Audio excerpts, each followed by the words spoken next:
Chapter 1064. Translator. Henyi Translations Editor. Henyi Translations. Not one of our people? Could it be one of our patrol brothers? Doesn't look like it. Lu Dui took off the cloth and put it to the sniffer dog's nose to sniff. He saw the sniffer dog running in the direction where Yi Jian disappeared. Lu Dui quickly raised his hand, and a group of 7 people quickly followed. It wasn't one of their patrol brothers, and it wasn't one of their people either. Someone had been here before and had discovered the abnormality here. They had left some clues for them. Perhaps it could be understood that someone was helping them. Who was helping them? It was so late at night, and it was raining. Who would appear in this rainforest where drug dealers roamed and danger lurked everywhere? They couldn't be sure if it was one of their people, and they couldn't be sure if the person who left the clues was safe.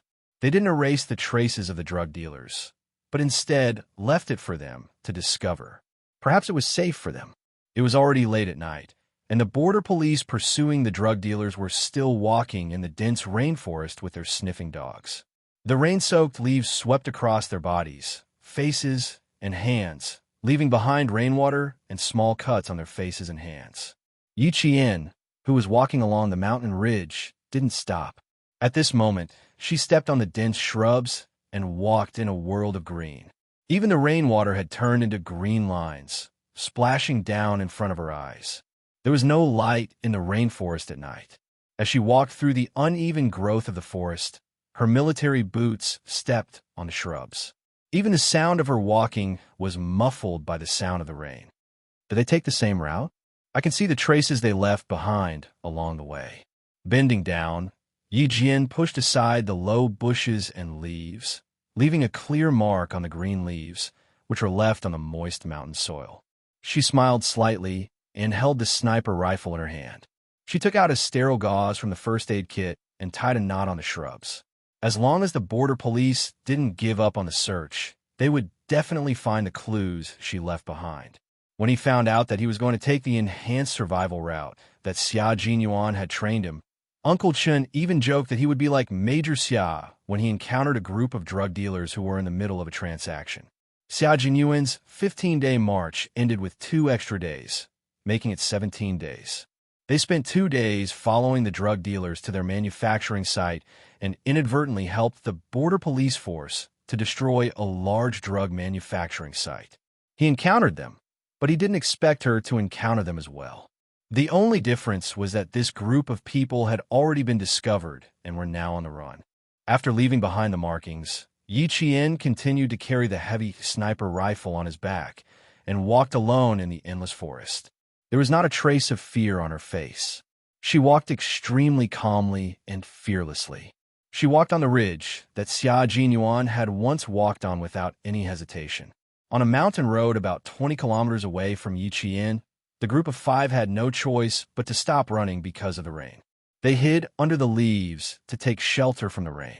Brother Hong, there's still dozens of kilometers to go. When can our people come to help us?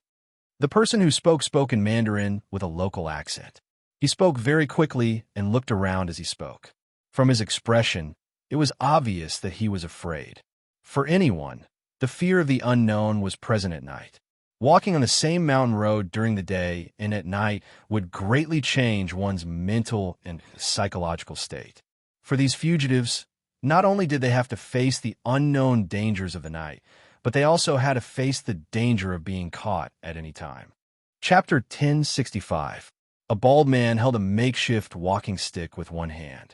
He used his mouth to catch the rainwater and said, "Soon, my men will only come after we pass this part of the road. Don't worry and follow me. You can make as much money as you want in the future." The 5 of them had one thing in common.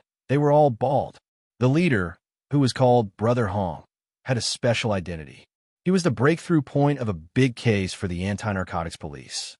He had successfully broken out of prison when he went out for medical treatment. He had done it very easily, which surprised Brother Hong himself. The other 4 bald men who followed him had just been released from prison a few days ago. For their own dreams of getting rich, they once again walked together with Brother Hong, who they had known for a long time. They only hoped that they could make a fortune in the future. Brother Hong's foot had been hit by a bullet. The bullet was still stuck in his bone and could not be removed. He had only tied it up with his prison uniform and did not do anything simple. He had been on the run all this time. After he finished speaking, he lowered his eyes. A fierce light flashed in his eyes. These people, none of them could be left alive. When he escorted him to the place where his brothers would pick him up, all of them would have to be dealt with. He had promised them well, but in reality, he was just drawing a hungry pancake. After resting for less than 10 minutes, the group of 5 had to continue walking. No matter how tired they were, they had to continue. If they did not, they might lose their lives. The nerves and bodies of the 5 people were extremely tense. Facing the heavy rain and the dark rainforest, fear spread like radiation in their brains. They endured tremendous psychological pressure and hurried on. The fugitives had to continue no matter how scared they were. Yi Qian, who was marching on a rainy night, also had to continue walking. For hours and 2 hours had passed. They were 1 hour late to the place where they could rest, which meant that they had 1 less hour of sleep tonight. They could only move forward to reach their destination. The rain became heavier again. Yi Qian wiped the rainwater off his night vision goggles. Like a ghost in the rainforest, he passed through the trees and shrubs. Yi Qian, who only had 1 locator on him, had not spoken to anyone for a few days since he entered the rainforest. He was either faced with poisonous snakes or leeches. Furthermore, he was drenched in the rain every day. Yi Qian's behavior was very normal. There were no abnormalities. He maintained a calm mind to calmly analyze the things that he encountered and the environment he faced. Just like now, normal people would have an instinctive fear in the face of darkness, scream in the face of danger, and faint in the face of something that suddenly appeared. He would think of dangers that he wouldn't have thought of during the day, and he would also bear psychological pressure that he didn't have during the day. Most people would not deliberately try to win. It was very likely that they would choose to avoid it. Usually they would think, I won't take the mountain road at night anymore. This was the thought of a normal person, the most normal thought. But for Yi Qian, for the special forces, there was no turning back. They could only move forward. No matter how scared they were, they had to move forward. Not only that, they had to overcome their fear of the dark. They could not let fear overtake them. This was Yi Qian's progress. Step by step, he made solid progress. There were no shortcuts. He had to rely on himself to overcome one obstacle after another. Using his own hard work in exchange for a different life, Yi Qian had used his own blood and sweat to lay the foundation for his future achievements. Wind could not shake him. Rain could not stain him. After more than a year of intensive training, Yi Qian's mental and physical qualities were far superior to his peers. Marching at night had become an essential part of Yi Qian's daily routine. When he encountered difficulties, he would overcome them with determination, and when he encountered danger, he would resolve it calmly. Chapter 1066. For example, right now, facing the 5 figures resting in front of him, Yi Qian quietly hid behind a tree, using the leaves as cover to observe their movements. The 5 of them were all bald. They sat together, and from time to time, it could be seen from their faces that they were all tense. Their eyes kept darting around, and they looked restless. These people were probably the people the border police were looking for. The leaves rustled from the rain, and their voices intermittently reached Yi Qian's ears. Brother Hong, how much longer do we have? Can you at least give us a definite answer? We've been walking for a day, and we still haven't arrived. There's a lot of rain and snakes in the mountains, and we're all tired and hungry. If this goes on, we'll collapse before we even get here. Yes, Brother Hong, give us a definite answer. Sometimes you say they're just ahead, and sometimes you say they're not far away. We've been walking for a day, and we're all worried and uneasy. Brother Hong, are you sure someone will come to pick us up? Brother Hong, the 4 of us are sincerely following you. Once you tell us someone will come to pick us up, we'll follow you without hesitation. You've seen our sincerity, but Brother Hong, you should at least show us your sincerity, right? The 4 bald men spoke one after another as they surrounded the man in the middle. Yi Qian didn't immediately move away. He quietly waited for the man in the middle to reply. The sound of the rain was very loud. In order not to miss any sound, The bold Yi Jin gently moved forward about half a meter and then slowly lay down in the bushes. She glanced around faintly to avoid being noticed by others. Brother Hong's leg was infected, and he had a slight fever. Hearing that the four of them wanted to hear his reply, Brother Hong sighed. Do the four of you not believe me? We really need to hurry, and my people are indeed waiting for me to return. Why didn't I ask my people to come to the hospital to pick me up? It's very simple. I sent a letter out when I was in prison, and I'll return to the village one day. I'll continue to lead my brothers to make a fortune. If you trust me, you can continue to follow me. If you don't, I won't force you to stay. You can choose to leave now. The four Baldies were all arrested because they were helping others to carry drugs. Why did they follow Brother Hong? It was because they had heard of Brother Hong's name before they were arrested. He knew that this person possessed a poison vein. But now that no one had come to help them after so long, they couldn't help but wonder if the poison vein in Brother Hong's hands had all been wiped out by the armed police. After he finished speaking, a younger bald man suddenly said excitedly, Brother Hong, you mean to take us to the place where you left the big goods? You'll take us there directly? Of course, the four of you sent me out. How can I not show some sincerity? Brother Hong's Mandarin also had a local accent. It was a Sichuan accent that could not be distinguished. He sighed. He really did look sincere. The young man seemed to know something, and his expression became more and more excited. Yi Qian could only hear him saying, Thank you, Brother Hong. Thank you, Brother Hong. I'll follow Brother Hong from now on. Thank you, Brother Hong. Thank you, Brother Hong. Brother Hong waved his hand. You guys risked everything to save me. I definitely have to thank you. I'll rest for a few minutes first. We'll continue our journey later. Okay. You rest. The young man looked as if he had seen a rain of money. He immediately treated Brother Hong as if he was his ancestor. Chapter 1067. His actions confused the other three. At least, Yi Qian was still confused when he saw them wiping the rainwater off their faces. When the younger bald man beckoned them to the side and whispered a few words to them, they all became excited. Yi Qian, who focused his attention on Brother Hong, smirked.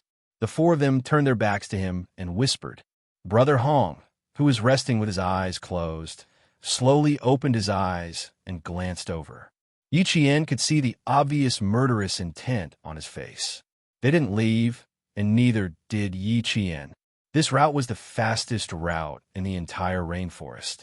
If she went off the right path, she wouldn't be able to reach the campsite tonight. 10 minutes later, Brother Hong stood up with the help of his crutches. Wearing the raincoat he bought in the market, he continued walking. Yi Qian followed beside them. Occasionally, he could hear Brother Hong instructing the other four which way they should go. Yi Qian couldn't help but let out a sigh of relief. Just like her. The border between the two countries had always been the area with the most drug trafficking. It was normal to encounter drug trafficking in the rainforest. It was close to the end of the year. Criminals from all walks of life wanted to make a fortune before the new year. Drug trafficking was risky, but it was the easiest way to make money. People who wanted to make a fortune every day would take the risk. If they were always on the same side, Yi Qian still hoped that the border anti-narcotics police could find them as soon as possible. Half an hour later, Lu Dui led the team to the place where the five of them were resting. Look around. Let the Jiao rest for a while. De Jiao was the name of the anti-narcotics dog. It was a member of the team. Lu Dui, on the other hand, was looking around to see if there were any new marks. Soon, his gaze fell on a bunch of vines that had been deliberately wrapped around a few times. He looked around carefully and saw the marks left by Yi Jian. At the bottom of the tree was a newly carved arrow. Under the arrow was a 5-pointed star. Lu Dui's eyes narrowed. He reached out and touched the moss growing on the roots of the tree. Sure enough, he saw a very small 5-pointed star. At the bottom was a small sword and the number 1. They really were on the same side. They knew the border anti-narcotics police's secret code. How could there be someone else? The higher-ups had arranged for them to be the only group to keep a close eye on the situation. It was impossible for there to be other brothers keeping a close eye on the situation. Furthermore, it was even more impossible for them to keep a close eye on the situation alone. What was that all about? Who else was following him? Captain Liu erased the traces left behind and led the team forward. They were not too far away from the target, but they were not too close either. He didn't pay much attention to who was in front of him. As long as he was sure that it was one of his brothers, he felt a little more at ease. Let's see if there are any markings. An hour later, Liu Dui saw a set of signals. There was a row of 1 engraved at the bottom of the route. The first one was slightly longer, and the last 4 were slightly shorter, but the length was the same. As for the string of 1s below, there was no pattern to it. Liu Dui couldn't help but smile when he saw this. Interesting. Using numbers to transmit information. The longest one represented Brother Hong. The next 4 1s meant that there were 4 people around him. The last string of 1s meant that Brother Hong had reinforcements. The brothers in front of them seemed to be following them very closely. They clearly heard everything that Brother Hong said, although this provided them with timely information about Brother Hong's whereabouts. If they followed so closely, they wouldn't be able to provide immediate support if there was any danger. Chapter 1068. Fortunately, they could confirm that Brother Hong and the other 4 didn't carry any guns or ammunition. At most, they had a dagger. They couldn't follow too closely. They were still casting a long line to catch a big fish. The brothers in front had to take care of themselves. After that, Captain Liu received more information. While they were still guessing the other party's identity, they didn't find any clues left behind in the next 2 hours. They didn't even find any traces left behind by the target. There were no signs of fighting. Did that mean the brother in front had left alone again? But because he saw it, he left a mark to see if the border police would notice. And if he left this signal, he could guess whether the border police would see it or not. This brother probably guessed the identity of the Brother Hong, who was wearing a prisoner's uniform. How could a normal person wear a prisoner's uniform and walk away? No more marks? Captain Liu, there are no signs of fighting. Nothing should have happened. After the scout finished checking the surroundings, he wiped the rain off his face and said in a low voice, either he left alone first, or he didn't plan on leaving any more marks. Captain Liu pulled his rain hat down a little and glanced at the similarly green world. He said in a low voice, it should be the brothers from other units who are involved in wilderness survival. They noticed the situation and gave us a heads up. There are no signs of fighting. Don't worry about it. Keep moving forward. Yi Qian didn't follow them. She had just arrived at the place where she could rest for the night. Naturally, she didn't need to follow them. Moreover, she felt that the border police seemed to be deliberately lagging behind, following them at a moderate pace. In the end, there wasn't even the sound of the sniffer dog. It was as if the barking earlier had deliberately disturbed Brother Hong and made them run for their lives. The man-made hole was just big enough for one person to curl up and rest. Yi Jian already had experience in sleeping outside at night. She knew what the first step was and what the second step was.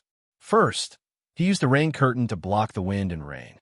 Then, he laid out the moisture-proof mattress and sprinkled some repellent powder around the entrance of the cave. After the simple protective measures were done, he placed the most important sniper rifle inside the cave. Finally, he could go to sleep before 11 o'clock. The rain fell on the rain curtain. The pitter-patter didn't disturb Yi Qian's sleep, but she was quickly woken up. Someone was still moving forward in the rain. Their footsteps were fast, but not messy. Their breathing was relatively stable. Yi Qian's mind flashed with the border police team they had met earlier. Calculating the time, it was still less than half an hour before Brother Hong and the others left. He had really calculated the time and maintained a distance of less than half an hour. Yi Qian did not interfere with the border police anymore. They must have seen the message she left behind. If she stayed any longer, she might confuse them even more and tell them that the target they were pursuing had reinforcements, so there was no need for her to leave any more messages. Yi Qian only slept for 6 hours. At 5 o'clock in the morning, Yi Qian had already packed his luggage and set off again in the humid rainforest. At 7 o'clock in the morning, he arrived at the teleportation coordinates. He turned on the locator and sent his location to Principal Chun. This was the military's positioning coordinates. As long as the signal from the locator was sent out, it would be able to accurately pinpoint his location. Yi Qian took her first sip of water since she woke up in the morning and ate a piece of hardtack. She only had 5 minutes to rest before her slender figure entered the endless rainforest in the blink of an eye. After walking for about 15 kilometers, Yi Qian hugged his sniper rifle and jumped into a nearby bush like a slingshot.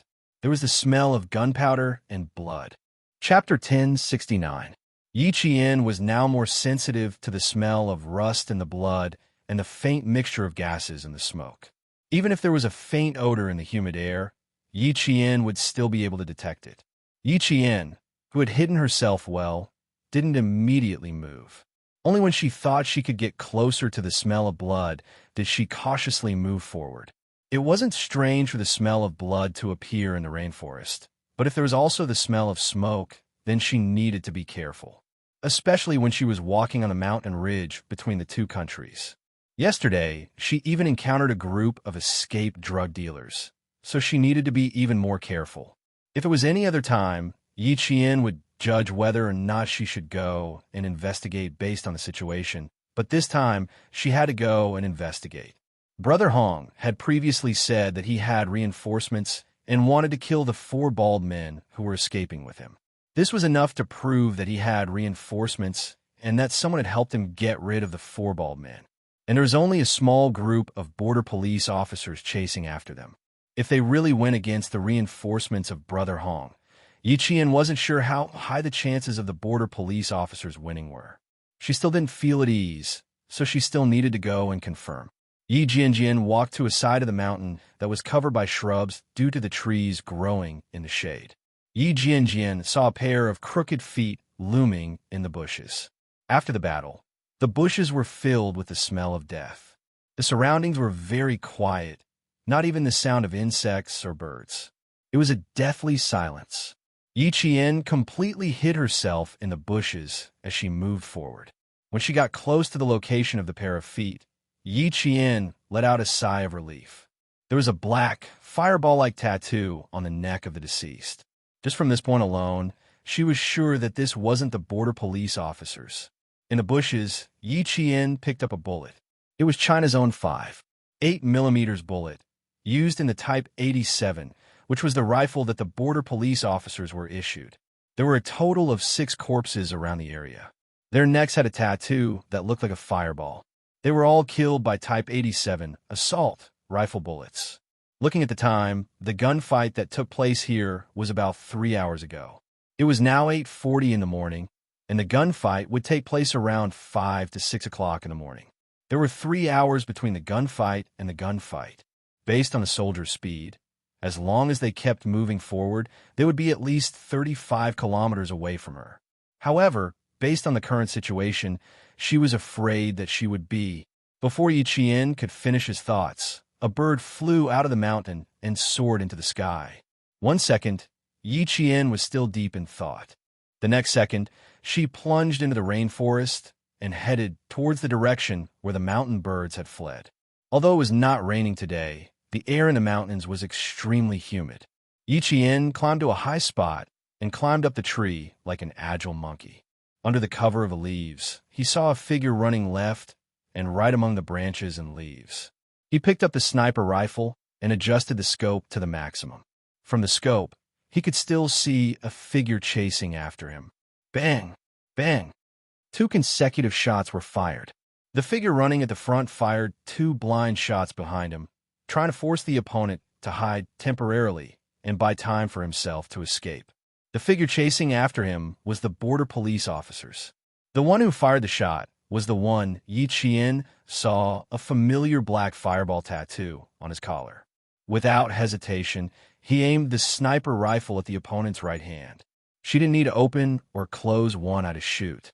She only needed to focus and aim at the target to accurately complete the shot. Chapter 1070. The gunshot rang out again. The man with the tattoo fell backward from the recoil of the sniper rifle bullet. The bullet pierced through his shoulder, and even the gun in his hand was thrown into the air.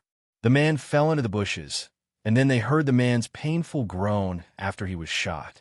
The border police had already leaped onto the tree. They aimed their Type 87 rifles in front of them and quickly searched for the shooter. Yi Qian had already put away his sniper rifle and nimbly came down from the tree. The man who was shot in the shoulder was in so much pain that he was struggling in the bushes. Although Yi Chien was completely sure that the pursuing police was the scout he saw last night, he didn't immediately expose himself. Instead, he chose to take a detour and quietly approach. Yi Chien, who was on guard and approaching at the same time, walked to a distance where the target on the ground could hear the conversation between him and the scout. He lowered his voice and said calmly, "One of us." "One of us? A woman? A female soldier? Why was there a woman? A female soldier?" He quickly turned around and pointed his gun at the source of the sound. The scout saw the leaves about 2 meters away shake slightly, but he didn't see anyone. Yi Chien didn't approach and was still observing. The scout was the same. He carefully looked around and asked in a low voice, "Unit number." "I saw you guys yesterday." "The leader is surnamed Liu.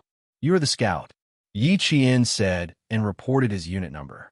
More than 80% of the scout's suspicions were eliminated. He then heard the female soldier say calmly, "You guys were chasing a fugitive called Brother Hong, who is still wearing a prisoner's uniform. There were 4 people with him. I found a few dead bodies in front of us. They all had the same black tattoo on their necks. Otherwise, I wouldn't have suddenly opened fire." The two began to approach each other. One was on guard above and to the right, while the other was on guard below and to the left. Yi Chien was the first to salute the scout. "I was doing wilderness survival training when I accidentally saw you guys chasing Brother Hong and the others. I was afraid that you would arouse unnecessary suspicion. In the end, I left a message under the tree root saying that Brother Hong would have reinforcements. I didn't leave it behind. When I was resting at night, I saw you guys again. I slept through the night. I didn't expect you guys to still be chasing." Only then did the scout put away the last 20% of his suspicions. He was familiar with Yi Chien's aura. It belonged to a soldier. He had the aura of a steel gun. After returning Yi Chien's salute, he wiped the sweat that had reached his eyebrows. His slightly tanned face with a friendly smile, and said, "So you really are comrades in arms. It's just that we didn't expect it a female soldier. Thank you for your help just now. This is a whistle that was sent to inform us. If we didn't catch up to him, all our preparations would have been in vain." He didn't say anything else, but he knew that Yi Chien knew. Yi Chien did not ask further. Everyone had their own duties. She had no right to know their deployment. He then pointed at the figure moving within the black tree. His tone contained a bit of killing intent as he said softly, "Directly deal with it? S. Kill him on the spot. There's no way to bring him back." The scout finished his sentence and shot at the struggling figure. It wasn't that they were cruel. They had to do it. Being kind to them was being cruel to their own people. Being on the opposite side, they naturally had to choose the side that was beneficial to their own people. Chapter 1071. Seeing the body twitch a few times in the bushes, the scout retracted his rifle and turned to Yi Chien. "If you want to continue forward, I'm afraid you'll have to change your route or rest here for a while. We have troops ahead." If they changed the route, they would have to take a long detour, and resting in the same place would also waste time. No matter which way it was, Yi Chien did not want to choose. After pondering for a while, he said, "I need to reach the pass in Laos. This route is the one we have planned. I need to go around it within the specified time. Can you contact Liu DUI? I'll pass through your deployment area." At this time, the scout's gaze fell on the Type 88 sniper rifle in Yi Chien's hands. His eyes lit up. Sniper. The female soldier in front of him was actually a sniper. They had 2 sniper rifles on their side, but after scouting, there was another position that was best equipped with another sniper. If this female soldier in front of him agreed, it would not work. If the female soldier agreed, they would have to see if the command center agreed. The scout shook his head and said, "I can't answer you. If you need to pass through our deployment area, Liu DUI can talk to you. Can you tell me your serial number and name? I'm afraid we'll have to verify your identity when we get back." Talking to Liu DUI of the Border Police Force was a solution. Yi Chien did not hesitate to tell the scout his name. "I can contact my commander directly. My name can confirm my identity. As for my serial number, sorry, it's not convenient to say." She really did not have a serial number. She could only use her name as proof. Every soldier had their own serial number, just like their ID number. It was unique and would not be repeated. Seeing this, the scout did not ask again. After cleaning up the scene, the two immediately set off. After walking less than 5 kilometers, the scout signaled Yi Qian to hide and wait. He needed to leave alone and ask Lu Dui to come over. Even though there was no problem with Yi Qian's identity, the scout did not bring him to the command center for safety reasons. Instead, he brought him to the area guarded by the armed police force, just in case. Yi Qian already felt several gazes on him. He did not feel strange, but he had to be more vigilant during the operation. The brother who helped us last night was a female soldier? Lu Dui was a little surprised. Has her identity been confirmed? It was actually a female soldier? A female soldier who trained alone in the wild? He had never heard of a female soldier training alone in the wild, let alone in such a dangerous place. The scout nodded. Confirmed, there's no problem. She's now within our security perimeter, waiting for you, Captain Lu. She needs to complete the field marching training within the stipulated time. After that, her eyes lit up and she whispered, "There's another piece of good news, Captain Lu. She's a sniper." Sniper? A ready-made sniper rifle? Captain Lu's eyes lit up. And it's a Type 88 sniper rifle, rarely seen. Captain Lu, should we talk to her? Captain Lu, whose eyes were also shining, suppressed the surprise of the unexpected harvest and said in a low voice, "Let's contact the main force first. It'll be easier for us if the main force agrees. We still have to let the main team confirm her identity. It's better to be careful." They were just short of a sniper, and now a sniper had appeared. It was a bit of a coincidence. Yi Qian? Are you sure the female soldier's name is Yi Qian? The voice from a radio was even more surprised than when Captain Lu had heard it. He continued to ask, "Her skin is very fair, her skills and marksmanship are quite good, and her facial features are easy to recognize." Chapter 1072. Captain Lu calmed down a little. He didn't know Yi Qian's serial number, so he wasn't sure.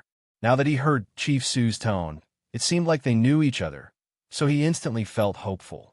"If it's the Yi Qian I know, then we must make her stay." Chief Su said quickly and calmly, "I'll immediately confirm her identity with her regiment. I'll get back to you in 2 minutes. Make her stay first." Yi Qian, the 6th Squad, actually met Yi Qian. The Yi Qian they fought together with in Australia, the one who killed Red Scorpion in the air vent. If it was her, the 6th Squad had to make her stay. 3 minutes later, Yi Qian saw Captain Lu, who was wearing a ghillie suit, walk over. Captain Lu looked at the young female soldier in the jungle camouflage uniform. Recalling Chief Su's solemn instructions, Captain Lu walked over and saluted Yi Qian with the same respect. Female Special Forces soldier. A godlike existence in the military. Someone who was even more powerful than the male soldiers. He had to be respected. Not only did he have to be respectful, even his words were respectful. He reported the serial numbers of all his units, briefly introduced himself, and said, "Chief Su said that we must make you stay. He also said that with you joining us, our mission will be much smoother." Who? Chief Su. She didn't remember knowing a soldier with the surname Su.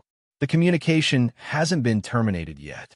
If you have any questions, you can ask Chief Su for confirmation. Captain Lu was really hoping that Yi Jian would agree immediately. He had intentionally let Brother Hong out so that he could catch a big fish in one fell swoop. Before he let Brother Hong out, the team had already made a very detailed deployment and arrangement based on the information they had. Who would have thought that they would catch a big fish, but they did not expect it to be so big. 3 sentry posts required 3 snipers, and with Yi Qian, it was just right. Yi Qian saw how cautious Captain Lu was and felt a little apologetic. He quickly said, "Then I'll call Chief Su first. I'm sorry, I can't remember who Chief Su is right now." "Yes, of course." Lu Dui saw that she didn't refuse immediately and hurriedly led the way. When Yi Qian heard Chief Commander Su's voice, it didn't take him more than 3 seconds to remember who he was. "I haven't worked with you since the last time I came back. I didn't expect that after a few years, the opportunity to work with you would come again." They hadn't seen each other for a few years, and Suyu had already become the captain of the Border Defense Corps. When he heard Yi Qian's voice, although it had changed a little, it still matched the voice in his memory.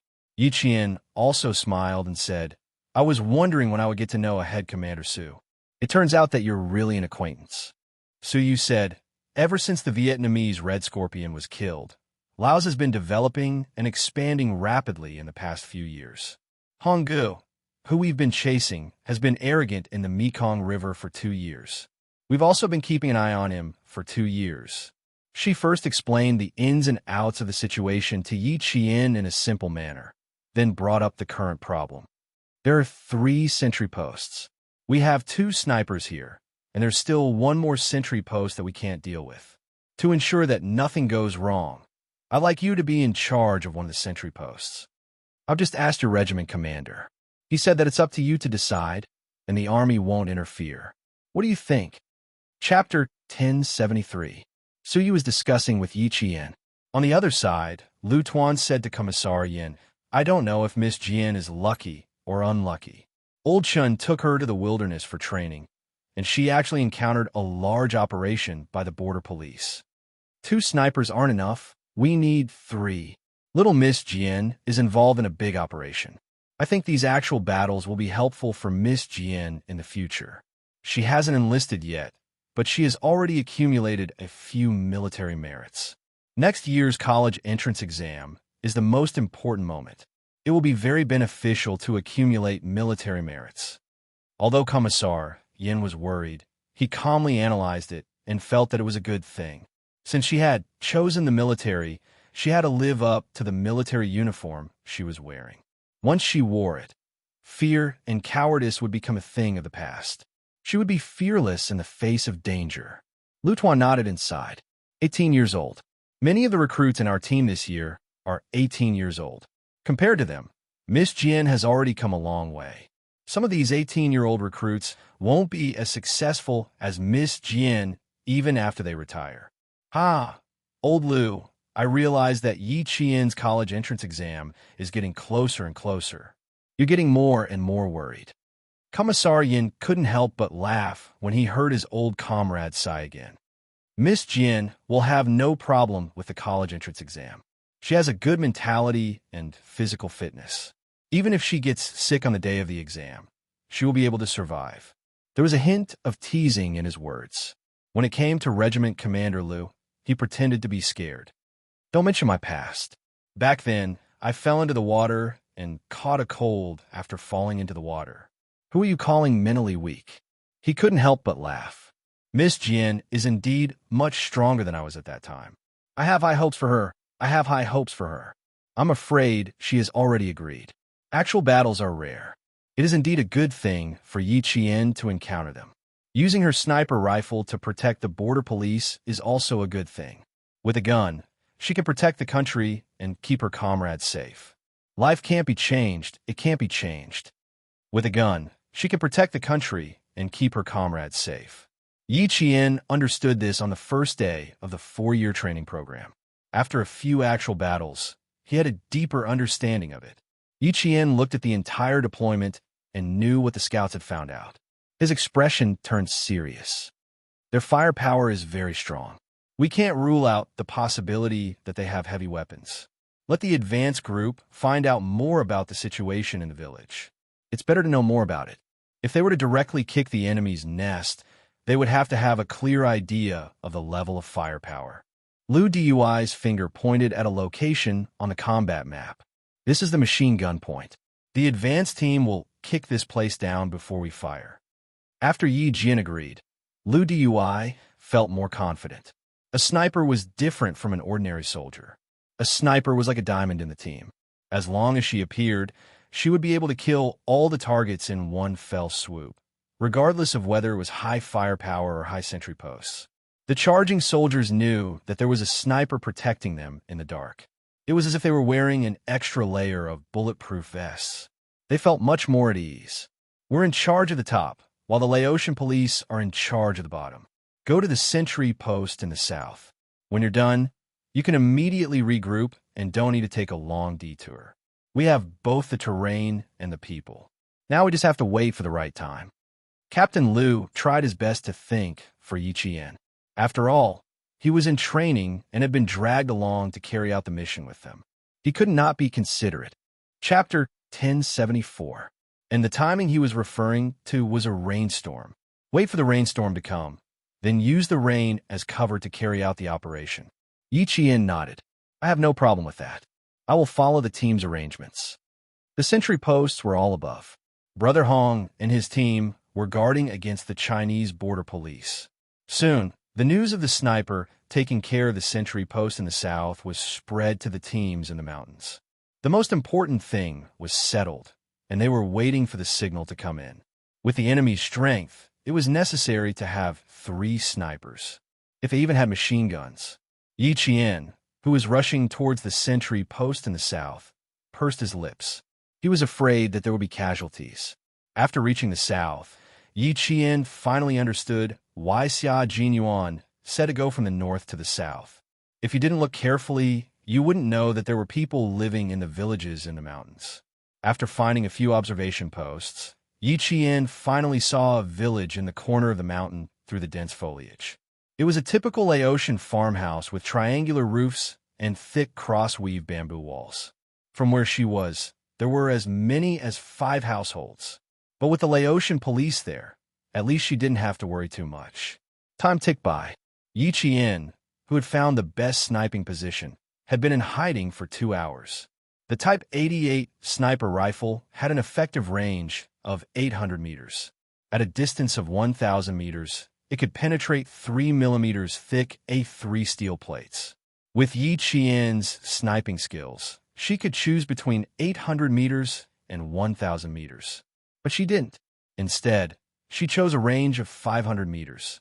Because if the firepower from below increased, she could reduce her running time by 300 to 500 meters. She could support the border police faster. The highly accurate Type 88 sniper rifle in Yi Qian's hands was a weapon to protect her comrades.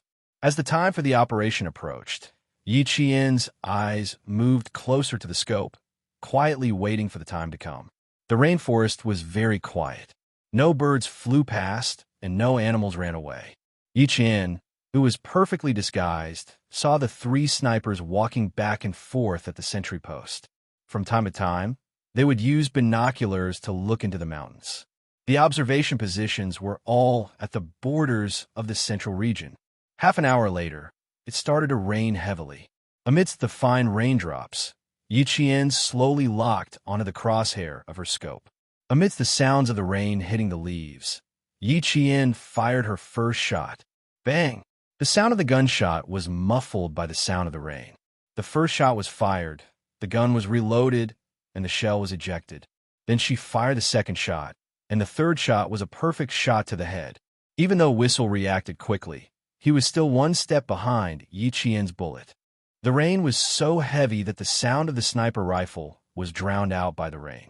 When Yi Qian's 4th shot hit a sharp wooden carving on the sentry post, the China border police, hiding near the southern sentry post, rushed into the rain. Take care of the southern sentry post. Take care of the southern sentry post. The signaler immediately reported the situation on their side, so that the brothers in the 3 positions could cooperate in advance. Liu Dui and the other teams all received the news and were all surprised. So fast. So fast. What's the situation with Team B? What's the situation with Team C? Team A's sentry post has been taken care of. Team A's sentry post has been taken care of. 2 snipers, 2 snipers. Team B and C quickly reported back. Soon, the other 2 sentry posts were taken care of. The Laos police received the news from the Chinese side and also rushed into the village. Yi Qian didn't leave immediately. Instead, she approached the village. Captain Xia had said that actual combat was hard to come by. Chapter 1075. The people living in the village were not villagers. They were all Brother Hong's drug manufacturing personnel. The real villagers had received a large sum of money and moved out of the village. This was also why Laos and China had not been able to find out where Brother Hong was manufacturing drugs. It was raining heavily. The leaves were pressed down by the rain. There was also a layer of leaves on the ground, all from the rain. Yi Qian jumped over a ditch and had already infiltrated the village. The gunfight began. The machine guns in the village fired a string of bullets, using the firepower to slow down the footsteps of the Chinese armed police. It was not just one machine gun, but 3 houses in a triangular building. The pointed house in the middle was a machine gun. The firepower was so strong that the Laos and China people had to hide temporarily. When the Chinese advance team took care of one of the machine guns, Yi Qian bent down and used a silver wire to instantly wrap around the target that the machine gunner was guarding. With a violent pull, he directly pulled the target out of the window. The military dagger was already waiting for the opponent. He slashed the neck. As blood splattered, Yi Qian jumped into the house, wrapped the silver wire around the machine gunner's neck again, and pulled him back. With another leap, he used the blood-stained military dagger to take care of another target. This time, the machine gun's firepower was not focused on the front, but on the left and right, the houses with wooden walls. The enemy in the house did not expect a sneak attack from behind. He was immediately turned into a sieve by the powerful machine gun bullets. He did not even have the chance to scream before he stopped moving. With the 2 breakthroughs taken care of, the Chinese side's progress was exceptionally smooth. Because they knew in advance that there were machine guns in the village, the Chinese side had been moving stealthily and did not directly expose their targets. There were casualties, but at least there were no deaths. Yi Qian did not have communications, so he could not immediately inform the Chinese side. After taking care of this point, he quickly rushed to the next point. Coincidentally, the advance team also arrived at the machine gun point. An armed policeman appeared on the left side of the house, while Yi Qian appeared on the right side.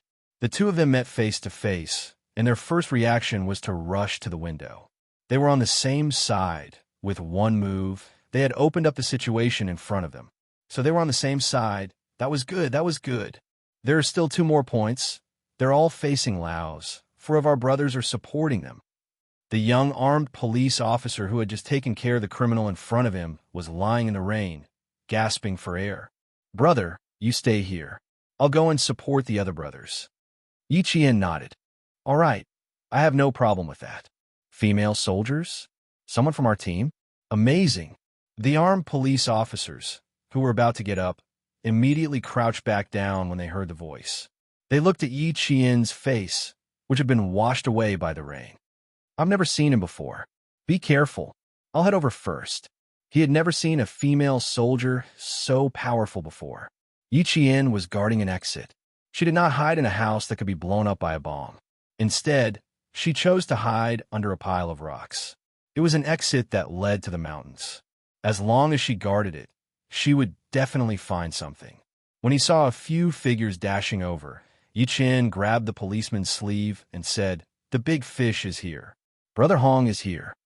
How could the big fish leave when it was here? Moreover, there were other big fish beside the big fish. All the more reason he could not leave. Brother Hong escaped in a hurry, but he walked slowly. The bullet in his leg had just been removed, and he was finally able to catch his breath. But then something happened. When this happened, Brother Hong suddenly understood why he was able to escape from the armed police so easily. He had fallen into a trap. He had fallen into a trap. Chapter 1076. There were a total of 6 people around Brother Hong. In the middle was a tall, thin man with a slightly hunched back. From his position, it was obvious that this man's status was higher than Brother Hong's.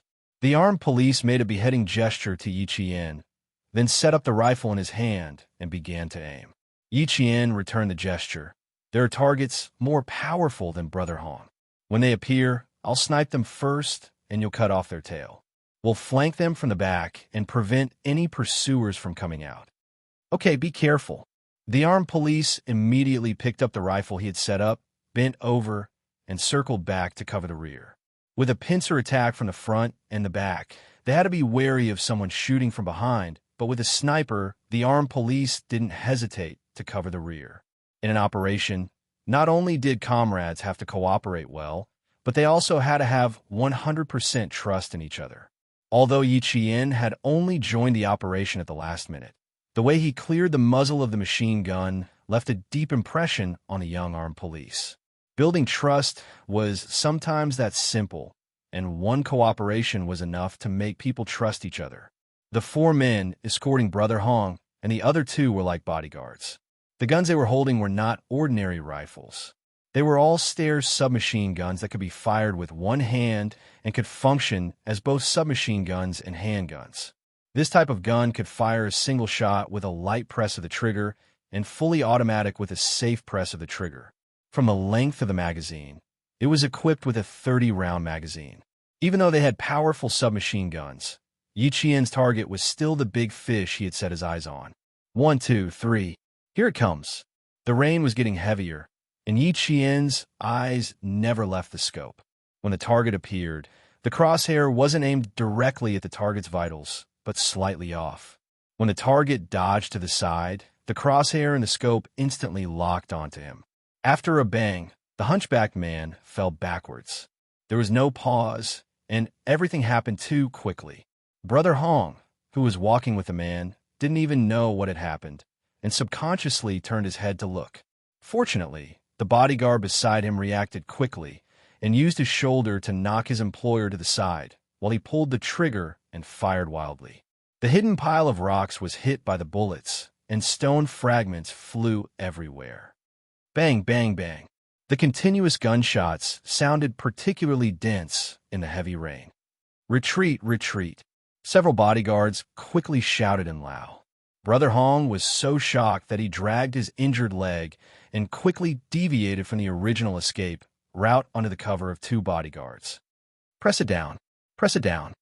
At this time, Brother Hong's face was as pale as a sheet of white paper. He retreated in an extremely embarrassing manner. Where are the others? Get over here. Brother Hong himself was a Laotian. Because he had been active on the China-Myanmar border for a long time, he spoke Chinese very fluently. He looked more like a Chinese than the native residents of Yun province who did not speak Mandarin. The entire village was filled with gunshots. The Laotian police rushed over from below and shouted, "Surrender your guns, and we'll spare your lives. Surrender your guns, and we'll spare your lives." For the Chinese armed police, they didn't have that much time to shout, "Surrender your guns, and don't kill." Whichever side's brothers encountered the fiercest firepower, they would immediately support them. Support, clean up, and support. Even though the entire operation was highly dangerous, it did not stop the brave anti-narcotics police from advancing. Chapter 1077. Motherfucker, they're using advanced weapons. These bastards, they're all dead. Don't leave a single one alive. 300 meters to the right, 4 targets. Move out. Cover, cover. A brother has been shot. A brother has been shot.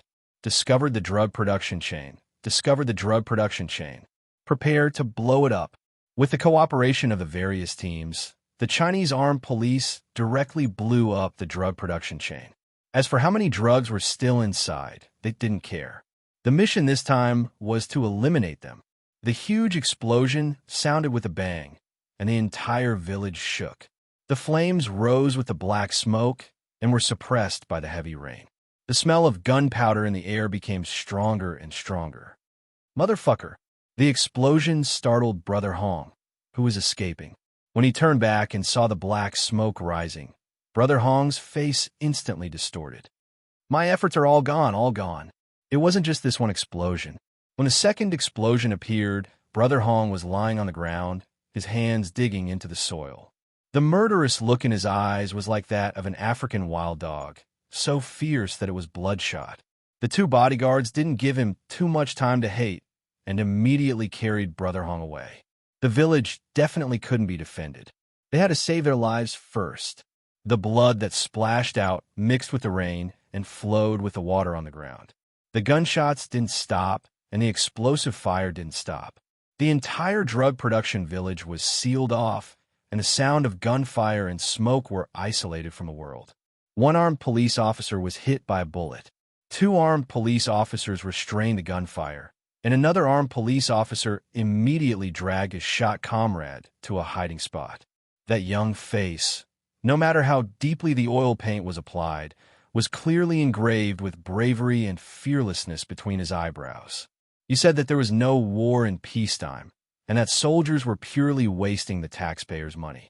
However, in those unknown jungles and deserted deserts, there were always blood-stained military uniforms.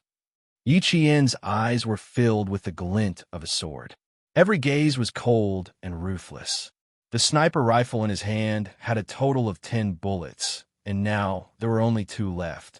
Out of the 4 bodyguards, 2 were eliminated, and 1 was shot at a fleeing criminal target. The last 2 bullets had to be left for Brother Hong. The armed police working with her had been looking for an opportunity. His target was the last 2 remaining bodyguards. It was raining heavily. Yi Jian, who had rainwater flowing into her eyes, bent down and walked as if there were springs in her feet. She jumped up quickly and violently for the first time and ran towards the direction where Brother Hong had fled at the fastest speed. She had to snipe them before Brother Hong and force the other 2 bodyguards back into the shooting range of the armed police. The dense rain of bullets behind them created a thin layer of mist. The Chinese and Laos moved forward in a battle formation, and wherever they went, their bullets would be cleared. The Laos police, who originally wanted to surrender and not kill, had a few of their officers shot down by the other side, and their firepower directly increased to match the firepower of the Chinese armed police. Without any unnecessary talk, they cleared out everything along the way. Yi Qian crouched on top of the triangular roof of a house. The black hole in his gun aimed downwards and searched. The second last bullet was correct, and it hit Brother Hong in the chest. Bang, bang, bang, bang. Continuous bullets swept over from one direction. Yi Qian, who was at the 11 o'clock direction, rolled a few times on the uneven roof when they swept the bullets in the 12 o'clock direction. Then he bent his back and bent his legs and skillfully jumped down from the roof that was about 3 meters high. Chapter 1078. Yi Qian, who had undergone strict training, knew how to bend her legs to counteract the force of gravity when jumping from such a height. Her toes touched the ground first, and then her heels touched the ground. This reduced the force of gravity so that her legs would not be injured when jumping from such a height. Brother Hong was shot and killed. The 2 bodyguards beside him knew that they had no way out since they had been targeted by the sniper. They were in a desperate situation, and whether or not they could fight their way out depended on whether or not they could be ruthless. Obviously, the 2 bodyguards were ruthless. Otherwise, they would not have used their submachine guns to fight the sniper head-on. Yi Qian did not fire again. She only had 1 bullet in her sniper rifle. She would not fire until the last bullet was in critical condition. This was the advice of a world-class sniper. The young armed police officer working with Yi Qian had been hiding in the dark the whole time. He aimed at the back of one of the bodyguards. It would be a pity to miss such a good opportunity. It would be a waste to let the sniper down. Bang! Yi Qian, who had hidden well, heard the single gunshot. The bullets that were sweeping towards her decreased by more than half. She knew that this meant that the other bodyguard had been taken care of by the armed police. Yi Qian smiled. The anti-drug armed police in the Yun province area were well known throughout the country. Most of the soldiers had actual combat experience during their military careers. In the face of gunfire, they were calmer than the average soldier. They were good at seizing the best opportunity to complete their mission. The bullets in the submachine gun were limited. After shooting for so long, the magazine was completely empty. When the sound of something like a jammed cartridge was heard, the last bodyguard had no more firepower to suppress them. He immediately ran for his life. There would not be a second person in the entire village who would run away. Especially these bodyguards, who had been fighting with the armed police for a long time and had killed people with their own hands, would not let him go. The young armed police officer pulled the trigger and chased after him. How could he lose sight of a target that he had his eyes on? He could not stop until he had hit the target. This operation was called decisive action. It was the combat strategy that China and Laos had discussed together. Eliminating armed criminals on the spot was not against the rules. The armed police could also directly eliminate criminals who had escaped on the spot. Facing these criminals who had killed their comrades, there was no psychological pressure. They directly locked onto them and shot them. Chief Su, the 2 targets have been eliminated. Liu Dui reported the latest battle situation one by one. At this time, the Chinese armed police had eliminated the potential dangers in the village one by one in the form of a long snake. The large area of gunfire gradually decreased, and the bullets gradually became sporadic. The nearly 2-hour fierce battle finally came to an end. At 4 o'clock in the afternoon, the entire village was under control.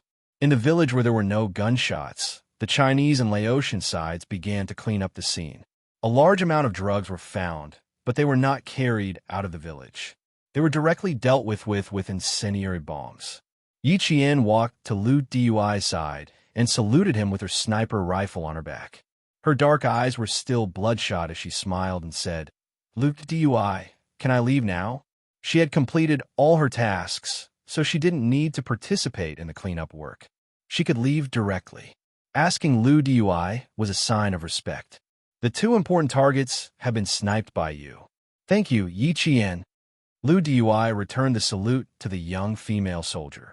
His dark and resolute face looked solemn.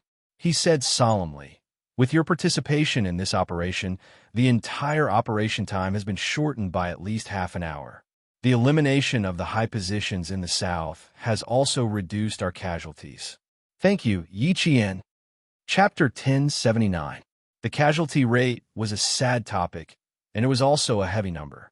Yi Qian saw tears in his eyes, and his eyes were a little tight and sore. He said softly, "Death is inevitable." They wore military uniforms and sacrificed themselves to protect the motherland. They are gone, but their spirit lives on. They will be remembered forever in the hearts of those who are still alive. As long as their spirit lives on, their spirit lives on. As long as their spirit lives on, their spirit lives on. They used their fearless sacrifice to influence generation after generation of soldiers. Generation after generation, their spirit lives on. You are right. Although they sacrificed themselves, their spirit lives on in our company forever. Xiao Ji said that he wanted to lie next to his comrades in the 4th platoon. He also said that he hoped that he didn't implicate you. When it's over, I will bring him a glass of sorghum wine to tell him that you are safe. After hearing this, Yi Qian's tears suddenly flowed down. The rain splashed on his face. In fact, it was hard to tell which was tears and which was rainwater. Only those who cried knew how fierce the tears were at that time. Xiao Ji, the scout who brought her to Lu Dui's side, the young scout who showed the coldness of a modern soldier when he raised his gun. During this operation, at 3:34 p.m., he was assigned to protect 2 of his comrades. Unfortunately, he was sacrificed. Martyr Zhang Qingji, a scout from the Border Defense Detachment, a member of the party. He joined the army in February 1994 and died on February 5, 1999. He completed the mission and was awarded a first-class merit. He joined the army at the age of 19 and died at the age of 24. He used the best years of his life to dedicate to the motherland that he was loyal to and loved. He used his own blood to compose a heroic battle song. Yi Qian walked to his side and squatted down. He gently held the right hand of Martyr Zhang Qingji, whose eyes were closed forever. He said softly, "I am Yi Qian. Don't worry. I'm all right. Very, very well. If there is an afterlife, I will wait for us to fight side by side again. Rest in peace, hero. As long as your spirit lives on, your spirit lives on." This was Yi Qian's first real sacrifice. At around 11 o'clock in the afternoon, he was still a little shy because he was a female soldier. Only a few hours later, when he saw him again, they were separated by life and death forever. As for him, his last regret was still himself. He was still worried about his own safety. Yi Qian, who had stood up, picked up his sniper rifle and fired his last bullet into the sky, giving it to his comrade, a hero who had already left the flames of war. He wished him all the best. Yi Qian took off her military cap and saluted. She only retracted her hand when the stretcher carrying the hero disappeared from her sight. "Take care of yourself. Our patrolling brothers are in the mountains. If you need any help, you can contact them in this area." Captain Liu took out the mountain road map that they usually used to patrol the mountains and marked out several locations where they usually contacted each other in the mountains. "You can leave a mark in any of these places. Our brothers will be able to find you." Yi Qian noted down the last few points. This time, he had encountered a drug dealer. He did not know if he would encounter one next time, so it was good to note it down. At 4:30 in the afternoon, Yi Qian left the village and set off again under the gaze of Captain Liu and the rest of the armed police. Looking back, she could still see a few towering figures standing in the rain, saluting her as they watched her leave. Yi Qian turned around and returned the salute to the armed police. Her gaze slid past their faces. She pursed her lips tightly and did not look back again. She plunged into the vast expanse of rainforest. Sadness was hidden deep in their eyes. Their eyes were so red that they looked like they were filled with blood. It was as if tears of blood would flow out if she closed her eyes slightly. This kind of suppressed sadness made her footsteps seem especially heavy. Chapter 1080.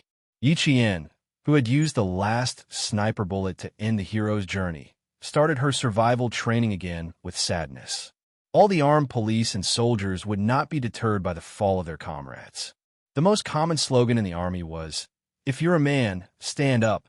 In the face of sacrifice, they would wipe away their tears and continue forward. In the face of blood-stained military uniforms, they would wash them clean and wear them again.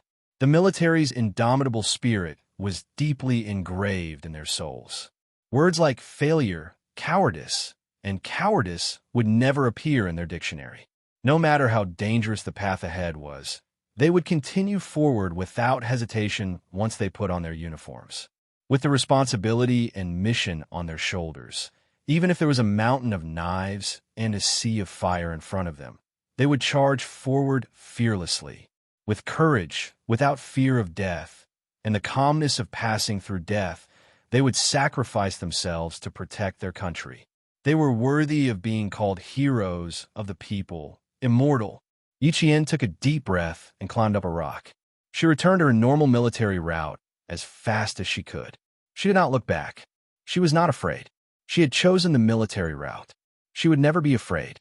The rainy season in Laos was from May to October. The dry season was from November to April. A few days before Yi Qian's departure, it rained heavily.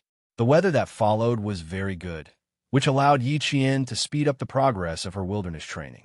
In the vast rainforest that had experienced countless battles between evil and justice, there were piles of bones buried under the withered trees.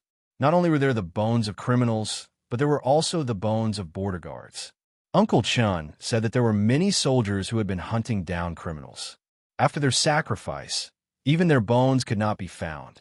Once someone went missing, after searching for about 3 months, their sacrifice would be reported. This experience made Yi Qian understand. The rainforest was not just 1 or 2 bones, but countless bones. Not only were there the bones of criminals, but there were also the bones of border guards. What was war? This was war. It was right next to you. It was only half a step away. Liu Dui, who was cleaning up the battlefield, saw a slender figure that was even braver than the male soldiers plunging into the forest. He raised his hand and said to his soldiers in a hoarse voice, "You two send Xiaozhi back. Remember to wash Xiaozhi's face and sew his wounds. Wash his body clean and put on his uniform. Let's let him leave cleanly. Everyone, cut your hair and send it to Xiaozhi. Then write a letter to Xiaozhi and tell him that in the next life, we will be good brothers again and fight side by side." Yes, a few voices that were as heavy as boulders could be heard. They were low and heavy, and they were filled with sorrow that could not be expressed. The rain stopped when it was close to evening. Thousands of kilograms of drugs that harmed the country and the people were destroyed in the village. For them, China sacrificed 3 armed policemen and Laos sacrificed 7 policemen. When they carried Lai Tu away, gunshots rang out in the mountains again. That was the gunshot that sent the martyrs back to the company. A bird flew across the dark sky, leaving behind a string of light chirps. Yi Qian stood on a high ground and heard the gunshots coming from the valley behind her. She wiped away the tears at the corner of her eyes and continued to move towards her goal. 5 days, 6 days, 7 days. Starting from the day the final exams ended, Yi Qian spent New Year's Eve alone in the deep mountains and forests. After the 1998 Lunar New Year's Eve, Yi Qian welcomed a special new year in the rainforest. Chapter 1081. Yi Qian only remembered that she had been walking for 12 days. She didn't even think about spending the spring festival alone in the rainforest. Isolated and helpless, Yi Qian tried her best to protect her life. I will keep my mind clear, my body strong, and my mind clear. Without them, I can't repay my country. I won't let my country down, and I won't bring shame to myself and the army. My goal is to complete the mission and complete the next one alive. Every time she walked until her legs were as heavy as lead, her body was bitten by insects, and she had a low fever. There were also the wild beasts that hunted for food. After every narrow escape from death, Yi Jian recited the creed of the special forces of various countries and forced herself to move forward with the creed and faith. The first day of 1999, the second day, until the third day, which was the third day of the Lunar New Year, Yi Qian, who had been training alone in the wild for 15 days, arrived at the destination 4 hours earlier than expected. In order to reach the destination on time, Yi Qian split the 6 hours she had to participate in the drug extermination operation into 6 days. Every day, she would set off an hour earlier to make up for the 6 hours she had been interrupted. She arrived 4 hours early and leaned against a rock to adjust her breathing. 15 days of marching in the rainforest didn't feel anything, but when she came out and relaxed her tense nerves, tiredness and weariness rushed to her heart. Her eyelids were so heavy that it felt like several boulders were pressing down on them. She is indeed tired. Let her rest for a while. Looking at her tired figure, Xia Jinyuan, who was standing not far away, had a gentle expression on his face. He was so gentle that the warm sun was quietly protecting her. The skinny little girl of the past had grown into a qualified Special Forces soldier and was moving in the direction of excellence. Although he felt sorry for her when he saw how tired she was, he felt more gratified. The 18-year-old Yi Qian used her own strength to prove to the military that she could definitely become the youngest Special Forces soldier in the army. He had to show the military that she had endless potential and that she could continue to develop. The sun was very warm. It was indeed easy to fall asleep lying down like this. Let her sleep for a while. There were still 4 hours before the end of the march. She could rest for 4 hours. That's good. She came back 4 hours early and helped her brothers complete the mission. She's indeed tired. She's the only female soldier who can do this. Uncle Chen's eyes were full of kindness, as if he was a senior encouraging a junior. He had been using his own methods to nurture Yi Qian. It could be said that without Uncle Chen and old Uncle Jin, Yi Qian would never have become what he was today. Without these two elders who were like stars in the sky, the reborn Yi Qian would not have been able to enter the military even if he had solved the problem that changed his life in the second year of junior high. Xia Jinyuan respected Uncle Chen very much. Uncle Chen, leave this to me. Major General, please tell me in detail about Yi Qian's early enlistment. I would also like to make a suggestion. Perhaps we can ask the Major General for more resources for Yi Qian. For example, is it possible to arrange for the deployment of the military academy students during the winter and summer holidays? She hasn't been exposed to airborne, diving, or armor training yet. If she can learn these skills during her time in the military academy, everything will go smoothly after she graduates. Mountain warfare, jungle warfare, desert warfare, guerrilla warfare, anti-terrorist warfare, and ski warfare can wait until she graduates to accumulate experience. However, she must learn and master the skills during her time in school. Chapter 1082. Faced with a young major who was wholeheartedly thinking about Yi Qian, Uncle Chen couldn't help but laugh. Major Xia, aren't you afraid that all your efforts will be for naught if you nurture Yi Qian into such an outstanding person? It was obvious how much effort he had put into nurturing Yi Qian from all aspects. Do you not believe in Yi Qian, or do you not believe in me? Xia Jinyuan smiled elegantly as he stood in the warm sun. Dressed in a jungle camouflage uniform, he looked calm and composed. No matter what, there's no such thing as a futile effort. Uncle Chen had always been very patient when it came to Yi Qian's matters. Seeing the confidence between his brows, although he was somewhat impressed, his words had a different meaning. What do you mean? Yi Qian is now a popular figure in school. When she enters the military academy, she will be like a golden unicorn that leaps out of the pool. I think a girl like her will have many suitors. Uncle Chun, you're wrong. Faced with an elder who constantly reminded him to treat Yi Qian with sincerity, the major, as a special forces soldier, behaved very appropriately and did not lose his composure. The more outstanding Yi Qian is, the higher her standards will be. The higher her standards will be, the more picky she will become. In the future, if you want to catch her eye, ordinary soldiers will have to stand aside. As a result, these suitors will naturally shrink back. As for the rest of the soldiers who can catch her eye, they will have to be divided into the outstanding and elite ones. When Yi Qian grows up to be an elite, he will be a distance away from being outstanding. Uncle Chun, do you think she will have many suitors in the end?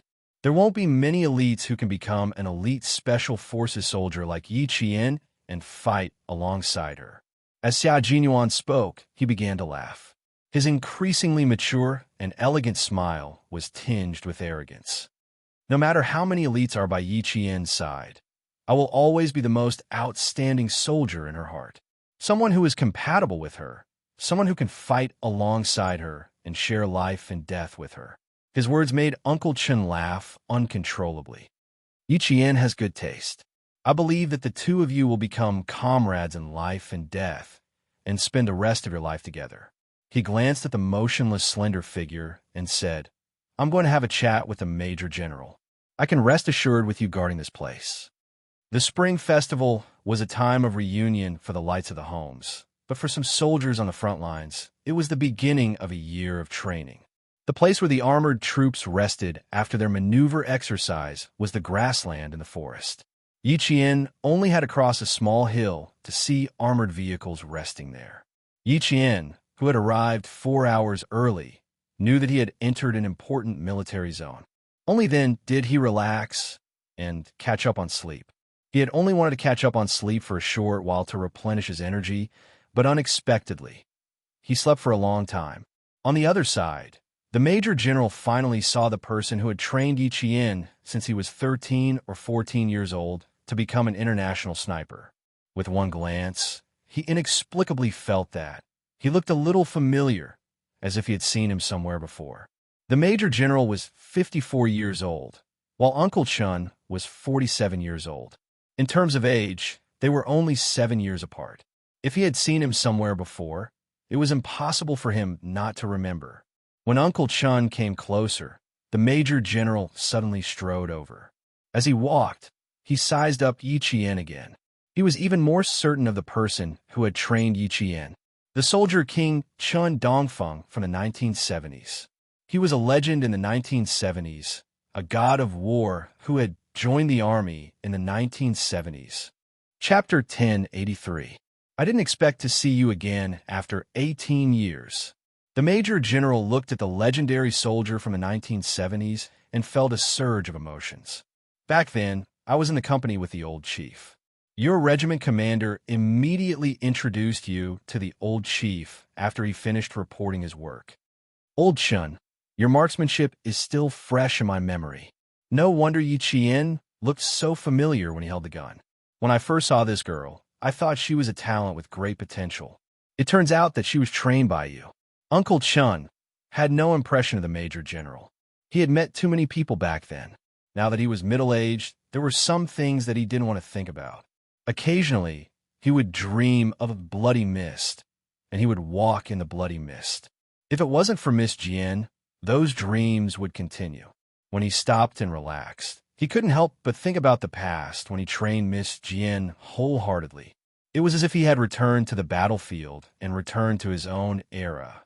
Instead of saying that he trained Miss Jian, it was more appropriate to say that Miss Jian made the rest of his life more complete. The Major General knew that the soldier from the 1970s didn't know him, but it didn't matter as long as he knew him. Let's have a seat in the tent. Even though the Major General was in his current position, he still didn't know the reason why Principal Chun retired from the army. Uncle Chun didn't refuse. He didn't expect that the Major General, who was very likely to be Yi Qian's superior, would know him. They chatted happily in the command tent. The sunlight outside the tent was still warm. Yi Qian opened his eyes comfortably and suddenly turned around. His gaze fell on the figure standing in the sunlight. Captain Xia. Why is he here? Every time she saw him, she couldn't help but be surprised. He always appeared at the most unexpected times. How could she not be surprised? You slept for 2.5 hours. Looks like you're really tired. When she woke up, Xia Jinyuan walked over with a smile. His gaze turned into a warm ray of sunlight that fell on her body. Then, he gently stroked her face. 15 days of enhanced wilderness survival training. She really did it alone, completing a challenge that even the male soldiers needed to mentally prepare themselves for a long time before accepting. Furthermore, the completion time was different from hers. Yi Qian narrowed his eyes slightly. The sun was a little bright, and the leaves in the valley shone like diamonds from time to time. The grass was also very bright, as if it was paved with fine light. Xia Jinyuan, who suddenly appeared, walked against the light. Every step he took was on the fine light, as if he was a god. Captain Xia. Yi Qian smiled.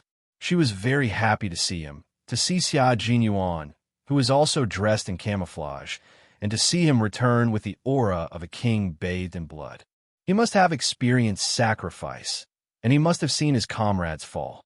He had seen it and experienced it, but he was still standing strong.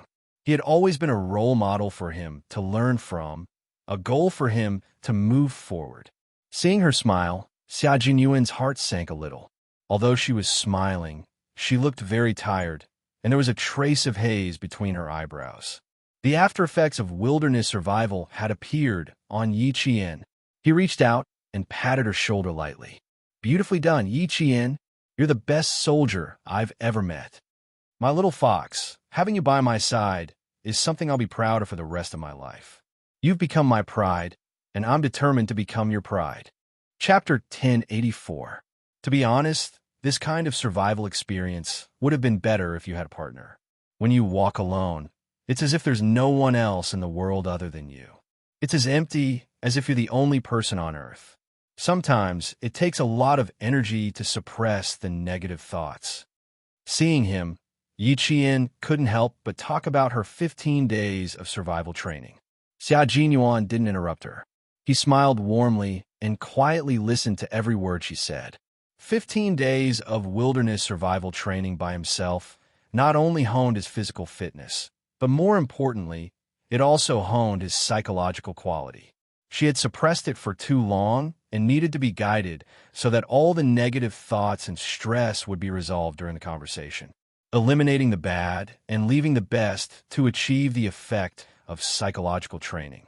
She had just entered the entry level of psychological training. There would be more brutal training in the future, such as escape and resistance training, including escape, protective camouflage techniques, and resistance when captured. Xia Jinyuan's eyes were warmer than the sun and had the power to soften Yi Qian's heart. She was able to tell him all about the 15 days of psychological training. Little Fox, survival training in the wild was essential psychological training for a Special Forces soldier. This was to lay a good foundation for the brutal psychological training that was to come. Motivation, responsibility, maturity and stability, teamwork, intelligence, physical adaptability, trustworthiness, how strong one's psychological resistance was, how strong one's ability to escape. Yi Qian had to go through all of these. Sometimes when I sit down, I don't dare to think too much. I'm afraid that I'll really get lost in the rainforest. So I just sit down and recite the creeds and beliefs of the special forces from different countries. At this point, Yi Qian's eyebrows curved slightly. Her bright black eyes revealed a hint of slyness. You don't say, it's really useful. These creeds and beliefs are powerful psychological weapons that the Special Forces soldiers use to resist negative thoughts during training. It's the same for me. But I think that if the Special Forces of other countries can do it, as a Special Forces soldier from China, how can I be worse than them? I have to do it. There's no why. Xia Jinyuan held her hand. Her combat gloves were worn out. She had endured 5 more days of survival training than the male soldiers. This was enough to shock the military. You've done a great job. You've completed the psychological construction of yourself in a very normal way. Yi Qian, everyone can see your excellence. Xia Jinyuan didn't point out her shortcomings. It wasn't time to point them out yet. He wanted her to finish what she wanted to say first. Right now, Yi Jian's training was only recorded in the military, but not all the details of her performance were recorded. Once she was admitted into the military academy, all her training would be systematized. Some of the key training would be even more detailed, such as her facial expressions and actions, and everything would be recorded clearly. He was 100% sure that Yi Jian would pass the test in terms of physical fitness, combat, marksmanship, endurance, perseverance, and camouflage. The focus was on her psychological training. Next, he would advise Uncle Chun to strengthen Yi Jian's psychological training. Yi Qian tilted her head and looked at the familiar and safe face. She touched her lips and smiled. I haven't spoken to anyone for almost 10 days. I'm very happy to see you. Very, very happy. I didn't have much to say at first, but when I saw Captain Xia, I didn't know why I couldn't help but say everything. I couldn't control myself. Chapter 1085. I'm also very, very happy to be able to listen to your conversation with me. Listen, Yi Qian, you will be going through psychological training. We usually call it the survival diary of a loner. Considering that this is your first time surviving in the wild, we chose winter as the training time. Next year, we will arrange for you to go to summer. The goal is for you to train in harsh environments such as deep mountains, dense forests, and swamps to develop the psychological qualities that a special forces soldier should have. In my first year of military school, I skipped basic training and went straight into purgatory training. It took me a total of 3.5 years. Yi Qian, this is just the beginning for you. Her expression was no longer gloomy, and her smile was so bright that it touched his heart. At the right moment, Xia Jinyuan mentioned what kind of training she would have to undergo next. Yi Qian immediately understood that the training she was going through now was only at the entry level. When he heard Xia Jinyuan say that he skipped basic training and went straight into purgatory training that lasted 3.5 years, Yi Qian couldn't help but gasp. No wonder he was so powerful when he was only 20 years old. No wonder he became a major right after graduation. No wonder, he said that while she was working hard, he was also working hard. No wonder when she said she set him as her goal, he gave her a meaningful smile. It turned out that he had gone so far, so fast. I went through a total of 4 rounds of psychological training in the wild. The first round was in the deep mountains and forests in the summer, where there were all kinds of venomous snakes and ferocious beasts. The second round was in the desert, where the sun was so hot that I almost got heat stroke. The second round was in a world of ice and snow, where my hands and feet felt like popsicles. The third round was when I was captured. Every round lasted 5 days and nights, and I only finished when I passed. Hearing Yi Qian's serious expression, she had a question. You lasted 5 days and nights. Why did I last 15 days and nights? That was the question. The basic training for male soldiers lasts 10 days. You have 5 days more than the male soldiers. Like our comrades in the team, all of them have 15 days. This sentence was equivalent to hinting at Yi Qian's plans. Yi Qian's eyes flickered, as if he understood something. It's good that you understand. Now, I'll have to wait for the military's opinion on what to do. Blinking his eyes at her, the iron-blooded and gentle, handsome Special Forces soldier suddenly became childish. His thin lips moved closer to her ear, and he chuckled softly. Secret, our secret, no one can tell. Yi Qian was so close that his breath tickled her ears. She tilted her head unnaturally and said, thinking about it, I'm really looking forward to it. I'm also looking forward to it. You already have actual combat experience with us, so your mental stability is already quite outstanding. However, since you've been fighting with us since the beginning, you've missed out on basic training. It's inevitable that your emotions would fluctuate greatly when you see your comrades sacrificing themselves. She only talked about her 15-day mental journey, but avoided talking about the fight with the drug dealers. He learned from Suyu that a martyr had met Yi Qian once. She even used the last bullet in her sniper rifle to send the martyr off. When he heard this, his heart suddenly skipped a beat. In the previous few battles, his little fox had never seen a comrade she knew sacrificing himself. This was no small matter. He shouldn't have been here, but he quickly wrote an application and rushed over as soon as the application was approved. Based on his understanding of her, she wouldn't say these things out loud. She would only keep in her heart. And this was what he was afraid of. Chapter 1086. No matter how strong and resilient she was before, when faced with the sacrifice of a comrade she knew in the same battle, this huge impact was not just a single impact, but multiple. In the army, after every battle, there would be a psychological specialist to guide the soldiers who were on the battlefield for the first time, so as not to leave them with an irreparable psychological trauma. Yi Qian had already participated in actual combat, but she had never faced the sacrifice of a comrade she knew. If she really did not mention it, Xia Jinyuan would not be reassured, but would be even more worried. Now, when the haze between her eyebrows faded, he mentioned the sacrifice of a comrade so that she would no longer suppress herself. She would be in her healthiest, most determined state, and use her own perseverance to overcome the multiple impacts of her comrade's sacrifice. She must not leave a trauma. She must face it head-on. Xia Jinyuan's gaze fell on Yi Qian's face like the warm sunshine after a snowstorm. His gentle and handsome face did not change at all when he mentioned the sacrifice of a comrade. However, there was a faint coldness in his voice that directly cut into Yi Qian's bloody memories that she did not want to recall for the time being. Yi Qian's pupils constricted slightly. She pursed her lips and looked coldly at the man who never allowed her to escape. After a while, she smiled bitterly and said, "Captain Xia, I need a little more time. The people I know, who were smiling and talking to me shyly in the afternoon, will be forever separated when we meet again in the afternoon. I always thought that I had participated in actual combat and had faced death directly. I even thought that my attitude towards death was calm. But when I see my comrades fall, my heart." Yi Jin slowly stopped and let out a long sigh. Then she said softly, "There's an indescribable feeling. Discomfort, anger, tears. All of these piled up together. I don't know where to start. I also want to say it, but the more I want to say it, the more I don't know where to start. I understand that as long as I wear a military uniform, there will be sacrifices everywhere. The next one is very likely to be you.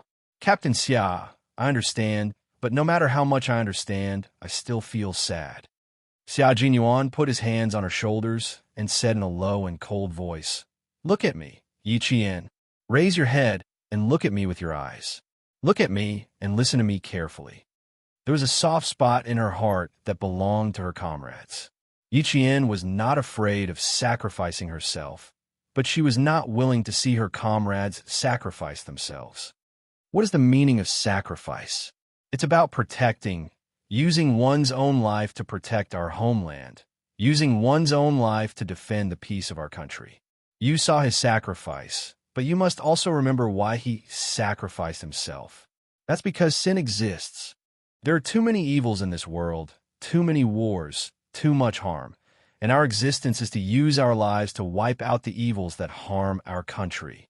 If one day I sacrifice myself, Yi Qian, the gun in your hand, the bullets you shoot, every evil that you hit is the best sacrifice to the martyrs. You feel sad for your comrade who sacrificed himself, not because you aren't strong enough, but because you're a living person, a person of flesh, blood, and thoughts. Anger, sadness, tears, and sadness are all emotions that you are born with, and it's impossible to completely remove them. Chapter 1087. But you have to find another way to deal with these emotions that affect our judgment. Anger can be turned into radicalization. Sadness can be turned into motivation. Tears can be turned into fearlessness. And sadness can be turned into bravery. All sacrifices are the motivation for us to radicalize. Inherit the fearlessness, bravery, and fearlessness of the martyrs, and use the guns in your hands to continue protecting our country. This is the best way for you to pay tribute to the martyrs. When faced with cruel things, you can only face them, and you have to face them seriously. I'll say it again, Yi Qian, if one day I sacrifice myself, or you sacrifice yourself, every evil that is hit by a bullet from a living person's gun is the best way to pay tribute to the martyrs." These words were like a huge bomb thrown into Yi Qian's heart. The impact of the explosion fiercely squeezed his soul, shattering it into pieces. Under his cold voice, the shattered pieces of his soul were pieced back together piece by piece, piecing together a complete Yi Qian who had been reborn from the gunfire. The best way to pay tribute to the martyrs was to pick up the gun in your hand and shoot every evil that was hit by a bullet. This was the best way to pay tribute to the martyrs. Yi Qian took a deep breath. She was originally a quick-witted person with a strong ability to accept things. She also had a strong soul that had experienced many hardships. After being awakened by Xia Jinyuan's words, she quickly walked out of the bloody memory that she didn't want to recall. If it were any other time, you would have been able to walk out of it without my persuasion. 15 days of outdoor survival training is a challenge to your mental and physical limits. Walking alone in a rainforest where you feel like you're the only one in the world has already affected your mental state to a certain extent. It's normal for someone like you, who has never experienced anything like this, to find it difficult to accept the sacrifice of your comrades. We've also experienced sacrifice. 10 people went out and 9 came back. I locked myself in my room for 2 days and didn't come out of it. G3 plunged into the training ground, and after 24 hours of self-harm training, he collapsed due to exhaustion. J5 memorized military rules for an entire day. Han Jing hung himself on a tree. In the end, the entire team was alarmed and thought that he had been taken away by a tiger in the mountains. We all had the same emotions as you, but at that time, we were already past the age of psychological counseling. One by one, we resolved the stress in our hearts. 2 days later, we packed up and came out looking normal again. Yi Qian's current performance was already very good. In the face of sacrifice, she didn't show any negative emotions like fear or cowardice, which were the most taboo as a Special Forces soldier. She only felt sad and sad. These were normal emotions for her to sacrifice for her comrades. It was already very good for her. Captain Xia, Yi Qian, Yi Qian, Yi Qian with it, Yi Qian. In the end, Yi Qian wiped away the layer of gray accumulated on her soul. The haze between her brows also disappeared under the sunlight. She raised her head slightly and looked at the stalwart soldier standing in the light.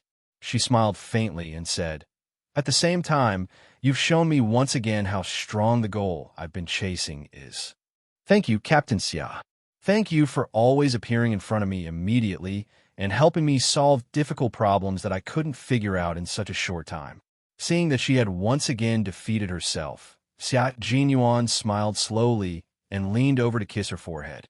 "Yi Qian, you're my pride. You're the best female soldier in my heart. I'm proud of you." Chapter 1088. Xia Jinyuan didn't just praise Yi Qian. When he praised her, he gave her pointers. Sometimes, he would even criticize her sharply. When his warm lips moved away from her forehead, Yi Qian stared at him intently, waiting for him to criticize her for the shortcomings of her field training. She was also very happy to hear his criticism. Xia Jinyuan had said everything that needed to be said. If there were still things that she couldn't figure out, she could only rely on herself to figure them out. Not everything needed someone to find a breakthrough for you, and not all psychological obstacles would be solved by someone.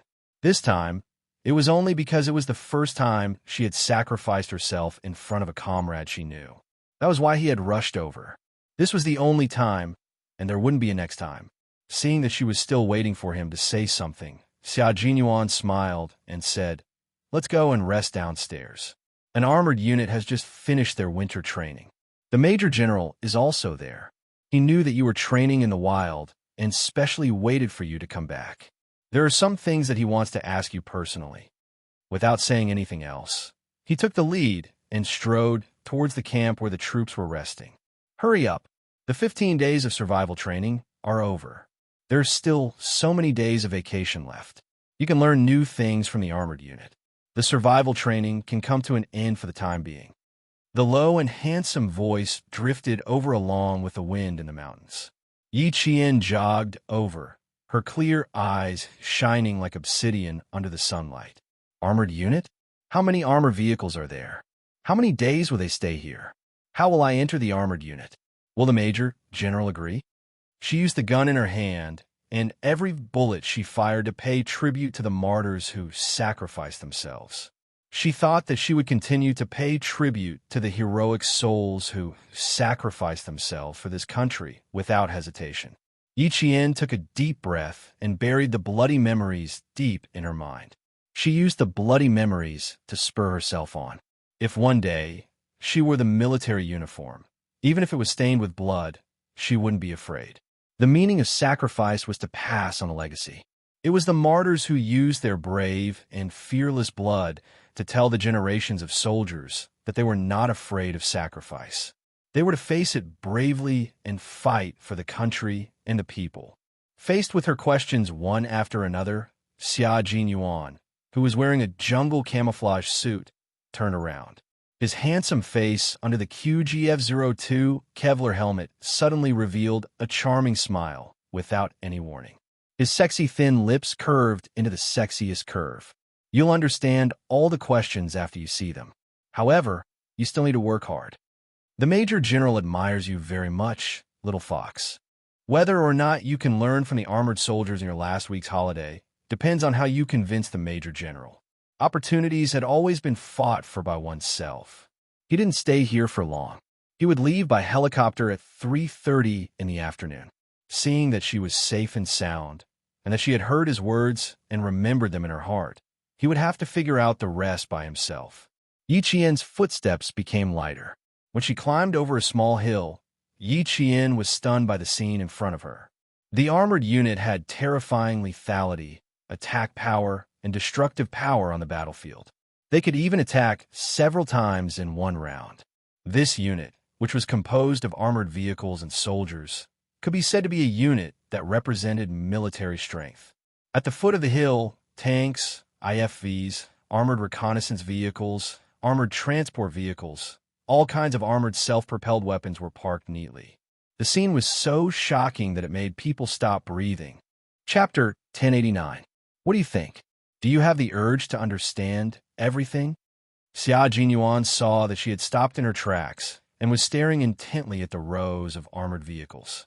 Her eyes were as bright as the light, and he couldn't help but reach out and gently pinch her cheeks. The armored forces are on the front line of fierce battles. Go take a look inside the tanks, the IFVs, and the reconnaissance vehicles. It'll be good for you. Another year had passed. Yi Jian was growing up, and the young Major Xia had also become more mature. The elegance in his gestures was no longer as oppressive as before. Instead, he had become more reserved and deep. When he looked at others, his deep black eyes, which were filled with ferocity during battle, were filled with an invisible majesty. There was also a darkness that no one could understand. It was deep and dark, sometimes benevolent and sometimes cold. And when these unreadable eyes looked at Yi Qian, there was only a simple understanding. Yi Qian could see it clearly. The look in his eyes was telling her that he supported her, just like before. I'll give it a try. Yi Qian nodded. She winked slyly and smiled brightly. You've already reminded me. How can I miss such a good opportunity? Xia Jinyuan nodded. You're worth teaching. If there's no chance, we have to create one. Now that there's an opportunity, how can we miss it? I'll support you in convincing the Major General to stay with the armored forces for a week. After speaking, the two of them looked at each other and smiled. There was a kind of telepathy in their smiles that reverberated back and forth in their hearts. When the strong work together, no matter how difficult the problem was, it would not be difficult. The Major General and Uncle Chun chatted happily. You've trained her to be very outstanding, and our military needs excellent soldiers like her. She's only 18 years old. The military is looking forward to her enrolling in the military academy as soon as possible so that she can contribute to the war. Let me tell you something. Since Yi Qian has an extraordinary memory, the military intends to train her to be an all-rounder. As long as she enrolls in the military academy this year, we'll immediately call her to the military after the results are out and begin systematic training. Your 4-year plan is quite good. It allows the military to skip a lot of basics when training Yi Qian. When I return, I will discuss with the military headquarters to create a more comprehensive and intensive training program for Yi Qian. When the time comes, I will also tell you this plan for your reference. He was the soldier king of the 1970s, a soldier king who spoke with his strength. His opinion was very important.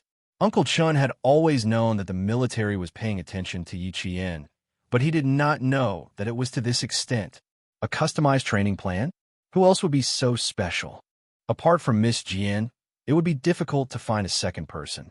The military values Yi Qian so highly because of her own efforts. I've already taught her everything I can. My past has already become history, and I've already fallen behind in all aspects. Now that we've gone through digital and information-based high-tech battles, my method is already outdated and can't keep up with the changes in our country's military. After I finish teaching her for the remaining 6 months, I'll hand Yi Qian over to the military so that the military can train her to the next level. Uncle Chun was telling the truth. He did not know much about high-tech weapons. Only if Yi Qian joined the military would she be able to learn more and know more. With the Major General's words, Uncle Chun was even more relieved. The little girl that he and Uncle Jin had trained together was finally going to leave them. She was going to spread her wings and fly to a higher and wider sky. Chapter 1090. But the Major General denied it and said seriously, "Without you, I am certain that Yi Qian would not be where she is today. It is a tragedy to have a fine horse but not have a talent scout. But to have a talent scout who knows a fine horse is a good thing. You have a good eye for talent and use your unique method to train Yi Qian until she is only one step away from becoming a Special Forces soldier. Old Chun, you're a role model for all of us generals to learn from." The guard outside the tent said, reporting. The Major General replied, "Come in." Then he saw 2 figures walking in together. The man was tall and slender with elegant features, while the woman was slender and beautiful. They wore the same forest camouflage uniform as they walked over. One represented the male soldiers, while the other represented the female soldiers. Both of them could represent the entire military and be used for recruitment propaganda. Come, sit." When the Major General saw Yi Qian, he stood up and personally walked over to greet her. "You seem to be in good spirits. Surviving alone for 15 days. Yi Qian, good job." Uncle Chun was looking kindly at Yi Qian, his smile full of gratification. The little girl of the past had finally grown up. She was slim and graceful like a girl, but also had the temperament of a soldier. Her back was straight, and her expression was confident and reserved. When she spoke to the major, she was calm and confident. She had grown up. She had grown up. She had grown up into an adult. The atmosphere in the command tent was very harmonious. From time to time, loud laughter could be heard. The Major General gave an objective evaluation of Yi Qian's performance during the survival training. He said, "Based on your current performance, you have completely met the requirements of the training. You have overcome your fear on your own and helped the border police to complete their mission successfully. The military is extremely satisfied with your outstanding performance. At the same time, I hope that you will continue to work hard and live up to Old Chen's training." Yi Qian was indifferent to the evaluation and praise of her superior. She did not have a trace of pride because she believed that everything she did was what she should be doing. There was nothing to be proud of. "Major General, speaking of training, there is another opportunity for Yi Qian to train. What do you think?" He was a man who was good at finding the right opportunity to make appropriate suggestions. He brought up the topic very naturally. Major Xia looked at Yi Qian with a serious expression. "Why don't you ask the Major General?" Yi Qian was still thinking about how to bring it up. As soon as he opened his mouth, he immediately asked with a very serious expression, "Major General, I happen to have a week of leave. When I saw the armored vehicle just now, I was wondering if I could stay in the army and learn more about these self-propelled weapons that are very powerful on the battlefield." After the idea was put forward, Uncle Chun looked at the Major General quietly. This was a good idea. He was also thinking about it. "Major Xia gave you an idea? Or did you think of it yourself?" The Major General, who did not immediately agree, looked at the serious young major with a faint smile. Then he smiled and asked Yi Qian, "Why do I feel like we've discussed this outside?"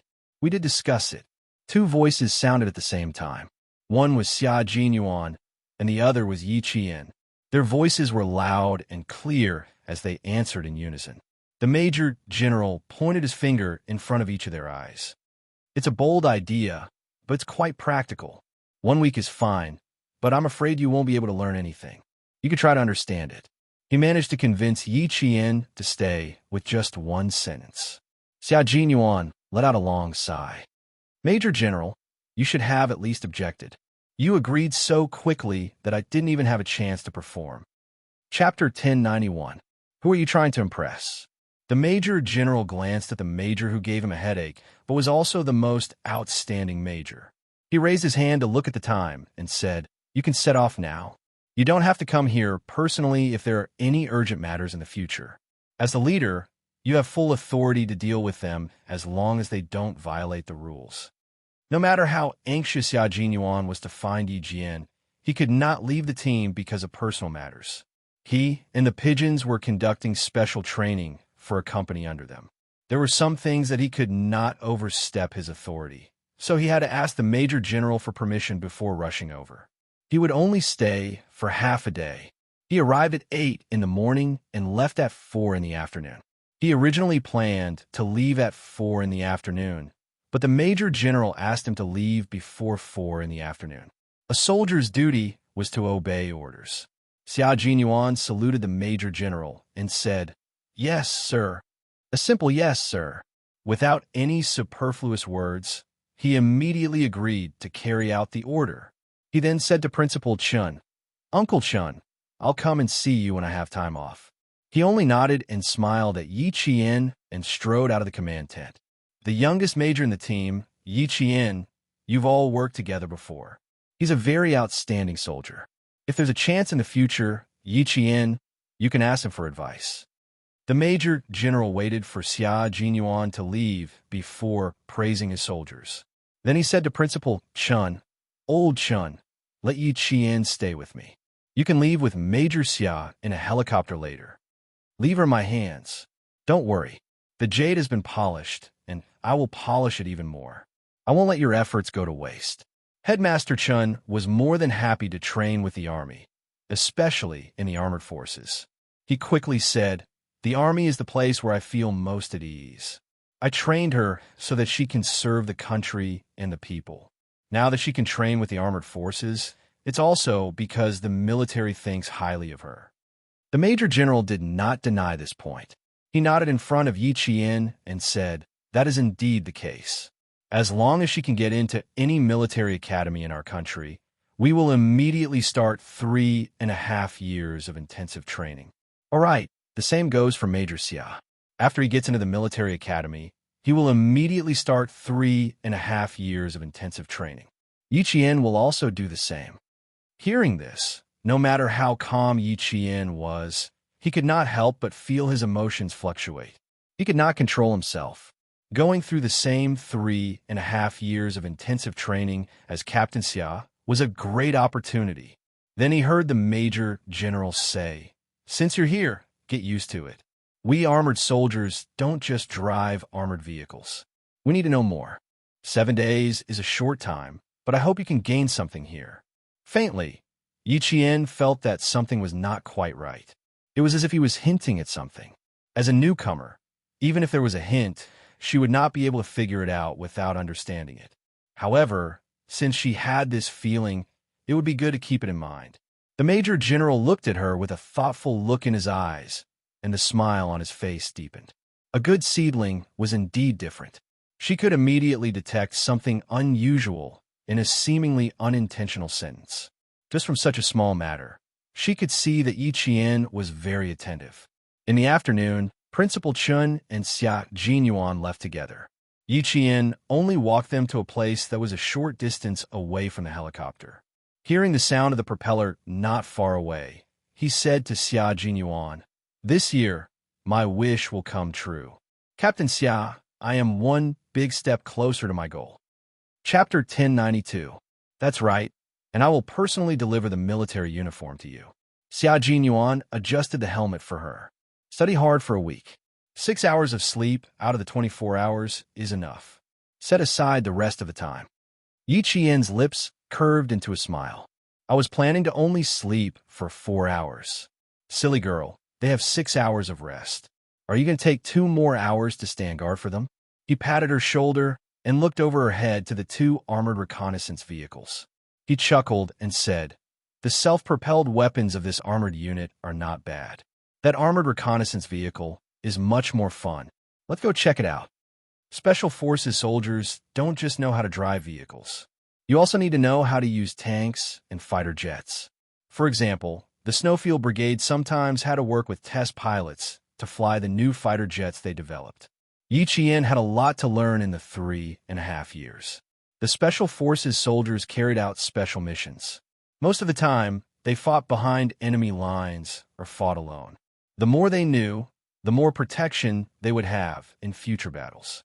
If one day they needed to escape, even if there was a tank or fighter jet in front of them, they would have to know how to use it.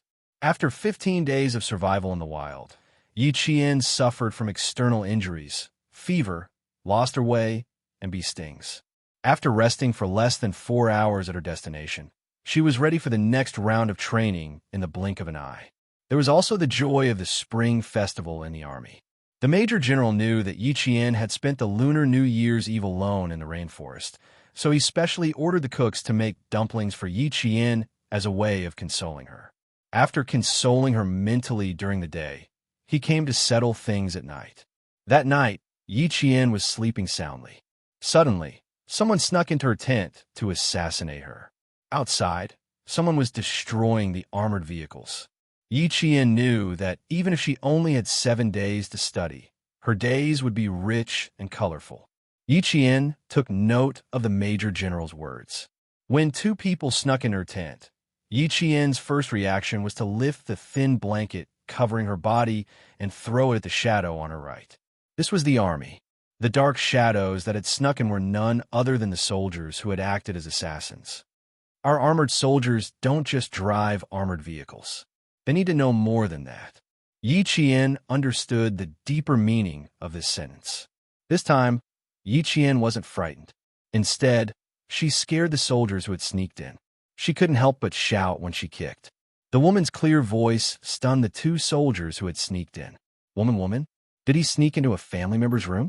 That's not right. Where did the family room come from? They were all out training.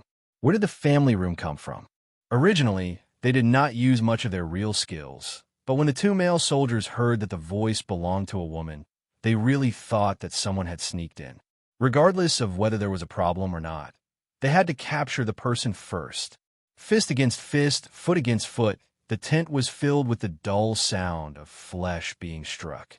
Outside, the Major General said to a company commander surnamed Zhua from the armored forces, "Guess how long it will take for this to end? The 2 soldiers you sent here are very good at fighting. One of them could take on several people. Since it's a female soldier inside, and it's 1 against 2, I think it won't take more than 5 minutes." Company commanders would thought that he was being conservative. If he really wanted to say it, they should be able to take down the enemy in about 3 minutes. Chapter 1093. The Major General smiled meaningfully. That's not necessarily true. It's impossible for your 2 men to overpower her in 10 minutes, but she can overpower one of your soldiers in 10 minutes. The Soldier King had spent 4 years training the Special Forces. How could one soldier overpower them? That's not possible. Female soldiers are weaker than male soldiers in terms of physical fitness. Those 2 soldiers. Before he could finish, he heard a girl's voice say, "You've lost." Left company commander. How embarrassing. What a disgrace to his grandmother's home. So fast. The Major General was a little surprised. He had said that 1 soldier would be overpowered in 10 minutes. Now, it had only been 5 minutes and both soldiers had been overpowered. It was so fast that he couldn't accept it so quickly. The male soldiers of the armored forces shouldn't have been overpowered by Yi Qian in 5 minutes. If Principal Chun was here, he would think that Yi Qian could have sped up the time even more. After 4 years of rigorous training, overpowering the enemy in the shortest amount of time was more advantageous for oneself. If you shortened 5 minutes to 4 minutes, you would still have 1 minute to support your comrades, or buy 1 more minute for the entire force's fighter jets. The 2 male soldiers were a little dejected when they came out. When they saw their company commander's face, which was already dark, turned as dark as coal. Beautifully overpowering 2 in 5 minutes. Good job. The Major General had always admired Yi Qian. Now that he could see her ability face to face, his appreciation for talent deepened. They're 2 of the best soldiers in Left Company Commander's company. I didn't expect them to make our company commander so angry. Left Company Commander only felt embarrassed. He couldn't even beat a female soldier. If word got out, he would be treated as a joke by other companies. Yi Qian said, "They're very good.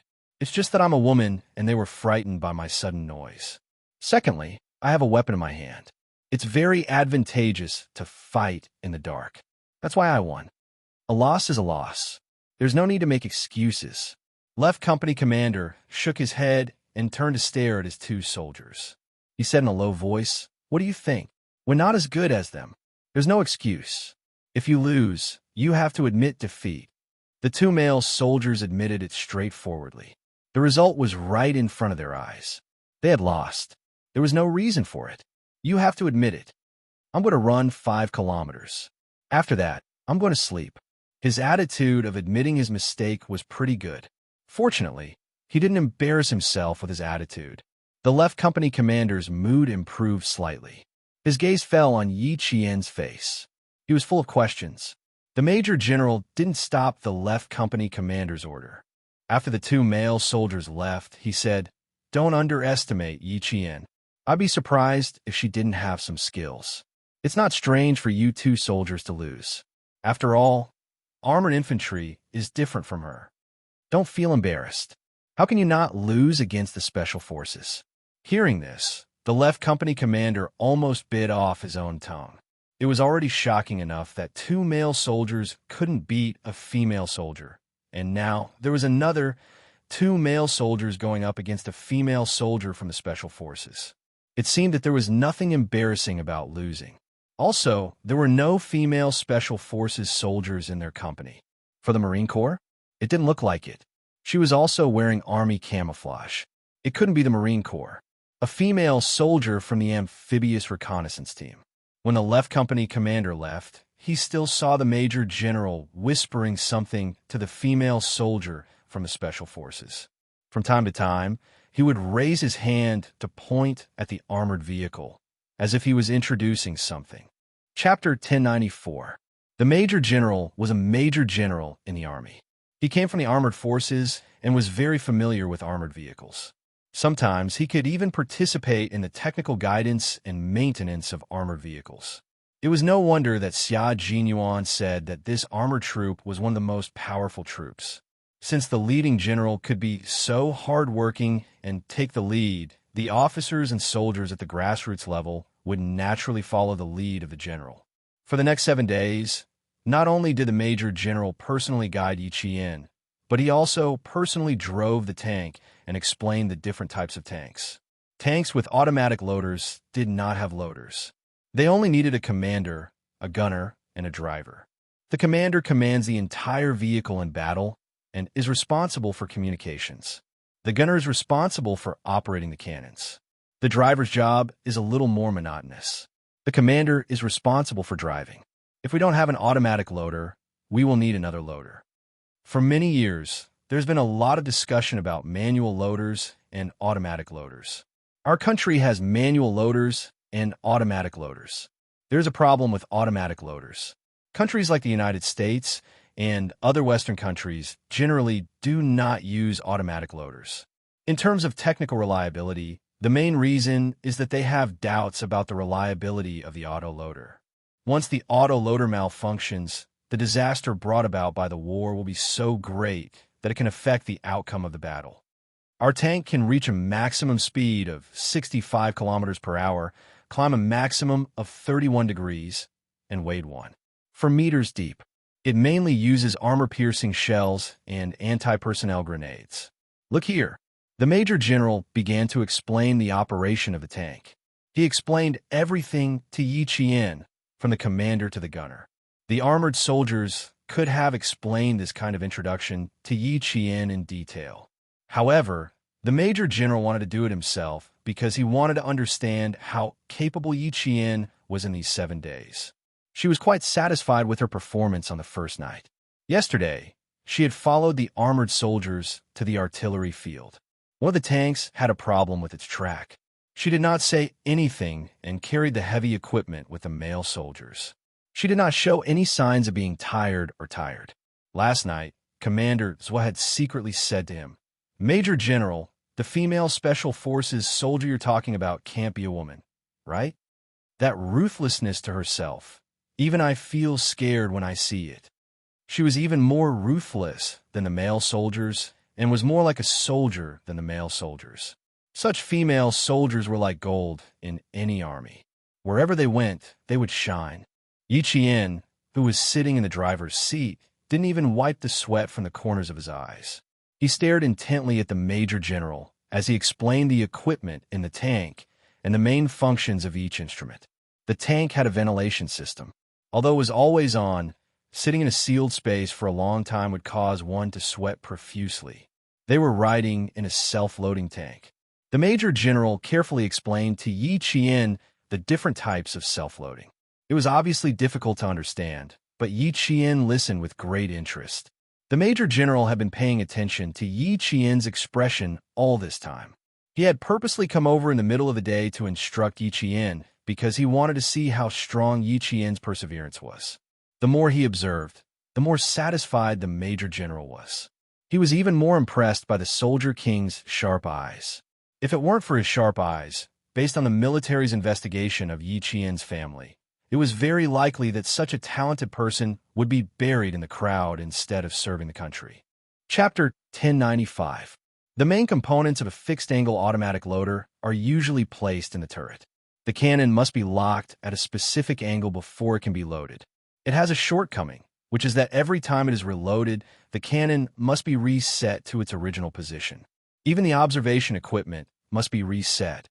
It can be said that although the fixed-angle automatic loader increases the firing rate, it also limits the combat effectiveness of the tank. Our military rarely has this type of tank. It is either manually loaded or non-fixed-angle loader. Yi Qian smiled and said, "I understand. The tank I sat in yesterday was a non-fixed-angle loader because I saw that it was a semi-automatic loader. The reloading and unloading were done manually. It is different from the fixed-angle automatic loader that you mentioned." "You are very observant." The Major General smiled approvingly and said, "That's right. Our armored forces mainly use non-fixed-angle loader tanks and fully manual loader tanks. We have fixed-angle loaders, but they are very, very rare. Our country has countless military experts who have been improving the tank research. Just like the tank we are sitting in now, it may be put into production in the near future." In her previous life, Yi Qian did not pay attention to this area. If she did, she would know that China's fourth-generation Type 99 tank would be born soon. Once again, it would represent China's military strength taking a big step forward. As the main weapon of war, the tank could not stay in the same place. Even if the Type 99 tank was produced, China would not stop improving the tank. In order to become a big country, you must first be able to stand on the military side and make other countries fear you. From the Type 59 to the Type 79, and then to the Type 99 tank that would be released in 1999, it could be seen that China had been secretly improving the tank. In 7 days, Yi Qian had a certain understanding of the development of China's armored forces. From a main battle tank to the light tank, she had a certain understanding of the performance and operation of each type of armored vehicle. As long as the Major General asked her something, she could answer accurately. Just as Xia Jinyuan said, 7 days would not make her proficient, but at least she had a general idea in her mind. If there were similar opportunities or formal training in the future, at least she would not be ignorant. After all, armored vehicles were not the strength of the Special Forces. However, for the Special Forces of the Snowfield Brigade, they needed to understand the functions and usage of their country's weapons and equipment. They were a mysterious Special Forces team. Their mystery lay in the fact that there was nothing they couldn't solve, no weapon they couldn't use, and nothing they didn't know. The Snowfield Brigade was full of mystery and terror. Other than the important leaders of the military, no one else knew about its existence. They had no name, no organization, and no one knew where their base was. No one knew where they came from or where they were going. They were like ghosts carrying swords. Wherever they went, there would be blood, but no one knew where they were. Every country knew about the Delta Force, the Alpha Force, and the Green Berets, but the Chinese Snowfield Brigade was nowhere to be found. They could not be found. They could carry out anti-terrorist operations, and they could also carry out activities that were unfavorable to China abroad. They could also rush to the front line on the battlefield and fight for opportunities for the follow-up forces. The soldiers selected from such a force were all the best of the best. After a long period of strict training, they finally had the special forces of the Snowfield Brigade, with unique skills and extraordinary skills. The Major General was the direct commander of this force, and because it was the first time he had recruited a Special Forces female soldier, he was very cautious. Chapter 1096. Since he had the chance to observe Yi Qian up close, the Major General used a harsh gaze to evaluate Yi Qian, from his language to his attitude, from his ability to his intelligence, and from his physical and mental qualities to his training. He needed to give an objective evaluation of Yi Qian within 7 days. Yi Qian did not know that he had been included in the evaluation, nor did he know that the reason why Xia Jinyuan asked him to let her stay in the armor division for a week was to bring her to the Major General and let him evaluate her personally instead of reporting to the Major General through him. There were some things that Xia Jinyuan could not mention to Yi Qian before he became a member of the Snowfield Brigade, nor could he explain everything to her. Everything would proceed according to her wishes. Step by step, she held Yi Qian's hand and walked into his world, a world that she could not imagine. What was the most beautiful love? Xia Jinyuan did not understand. The only thing he understood was holding her hand and accompanying her in the way she liked as she grew up. Every day, for 7 days, the Major General personally wrote down his evaluation of Yi Qian's overall abilities. He did not let anyone else do it. After Yi Qian left, this evaluation would be sent to the military as a top-secret document. Yi Jian's departure made Company Commander Zui heave a sigh of relief. Yi Jian could carry cannons, carry guns, kill people, and save people. She also had the godly marksmanship of 100 spears piercing a leaf. This made him, the company commander, feel a lot of pressure. After Yi Qian boarded the plane, he could not bear to let him go. He said to the Major General, "Major General, if such a soldier were to be placed in our division, he would be able to arouse the competitive spirit of the male soldiers. Save me some trouble. Every time after training, I see Yi Jian stronger than your soldiers. She intimidates Mr. Bao's face and roars in the middle of the night. Fortunately, she has a good mentality. Otherwise, she would be scared away by you." The Major General watched the helicopter take off and fly out of the mountains. He then smiled at Commander Zhua. "I heard you roaring the entire spring festival. If you still want Yi Qian to be placed in the division, the commander will fall out with you." As he spoke, the Major General's expression turned cold. "Your training needs to be strengthened.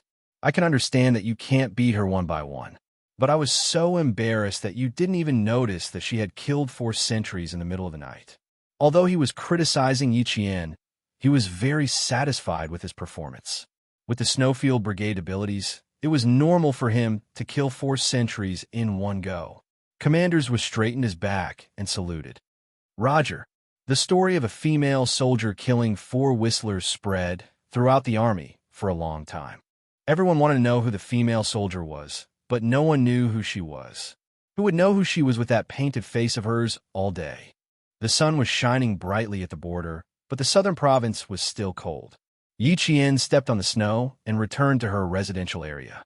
Uncle Chin knew she was coming back and had prepared dinner for her. She pushed open the door to her room with spring festival couplets and saw a white-haired old man walking slowly in the living room. "Grandpa Jin." Yi Qian's voice trembled in surprise. She threw her backpack to the ground and ran into the living room without even changing her shoes. Grandpa Jin, why did you come all the way here? Why are you here? Her voice trembled, and her eyes were red with tears. It's been more than 10 hours. How can your body take it? For years had passed, and Grandpa Jin was already 80 years old. His hair was all white. Although he was walking slowly, his back was still straight. No matter how much hardship he had gone through, this first-grade sergeant major still maintained the dignity of a soldier. Chapter 1097. Uncle Jin gently patted the back of her hand and smiled kindly. Your Uncle Chum brought me here. How can I be tired? You haven't come back to the village for 2 years. I was worried about you. Now that I see you, I'm relieved. You've grown up. You're a big girl now. The army thinks highly of you. No matter how far Yi Qian had gone, she was just a little girl growing up in Uncle Jin's heart. I've grown up. You're old too. Yi Qian's voice was a little choked. She helped the old man sit down on the wooden sofa and said softly, I haven't come back to see you for 2 years. I'm sorry for making you worry. Uncle Jin smiled and said, in order to not let you come back, I've talked so much. Don't you think it's good now? You're valued by the army, and I'm also valued by the army in the village. What does it matter if you don't come back? Little girl, we don't have much time in our lives. The longer we live, the fewer days we have to live. When it's time for you to learn new skills, you need to live every day seriously. If you come back to see me, it'll take you 3 days to go back and forth. I don't want you to waste 3 days just to see me. You haven't come back to see me for 2 years, but now you've achieved something that makes me happy. My child, you've been using your own methods to prove to me that you've been working hard.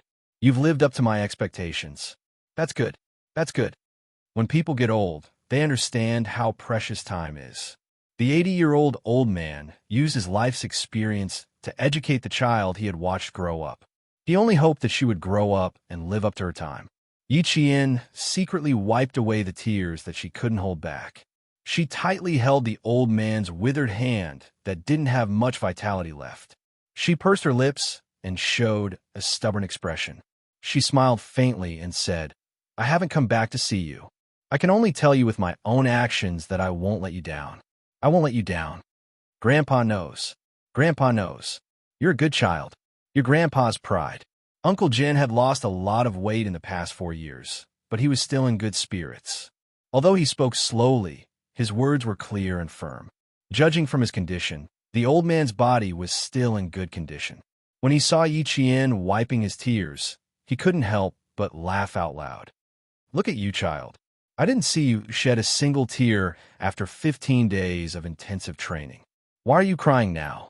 The old man had lived to this age and had experienced the flames of war, so he was able to see through everything better than others. His witty yet insightful conversation soon made Yi Qian laugh heartily. She should be the one making the old man happy. Why was the old man making her happy instead? Knowing what the elderly liked to hear, Yi Qian picked the ones that he liked to hear. Snakes should be hibernating, but I met 2 pythons that were coiled around a tree. Those drought magnolia locusts were as thick as a pinky finger, and they stuck to their bodies. When they felt the pain, good fellow, I'm full. There are these in the mountains. It's much better than before. Back then, there were many tigers and wolves. When we crossed the mountains, we had to be tense. We didn't want to be eaten by the tigers before the battle even started. When they talked about Yi Qian's training, the smile on Uncle Jin's face deepened. This child looked cold, but he was kind-hearted. He even knew to pick the ones that he liked to hear. Chapter 1098. I went out to get some rice wine, and little Miss Jian came home. Principal Chin's cheerful laughter came from outside the unlocked door. Little Miss Jian, drink with me and Uncle tonight and celebrate the spring festival together. Ever since Yi Qian graduated from junior high school, she had never celebrated the spring festival together. She used to train even during the first month of the year and only rushed back the day before school started. From the beginning of the year until the end of the year, training took up most of her time. The rice wine was mellow and the food was fragrant. Tonight was the day Yi Jian smiled the most and was the happiest. Saying something that hurt Child Xia made her happier than when she was with him. Yi Qian didn't drink too much, not even one tail. She asked the two elders to persuade her to go to bed early. 22 days of continuous training was considered high-intensity training in any military unit. She needed to rest early. Yi Jian's mood was fluctuating when she came back.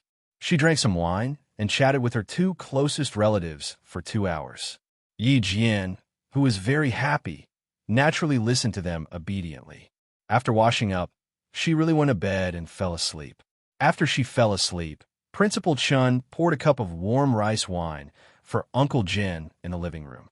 After touching the cup, he said, "In my opinion, you shouldn't talk about what you want to talk about for now. Why don't you talk about it after the college entrance exam? It's not long before the college entrance exam. Let her finish it in peace. The military is also waiting for her to pass the college entrance exam and officially enter the military." "Uncle Jin, I'm afraid something will happen at this critical juncture.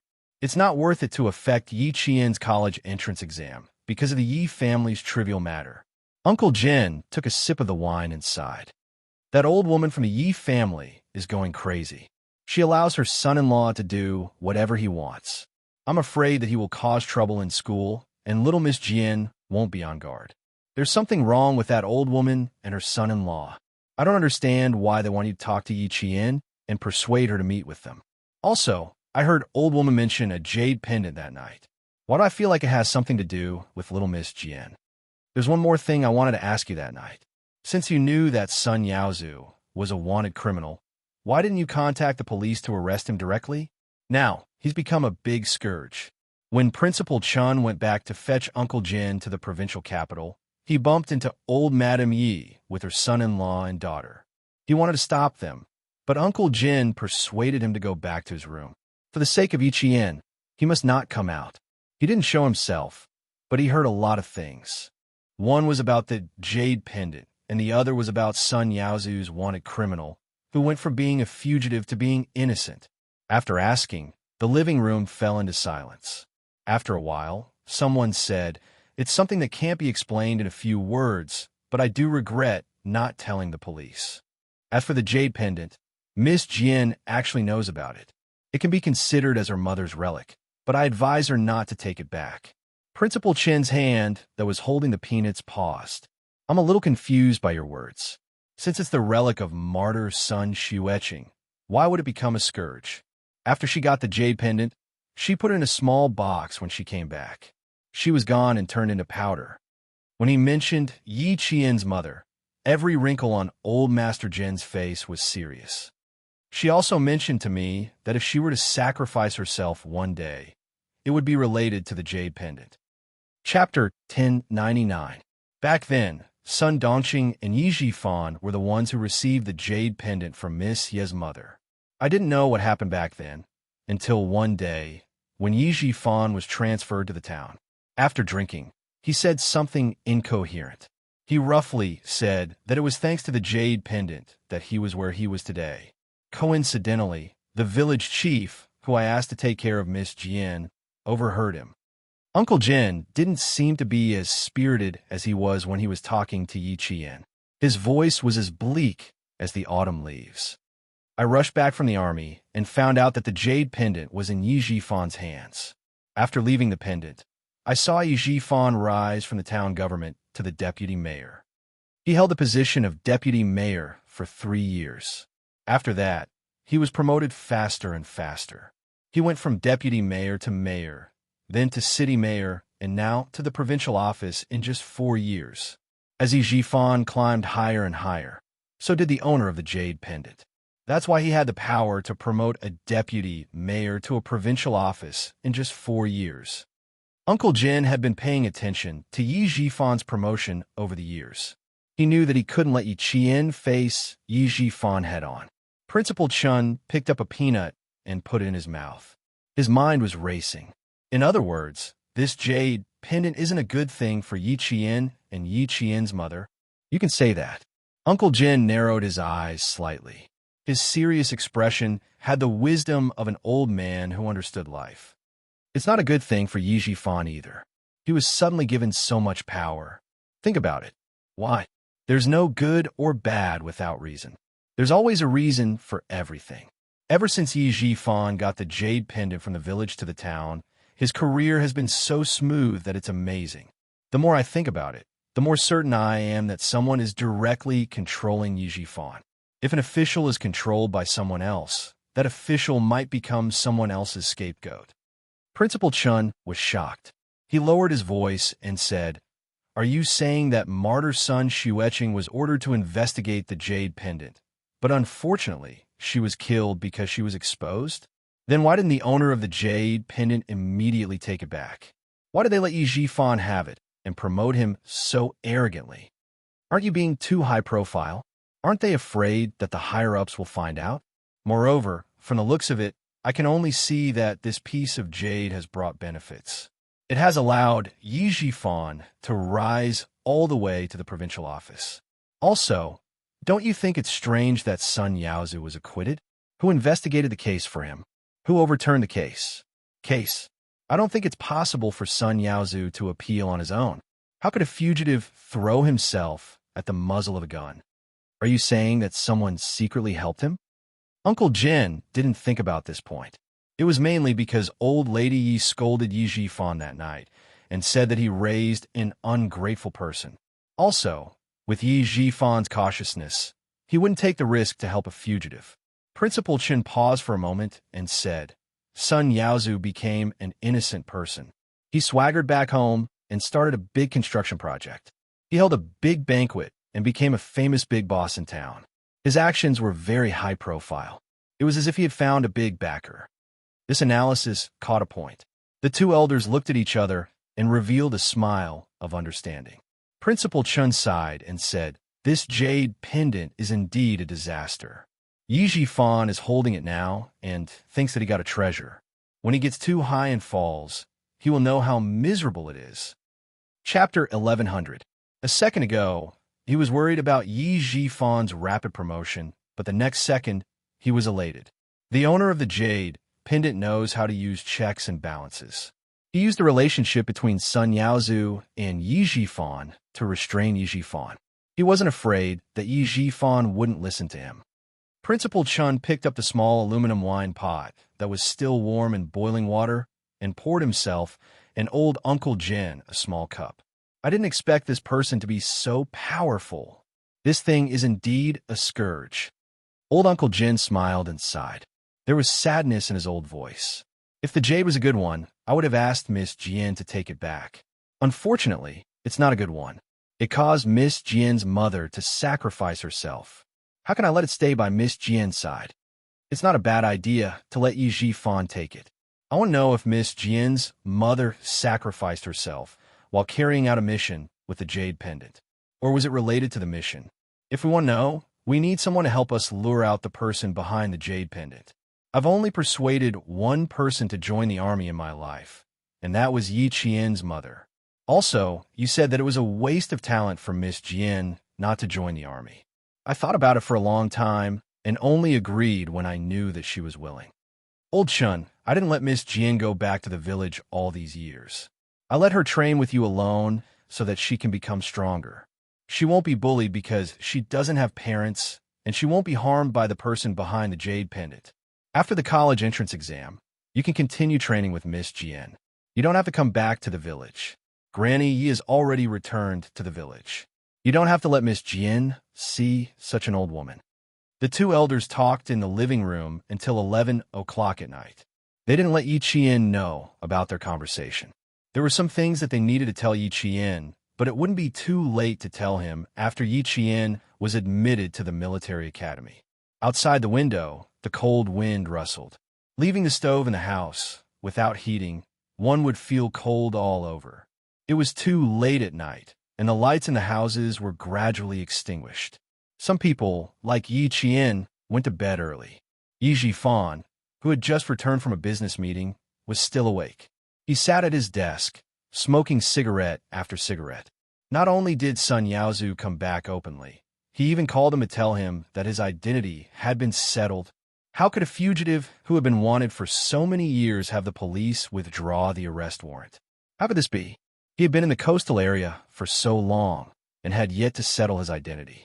Suddenly, It was settled in less than 3 months after he was promoted to the provincial office. There were even rumors that someone important was helping him. Noble? Who was the benefactor of trash, like Sun Yaozu. Why didn't he settle it earlier or later? Why did he have someone to settle it for him when he was transferred to the provincial office? Strange, too strange. It was so strange that it made him feel extremely uneasy. He was so uneasy that he couldn't sleep for the past few days. He had a feeling that this matter wasn't simple. It was as if they were coming for him. "Dad, why aren't you asleep yet?" Ying pushed open the unlocked door of the study. She was wearing thick cotton pajamas and holding a pen in her hand. The moment she entered, she choked on the smell of alcohol and cigarettes in the study. "Don't smoke so much. It's like the house is on fire from the smoke." He walked over to open the window and let the cold air outside blow away the smell in the room. He then heard her advise, "You don't have to smoke or drink to solve your stress at work. It's the same to relax." Yi Ying, who he hadn't seen for a year, had also grown into a slender and elegant woman. Other than her slightly darker skin tone, she was indeed quite beautiful. She had an oval face, almond-shaped eyes, curved willowy eyebrows, and a small mouth. She was like an 18 or 19-year-old flower, so tender that water could come out of it. She was so bright that she shone brightly. Chapter 1101. Yi Jifan pressed the cigarette but into the ashtray and watched his daughter stand up. He frowned and asked, "Why aren't you asleep yet? It's so late. Did I wake you up?" His gaze fell on Yi Ying's right hand, which was holding a pen, and his frown deepened. "You're staying up late to revise again. You can't stay up so late just to study. Why didn't your mom remind you? Where's your mom?" "Dad, I'm revising secretly. Mom doesn't even know. I'm fine. You're the one who's in trouble." Ying seemed to be afraid that Yi Jifan would blame Sun Dongqing. She quickly said, "You look troubled. Is your work not going well?"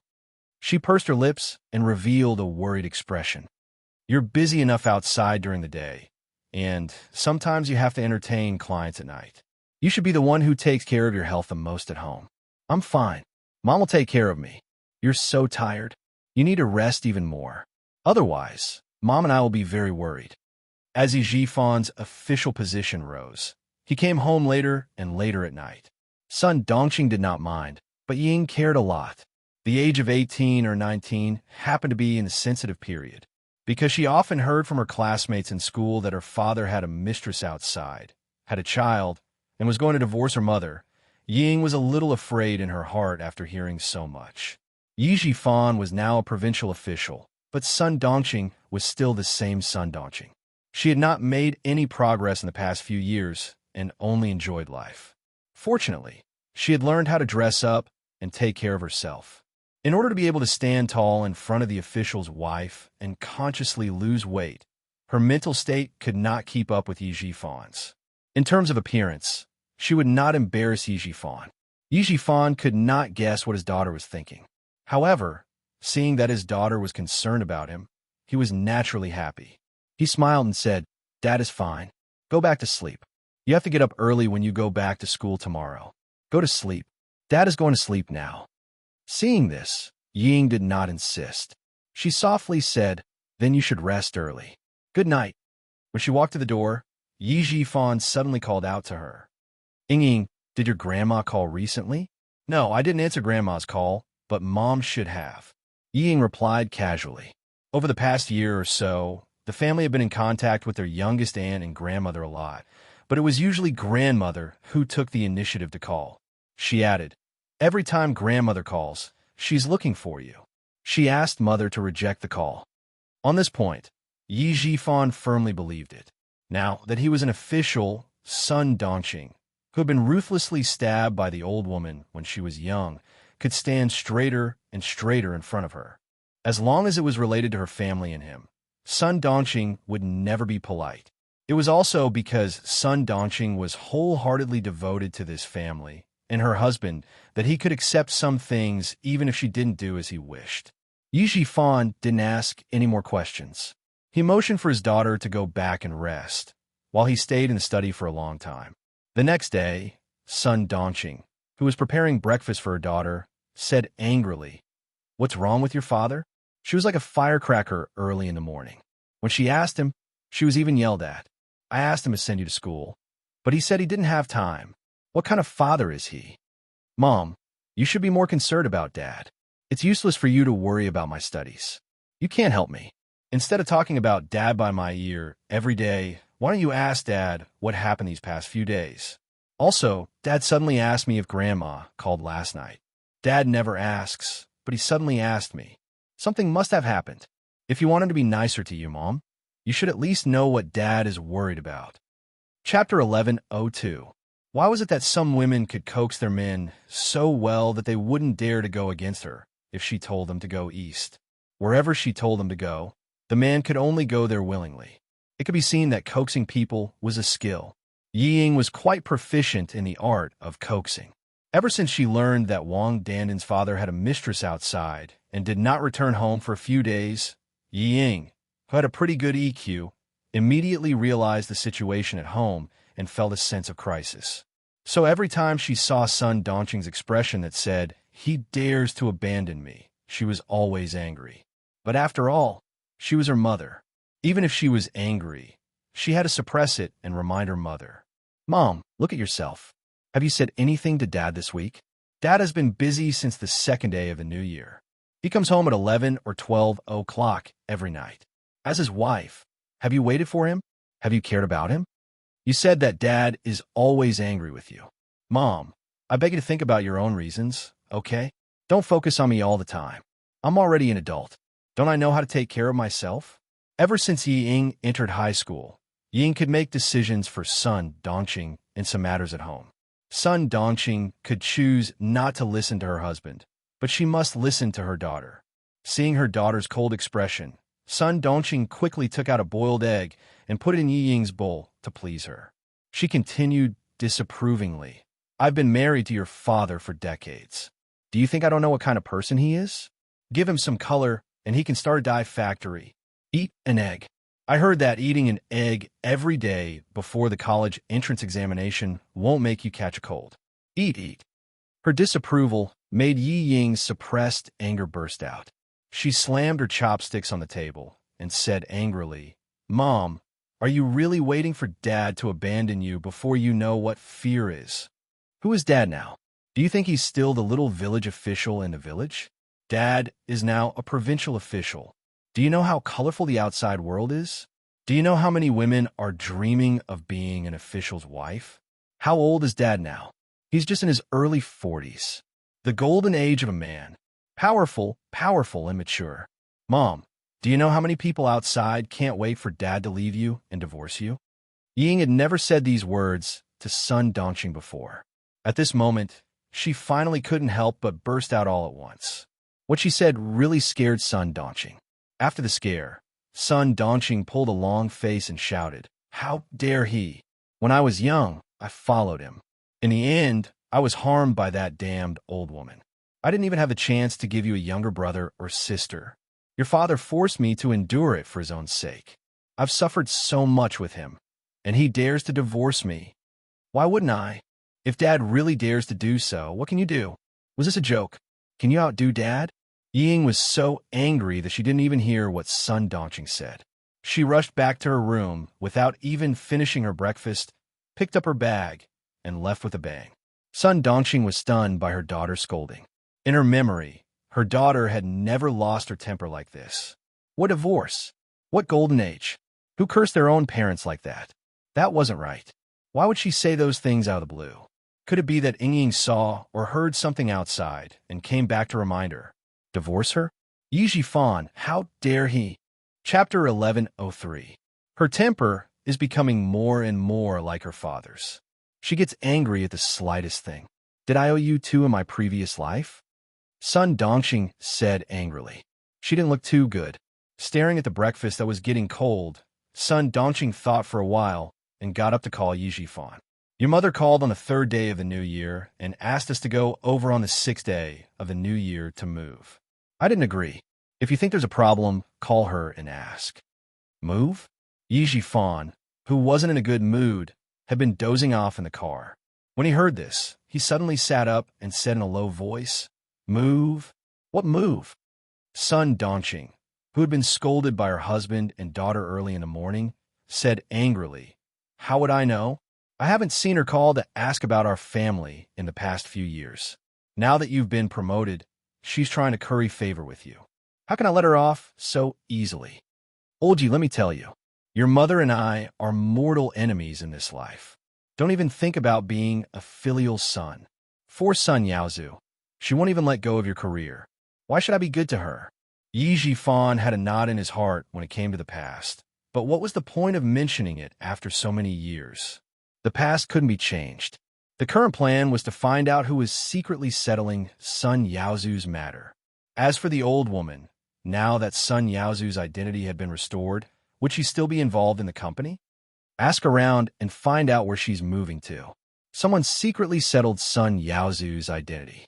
Even I didn't dare to promise, but someone did it for them. Tell me, can I go against my mother now? She's been outside for so many years, and her business is so big. Is it possible that they don't have any connections? They only contacted me because my surname is Yi, and I'm my mother's son. Compared to outsiders, my son is much more reliable. Yi Jifan had never mentioned to Sun Dongqing that someone had promoted him behind the jade pendant, nor did he mention that he wasn't old Madame Ye's biological son. There were many things that couldn't be known by Sun Dongqing.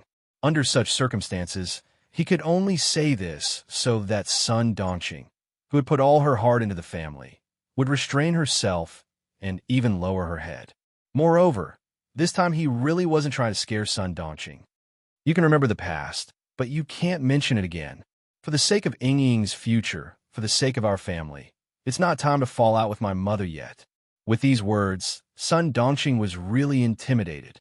Like a shrew, she had followed her husband's rise to higher positions. She had seen more and more things. She could more or less distinguish between what was beneficial and what was harmful. Hearing this, her face turned ashen as she said, "Old fart, you really do have some ability. I'll call back to the village and ask her where she's moving. I'll call you once I know the answer." After that, Sun Dongqing hung up the phone and called the village head's house. Ying, who had run outside, felt the cold wind of winter blow on her, and her mind immediately cleared up a lot. The sentence, "because of that damned old hag, I didn't even have the chance to give you a younger brother or sister," flashed through her mind. Her heart suddenly skipped a beat. Why did she feel that this sentence was a bit strange?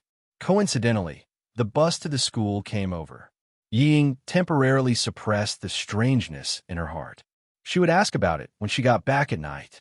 There were already many students from the provincial second high school on the bus. At the same time, there were also students wearing the provincial first high school's uniform. The bus passed by two schools. Even if Ying didn't want to hear about Yi Qian, she had heard about it for more than a year. Chapter 1104. Although Ying didn't continue her studies at the provincial high school, she knew everything about Yi Qian. For example, Hua University and Shi University were both waiting for her to agree, but in the end, she rejected them. She even said that her first choice wasn't Hua University or Shi University, but other schools. What a joke. Hua University and Shi University were the best schools in the country. Who knew how many people dreamed of going to those schools? She gave them up just like that? How is that possible? Only those idiots in the provincial high school who had been deceived by her would believe her. She even rejected the direct enrollment of the best schools in the country and said that her first choice wasn't here. What? Did she want to study abroad? Why didn't she take a look at herself first? Although she didn't continue her studies at the provincial high school, her competitive spirit was still there. Every time Ying heard about how Yi Qian did in the provincial high school, she would work even harder in the car. She was determined to compete with Yi Qian. Unfortunately, from the second year to the third year, she had never won against Yi Qian. Whether it was the big exams or the small exams, when she heard about Yi Qian's scores, Ying, who was originally happy that she could enter the top 10 of the grade, was furious again. It seemed that no matter how hard she worked in her studies, she would never be able to surpass Yi Qian. The car drove steadily. There were piles of snow on the side of the road that hadn't melted yet. The gray and white had long lost the white of snow. At 7 o'clock in the morning, the third-year students from the provincial high school rushed to school to start their last sprint. Everyone's expression was tense. They were all worried about their future. They were afraid that they wouldn't be able to get into school, afraid that they wouldn't be able to get into Zhongshan, afraid that their results wouldn't be satisfactory. These students are worried about this and that, but the third-year students from the provincial high school were different. Everyone's face was full of smiles. When they met at the school gate, they said loudly, "Happy New Year, may you be rich. Give me the red packets." Damn, there are no red packets this year. I'll take them all. You even threatened me that if I don't get into university, I won't get any red packets. You're so pitiful. I took the red packets and played games during the day. I played crazily during the day and studied at night, playing and studying at the same time. When the students from the other classes heard this, they didn't feel good. They were all students. Why was there such a difference? They had to wake up early to do homework during the 10 days of the winter break, but the first-year students still had time to play. Is Ichien here yet? The few of us haven't solved the problem yet, so we'll let her see how to solve it. After a few words, the topic shifted to Yichien. Under the envious gazes of the other classes, the students of Class 1 quickly walked towards the school building together. The new year brought a new atmosphere. Old classmates greeted each other with a Happy New Year when they met. Then, they took out the exam papers they had done during the winter break and started marking each other. In the second year of high school, the students of Class 1 of grade 12 in the province developed the habit of marking each other's papers. The person who proposed this method was the class monitor, Liu Xian. The students of grade 12 Class 1 had the ability to mark each other's papers. Everyone's results were outstanding. Every parent knew that the reason why their children could improve so much was because of the good learning atmosphere in the class. Some parents knew that the 5 roommates of Yichien who had been in the same dormitory as him were all in the top 20 and top 30 of the grade. Some parents even privately suggested to Teacher Tong that their children should go to the dormitory where Yichien had slept. They said that the dormitory had good feng shui and that there was Wen Chu Xing in charge. The students didn't know about this. When Teacher Tong found out, she didn't know whether to laugh or cry. She explained with a smile, "Then you're wrong. Yichien himself is in charge of our class. What are you worried about?" Chapter 1105. Although she didn't know whether to laugh or cry, she could tell that every parent had high expectations for their child. Yichien arrived at the classroom at 7:10 a.m. as usual. Then, like every morning last year, she was always surrounded by the most students. A happy day began with a lecture and ended with a lecture. This was the last semester of the third year of high school. When she opened her eyes, she studied until she crawled into bed to sleep. Looking at the date of the college entrance exam on the blackboard, although the students' grades were good, they were still nervous about preparing for the exam. They didn't relax at all. Everyone gave it their all to get into a good school. Uncle Jin watched Yi Chien wake up early in the morning and train until 11 p.m. every night. Although his heart ached, he never said that he wanted to stop Yi Chien's training. The old man believed that only by enduring hardship could one rise above others. Little Jian has been able to endure hardships since she was a child. Her mother left her in the village for the old woman of the Yi family to take care of her for the first year. The little girl was not shy with strangers. When she was hungry, she knew to look for food by herself. When the old woman hit her, she still knew to hug the legs of the villagers. Actually, Uncle Jin didn't know what kind of life Yi Jian lived before she was 3 years old. He only heard about it from the villagers. While he was talking, this old man who had been through many wars couldn't help but wipe the corners of his eyes. He knew very well that Yi Qian had suffered before she was 14. He even watched her suffer. Back then, he mentioned that he wanted to bring her back and raise her. Everyone in the village and town was present. In the end, the one who changed his mind was Yi Qian. He spent a lot of effort on this matter and got this result. When he saw that she didn't have any ability to stand on her own 2 feet, he gradually gave up and didn't mention it again. Fortunately, in the end, this little girl finally stood up. She was no longer a coward who couldn't resist. Step by step, she finally became a good girl. I have to go back to the village tomorrow. I'm worried about Yi Jifan. Looking at Yi Qian standing on a row of steel needles with a steel ball in his hands, Uncle Jin whispered to Principal Chun, "I have to go back to the village to take charge." Principal Chun said, "If Yi Jifan really wants to join forces with Sun Yaozu, you won't be able to do anything even if you stay in the village. Besides, Sun Yaozu is such a person. I'm really worried that he might do something worse than a beast when the time comes." What he meant was that he was afraid that if he called people over, they would secretly harm Uncle Jin. If I'm going to be harmed, it depends on how capable the person behind Sun Yaozu is to protect him. Uncle Jin harumphed as a murderous aura appeared between his eyebrows. Now that you mention it, I really want to see it. Daring to harm a first-rank sergeant major, he wanted to see if he really had the guts to do so. Principal Chun smiled bitterly. Who knows? Sun Yaozu is now rich and has someone behind him. If he really does something worse than a beast, he can just find a few scapegoats to take the blame, and he will be fine. Who can say for sure? You can't guess it, and neither can I. We can only be careful. Besides, Miss Jian is happy that you're staying here. Listen to my advice. Stay here and wait for Miss Jian to finish her college entrance exam.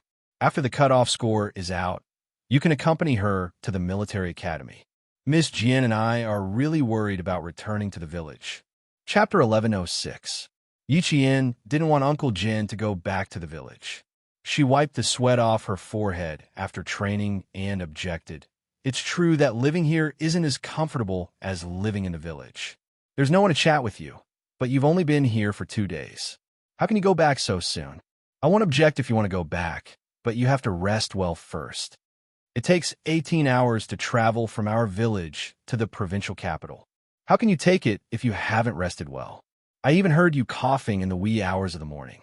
4 years had passed, and Uncle Jin had aged a lot. He was like an old pine tree. Although his back was still straight, it was showing signs of withering. Yi Qian looked at the old man who had changed her life. Tears welled up in her eyes. "Girl, you're speaking with such authority now. Even the look in your eyes is imposing." Grandpa Jin coughed softly, like a broken blower that had lost its power. "Grandpa is getting old. It's not comfortable living outside. I miss home. When one was old, they would want to return to their roots. No matter how comfortable living outside was, it was not as comfortable as living at home." Uncle Jin's uneven coughs came from the living room. Even his back was bent a little. Yi Qian looked at the old man's thin body in his cotton jacket. Suddenly, her heart thumped heavily. Then, an uncontrollable wave of panic washed over her like a tidal wave. She almost couldn't stand still.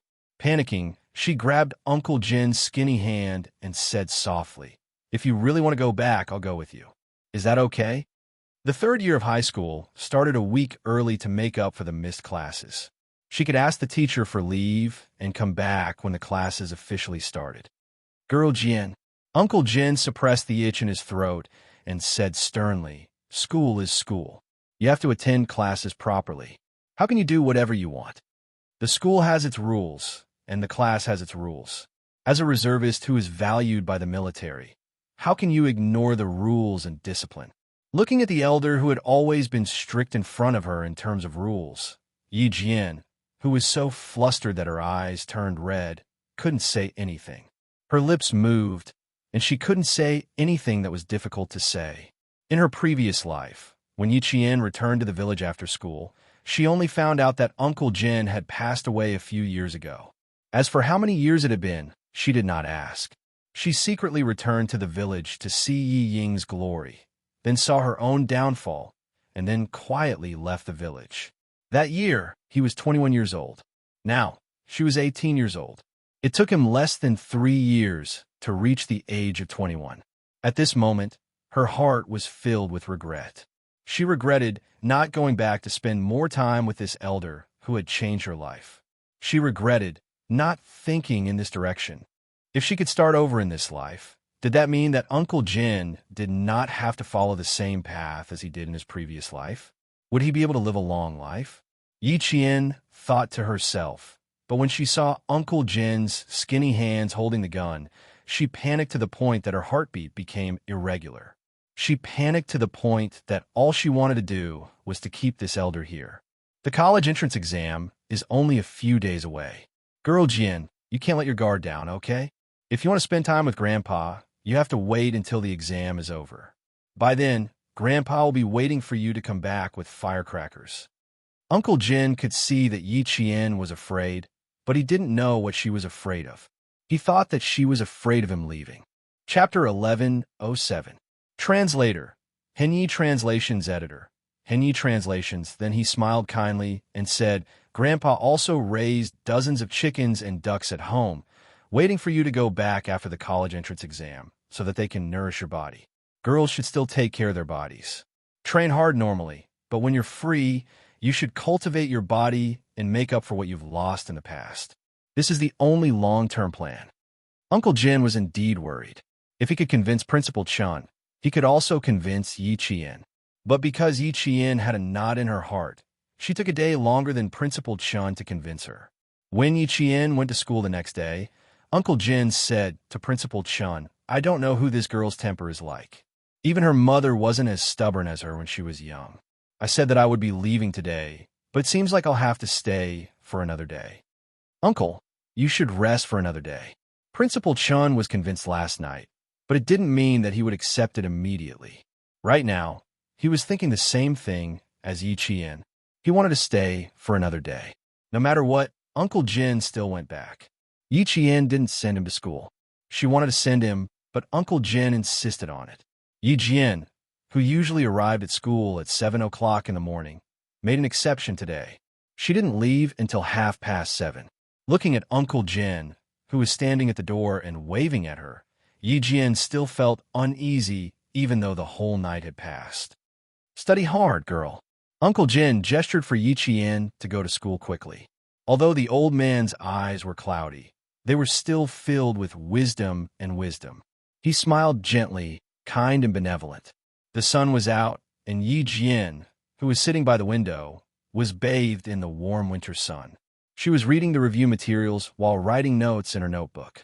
The faint golden sunlight shrouded her, giving her a sense of peace and serenity that came from being isolated from the rest of the world. Yi Qian, help me take a look at this question. A classmate came over with a math test paper and humbly asked her for guidance. I found something wrong with the fourth step and couldn't analyze it any further.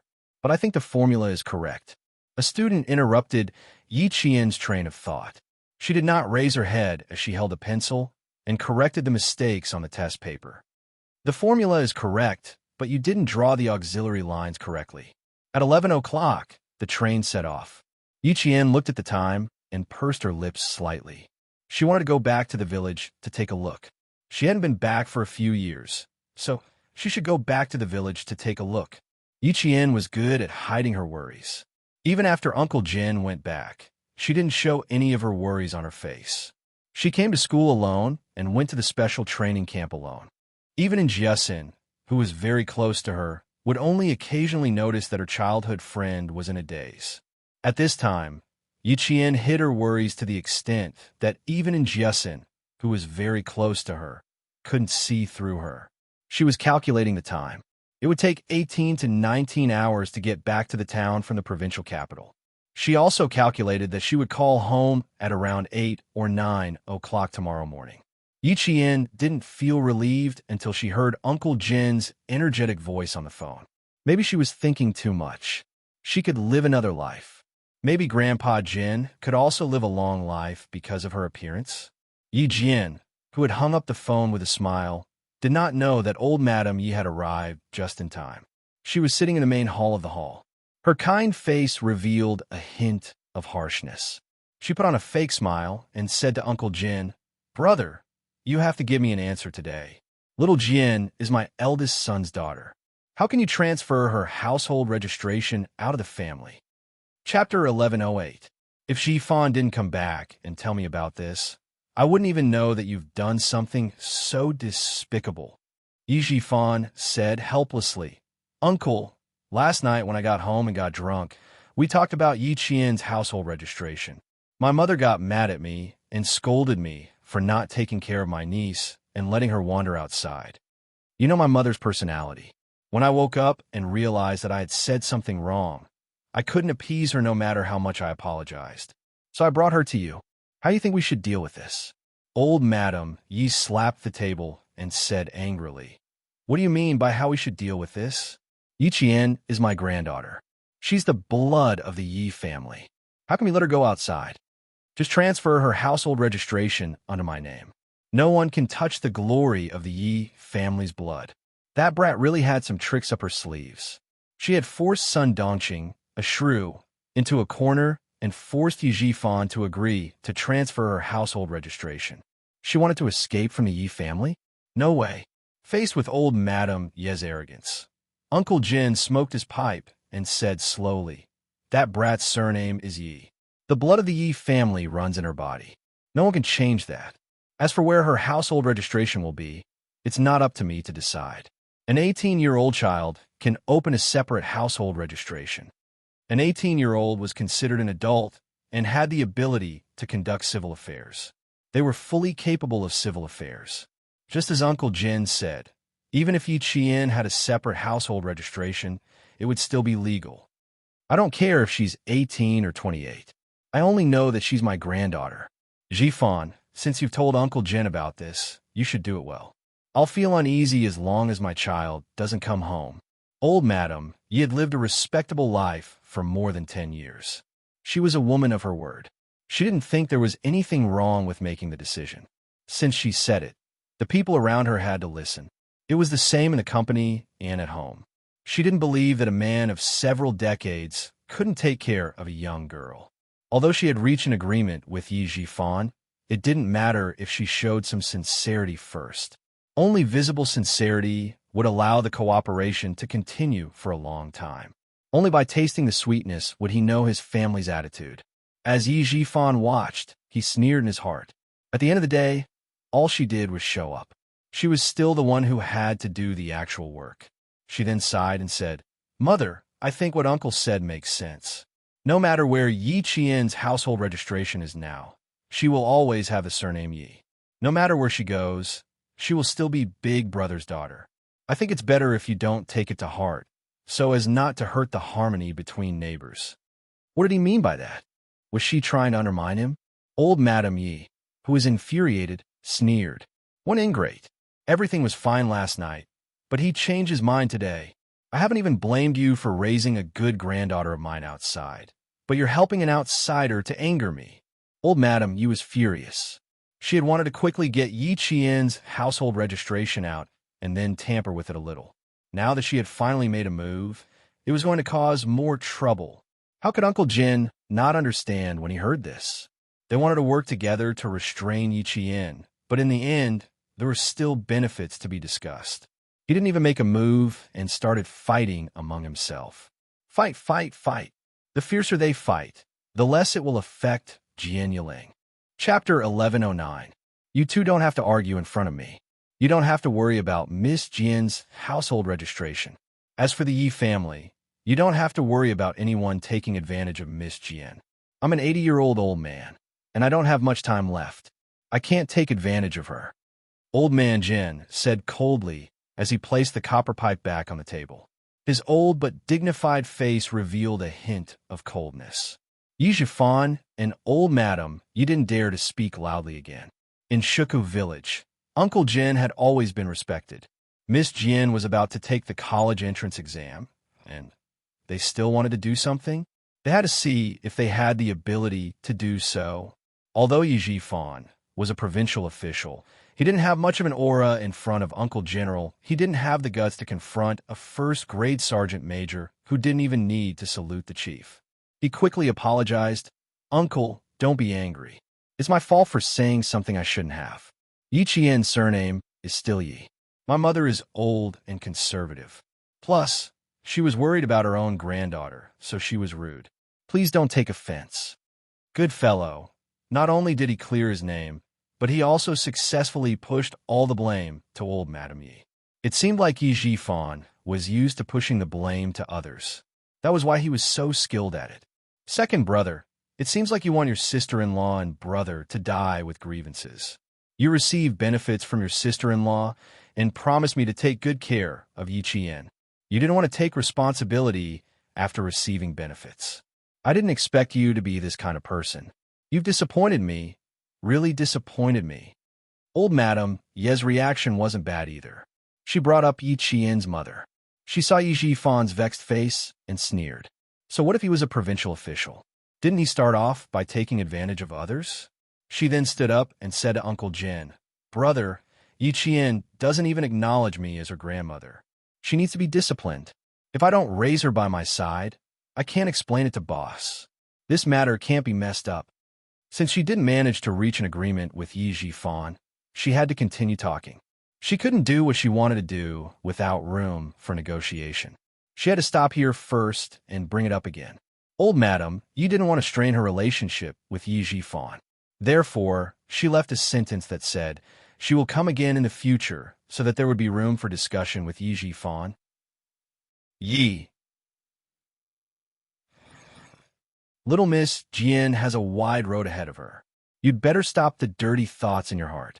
Otherwise, if little Miss Jian really remembers you, I'm afraid you won't be able to bear the consequences.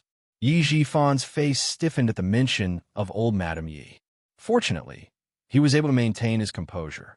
He sighed and said, "Uncle, you have a deep prejudice against me.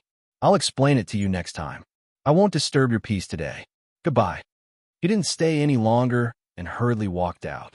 Uncle Jin said to Principal Chun, who had just walked out of the room, "See, Dongfeng, I also want little Miss Jian to come back. But she really can't come back now. If she comes back, she'll be pestered by the Yi family. They still want to take little Miss Jian's household registration. They're despicable. They want to use this to suppress little Miss Jian and prevent her from becoming outstanding." Chapter 11:10. There had to be a reason why she didn't want Yi Qian to succeed. Grandma wasn't like grandma, and uncle wasn't like uncle. No matter how he looked at it, it was strange. Principal Chun pondered for a while before asking, "Uncle, why do I feel like that old lady's relationship with Yi Jifan isn't good? There's something strange about it. Also, Yi Jifan wants to suppress Yi Qian because of his daughter. I can understand it as jealousy, but I can't understand old Lady Ye's behavior. If my analysis is correct, she came here because of Yi Jifan's request. She's trying to use her status as his elder to move Yi Qian's household registration back. Yi Qian is her granddaughter. Shouldn't she be happy that her grandson is successful? Why would she want to ruin her granddaughter's future?" Others might not be able to see through the problem, but Headmaster Chun could see the problem from the two verbal conflicts. The Yi family situation isn't that complicated. It'll take a few more hours to explain. Uncle Jin sighed softly and told Principal Chen everything that Yi Qian didn't know. "It's good that you know some things. I'm afraid that when I pass away, no one will tell her those things." He had just started, but the information revealed in his words already made Principal Chun surprised. No one will tell Yi Qian those things? Were they? Yi Qian's house was at the end of the village. There was a mountain at the back and a stream at the front. There weren't as many villagers coming and going as there were in the village. The two oiled doors of the main hall were wide open. There was no need to worry about people eavesdropping. Uncle Jin spoke very slowly, and every word he said shocked Headmaster Chun. In the end, Headmaster Chun could only say two words: "No wonder, no wonder, no wonder." No wonder they were not mother and son. They were adopted. If that was the case, it was normal for their relationship to be strained. No wonder Yi Qian didn't look like old Lady Yi. So that's why? Principal Chun was extremely shocked and had not yet calmed down. He asked again, why didn't old uncle let Yi Qian know about this? There's no harm in telling her about it. You don't have to tell Jian Yiling about these things for the time being. You can only tell her when the Yi family continues to cause trouble. Uncle Jin shook his head. He didn't plan to tell Yi Qian in the near future. It's okay to tell her, but we have to at least wait until her future is stable. Look, there's so many twists and turns in high school. We can't let other things distract her. Now, it would be difficult for the Yi clan to touch Jian Yiling. Why don't we let the Yi family make a big fuss and see if the person behind the jade pendant has any reaction? Principal Chun suddenly understood. You still want to lure out the person behind the jade pendant, right? That's right. The trouble caused by the Yi family doesn't have much impact on the Jian girl. They want to move their household registration out, but it's not something that a provincial cadre like Yi Jifan can solve. Once Miss Jian was accepted into the military academy, her household registration would be canceled. What else could they do? They can't do anything. At this time, it was all thanks to Major Xia's preparations. If he had dealt with it now, it would have been difficult for Jian Yiling to apply for the military academy. Thinking about it carefully, other than the Yi family having designs on Jian Yiling's household registration, there was really no other loophole that they could exploit. No, they couldn't exploit the loophole in her household registration either. Chen Xiao thought about it carefully and laughed. The Yi family can't control Jian Yiling. No matter how much Yi Jifan wants to stand up for his daughter, there's nothing he can do. It's more important to find the person behind the jade pendant. At least we can find out if Martyr's son, Xu Etching, really sacrificed herself because of the jade pendant. Chapter 11:11. She spoke in a low voice, and from time to time, she could hear the howling of the black cat locked in the room. The farmhouse, with blue tiles and white walls surrounded by mountains, was extremely quiet. Behind the house, there were clouds and mist in the depths of the mountains. In front of the house, the peach trees were already covered with tender leaves, waiting for a spring breeze to blow by. After chasing out of the peach trees, Yi Jifan finally saw the old lady walking to the ridge of the fields. Stepping on the wet road, Yi Jifan stopped chasing after her. He slowed down and walked step by step leisurely, as if he was taking a leisurely stroll. A newly built, exceptionally stylish bungalow was located right in the middle of the village. Madame Yi, who was full of anger, entered the new, stylish bungalow that was built on the foundation of the Yi family's old mansion. She wanted to wait for Yi Jifan to take the initiative to apologize to her, but she didn't see him for a few hours. Only when the famous gossip woman in the village, Aunt Xiu, came did she know that Yi Jifan had left. He actually left. He didn't even say goodbye. I'm so angry. I'm so angry. Do they still have me in their eyes? After Aunt Xiu left, old Madame Yi flew into a rage alone at home. Now, only she and old man Yi were at home. No matter how fierce the argument was, no one would come out to persuade her. Sun Yaozu took Yi Zhixiang and her two sons to attend a class reunion and would only be back at night. Old Madame Yi, who had no one to persuade her, immediately called Yi Jifan after losing her temper. Yi Jifan, who was rushing to the city, looked at the phone number and sneered. He slowly picked up the phone. Mom, what's the matter? What do you want? Didn't we agree that I would get Miss Jian's household registration back for you, and you would help your brother-in-law win the bid for the city construction project? What, we just agreed last night, and you forgot today. After venting her anger, old Madame Yi could finally speak calmly. Her tone was much calmer. Your brother-in-law has money, and you have power. As long as we cooperate well, you can take root in the southern province, and no one can do anything to you. Why would you reject a win-win cooperation? Yi Jifan didn't take the bus back. He took the shabby minibus from the town to the city. Amidst the shaking, he smiled faintly and said, What I want to do is not something you can just talk about. Anyone can talk about it. I can talk about it too. What I want is for someone to do it for me, to do what I want to do. Old Madame Yi said coldly, Why don't you just find someone else to do it after I've told you everything? What? Don't tell me that a provincial cadre like you can't even solve a household registration problem? Mom, if things were really that simple, would I still need to cooperate with Sun Yaozu in this way? There's still 3 months before the college entrance examination. I hope to settle the household registration before the college entrance examination. Mom, the household register depends on you. Yi Jifan smiled and hung up the phone directly without worrying about old Madame Ye's anger. Cooperate with Sun Yaozu? Chi, working with a fugitive? Unless he was sick. He just wanted to see if there was someone behind him. There was definitely someone behind Yi Qian. He had been secretly investigating for the past few years, and even sent people to keep an eye on him at school. However, there was no news. There was news from the underworld that a girl named Yi Qian had a good relationship with Master Ho San, the boss of the Southern Province Road. It was also said that Master Ho San had dealt with a few hooligans for her. He also investigated after the incident, but found nothing. How could a student and a boss of the underworld have a good relationship with each other? Chapter 11:12. She didn't know who was behind Yi Qian. She didn't know if the person behind Sun Yaozu was the same as her. She didn't know anything. Since she didn't know anything, she had to investigate. She had been investigating for so long without any progress, so she had to find another way to investigate. Just as Uncle Jin said, Yi Ji-fan, who had been promoted so quickly because of the jade pendant, felt uneasy. He always felt that the person behind him could push him up and throw him down. He couldn't help but wonder if the person behind him was a high-ranking official in the capital. Old Madame Yu was so angry that she almost smashed the microphone. However, she couldn't do anything about Yi Ji-fan. After all, her family needed his help. I hear you throwing a tantrum every day. Can't you have some peace and quiet? Old Man Yi, who was sitting outside, had his hands behind his back. He bent over and entered the room. His old voice was dry as he gasped for breath. When you brought him home, you should have known that he wasn't your biological son and that he wouldn't grow up well. Old Madame Yi, who didn't have to worry about not having a son, gritted her teeth and said hatefully, "If you hadn't urged me, I wouldn't have had to bring back an ungrateful brat. Then do you think this son has grown up well?" Old Man Yi replied indifferently.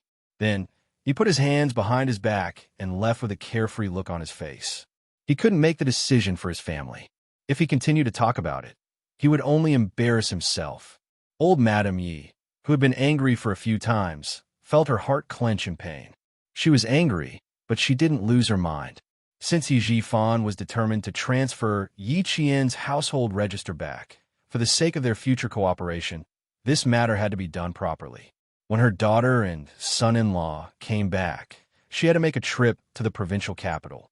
She had to personally go to the provincial capital to look for Yi Qian. She wanted to see if he dared to be unfilial to his elders in front of the school's leaders. Yi Qian, who was sitting in the school, didn't expect old Madame Yi to personally look for him. The next day, during the Lantern Festival, he happily called back to the village to talk to Uncle Jin and Principal Chun. Someone from the army also came. A basic officer brought 2 soldiers to deliver glutinous rice balls and medicinal wine to rub the legs. There was also a military doctor accompanying them. Yi Qian's call was very coincidental. The officer had just finished examining Principal Chen's body. Yi Qian felt relieved when he saw soldiers from the troops stationed at Fujian town coming over. They come to visit me every half a month. They help me clean up and tidy up my room. Occasionally, I go to the army to guide them. When I'm old, sometimes I don't feel like moving. Just sitting quietly at home feels good. Looking at the busy figure in military green, Uncle Jin laughed and said to Yi Qian, "When the time comes, I'll hand over this house and the secret passage that leads to the army to your Uncle Chun." The huge cave behind the mountain that led to the army was dug during the anti-Japanese war. Later on, the garrison troops kept expanding the cave until it reached its current size. If Yi Qian's mother was right, she would be the one guarding the connection between the army and the village. Yi Qian smiled happily and said, "You also have to see if Uncle Chun is willing. If Uncle Chun is willing to sit with you in the village when the time comes, that would be great." He conveyed her words to Principal Chun. After a while, he laughed and said, "Little Jian, Shuko village is such a good place.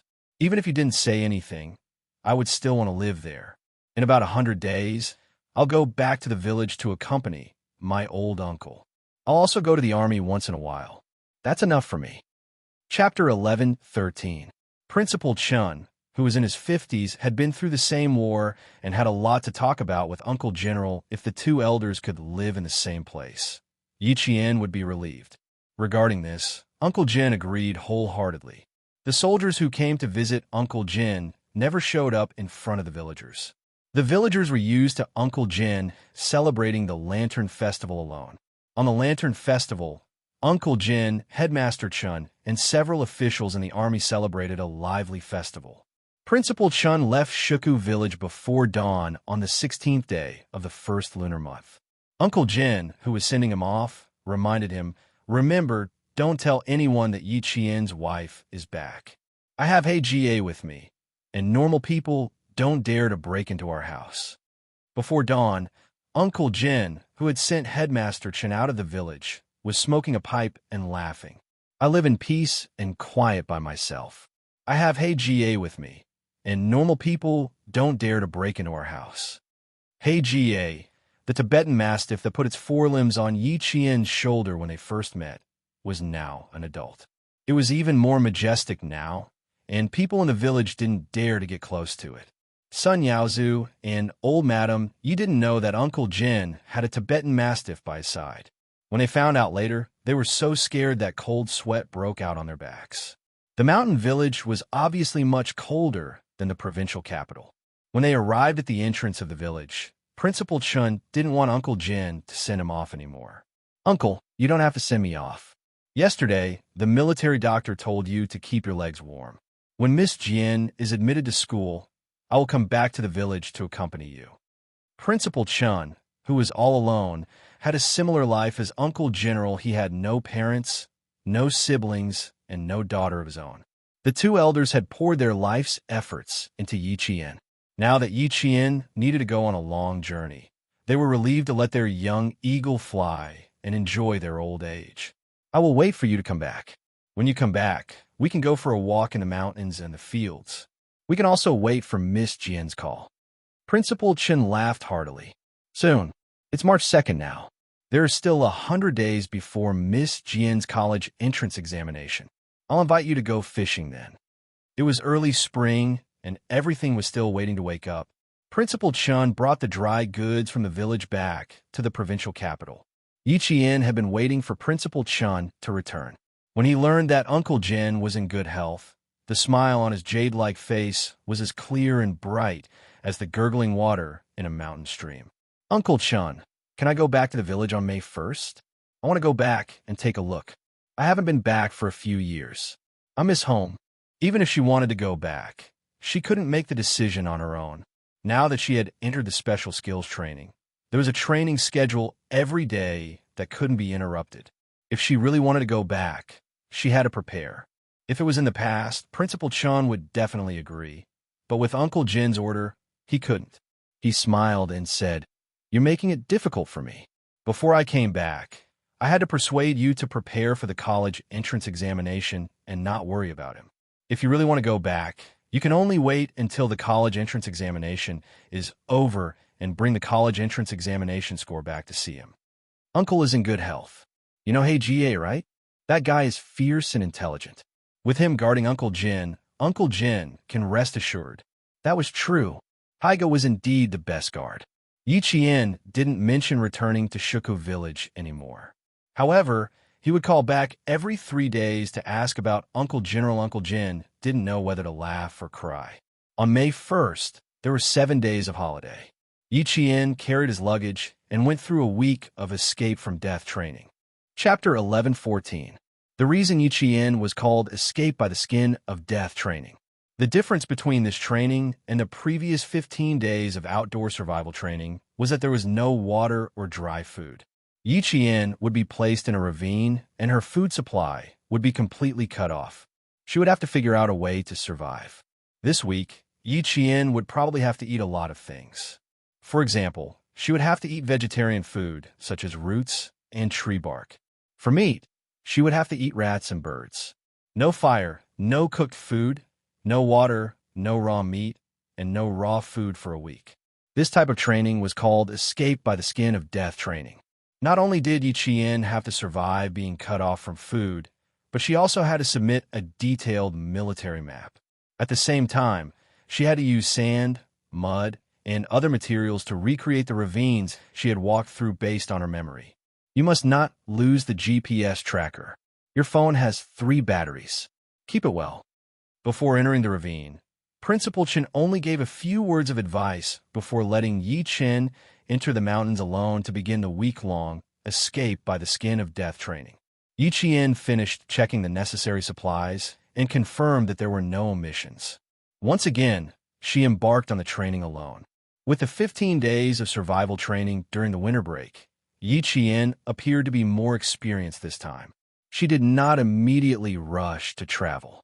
Instead, she climbed up a tree to observe the terrain and then decided on a route based on the terrain. The weather in May was just right. Green mountains and beautiful rivers filled the eyes. Just looking at the scenery made one feel comfortable. The mountain breeze carried the fragrance of flowers, making one's heart feel even brighter and brighter. Sitting on a tree branch, Yi Qian held a pen in her hand and quickly drew the direction of the entire ravine on a map. Which side was higher? Which side was shallower? Which side was thicker? Which side was thinner? And which side was thinner? She used simple diagrams to draw out all the landmarks. After that, Yi Qian packed up her things and came down from the tree. She moved. Looks like she was observing just now. As the red dot on the computer monitor began to flash forward, the data was directly sent to the military headquarters. Xia Jinyuan, who was sitting in front of the computer, pointed at the moving red dot and said to the Major General with a smile, "She must have been drawing just now. Drawing before moving, observing before moving. This is in line with her combat style." The Major General, who had stayed up all night, drank 2 sips of strong tea to refresh himself. He glanced at the flashing red that showed an irregular oval wavy line and asked with interest, "It seems like you know Yi Qian quite well. You also have a high opinion of her. Do you really plan to recruit her into the unit?" "Major General, don't tell me you don't believe in your own eyes." Xia Jinyuan drank the bitter coffee that had already turned cold. He had also stayed up all night, but his elegant and handsome face showed no signs of tiredness. He smiled and said, "If you don't believe in your own judgment, then I have nothing to say." In the face of a subordinate who could make others choke with anger every time they talked, the Major General said unhappily, "Do you still want to talk about it? Do you want to go from Major to Lieutenant Colonel for another 4 years? As long as it's the military's arrangement, I have no objections at all. Come, Chief. Why don't we talk about Yi Qian first? Her matter is important. My matter is obvious. The military will know whether to mention it or not.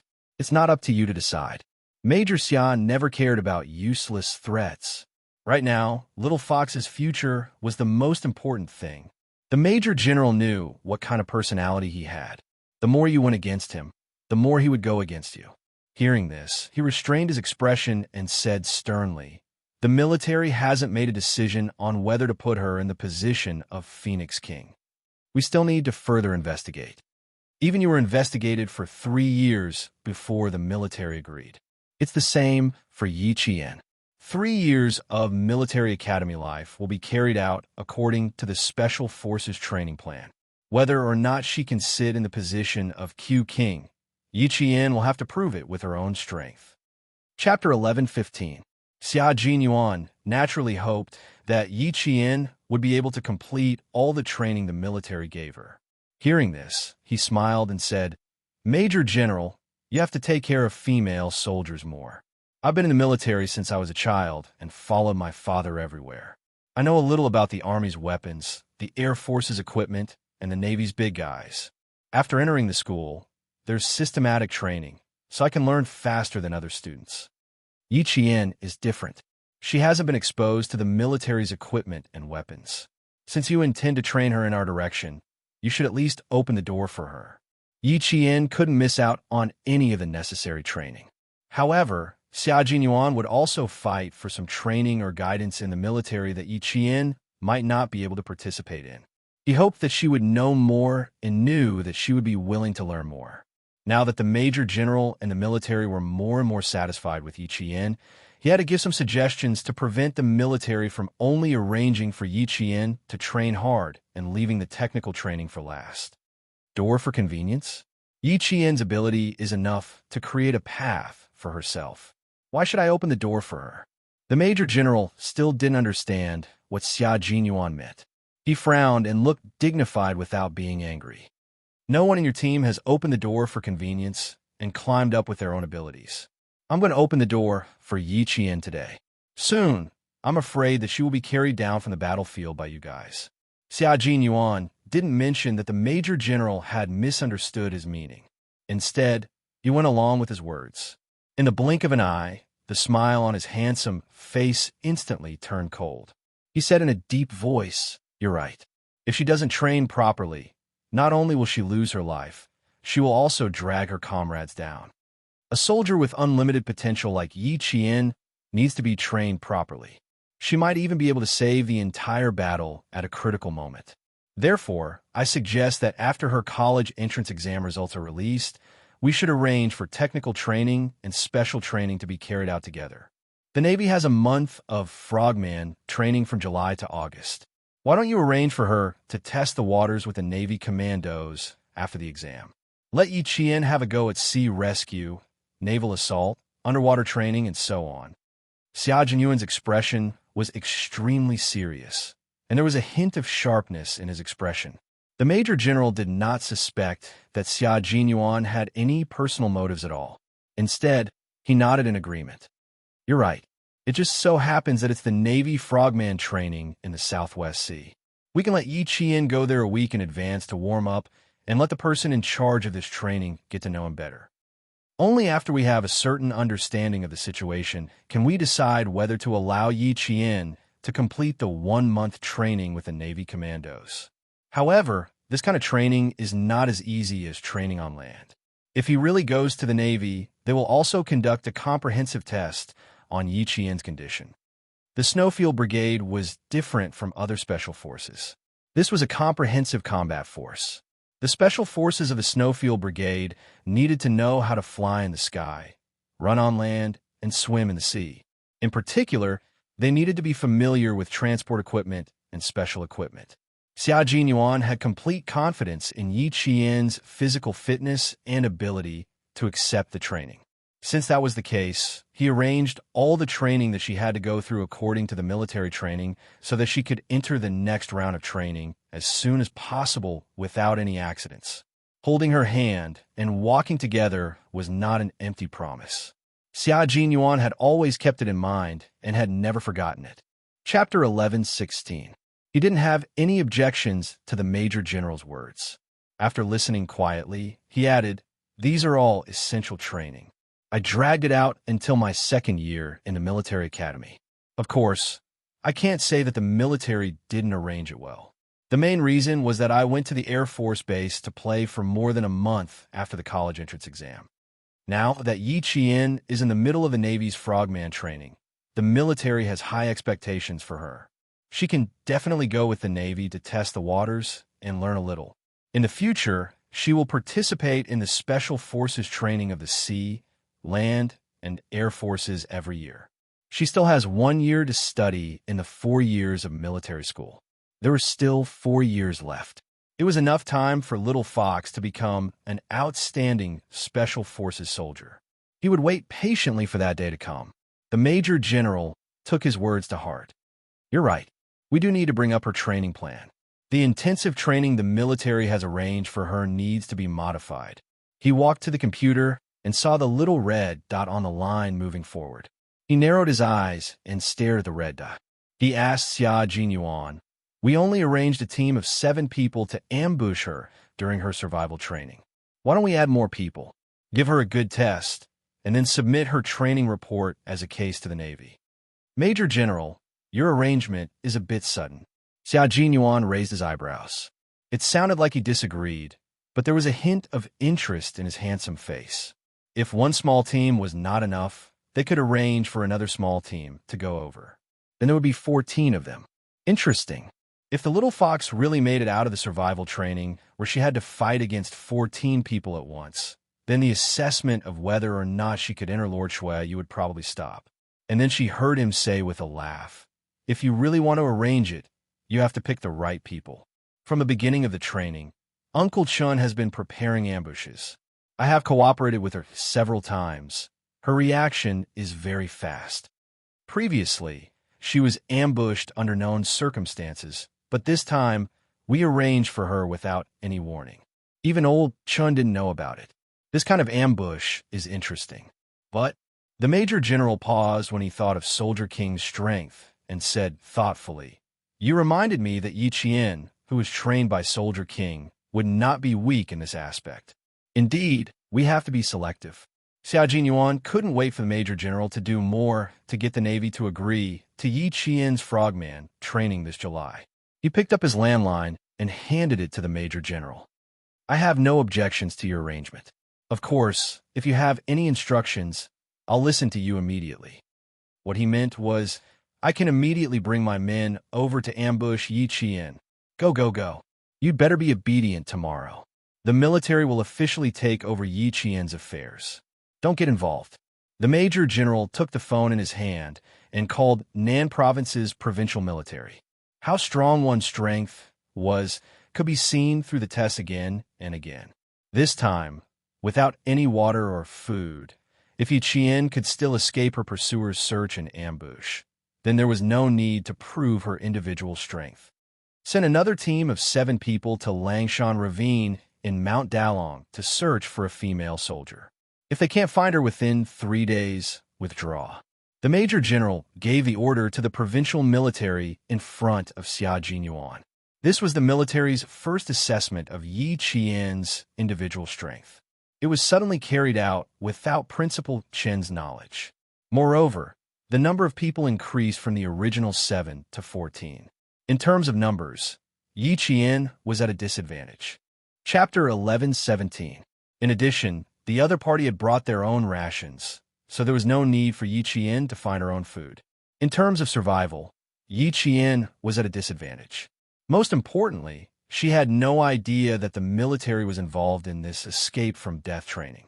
She even sent people over. Yi Qian, who did not have much of a burden in her heart, walked for a day in the mountains that stretched for thousands of miles. After 10 hours of walking, she began to prepare for tonight's dinner. It was not yet summer, so the temperature in the mountains of Mount Dalong was still low. Yi Qian stood in the stream and prepared for tonight's dinner, eating stone crabs from the cracks in the rocks. On the first day of walking, she ate grass roots, which were very sweet and had good moisture. She also tried tree bark, which was bitter and dry. The fiber was so thick that it cut her throat. She had not eaten any rats or snakes yet. If she needed to replenish her salt and iron, she would have to eat them. Yi Qian did not think that this escape from death training with no food would be a problem. Just like survival in the wild, it was much easier than the previous 15 days. After eating about 10 stone crabs the size of beer caps, Yi Qian could not eat anymore. Before the sky turned dark, Yi Qian wiped away her traces and found a place to rest for the night.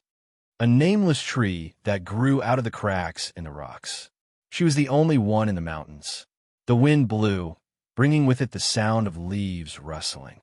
Yi Qian climbed up the tree nimbly, tied her backpack tightly, and rested her head on it to rest for the night. The wind was very strong, and the temperature dropped by around 10 at night.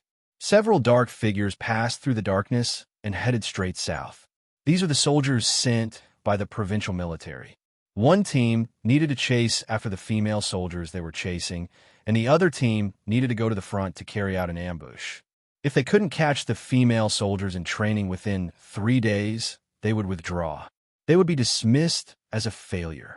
It was a bit embarrassing that 14 people could not capture a single female soldier.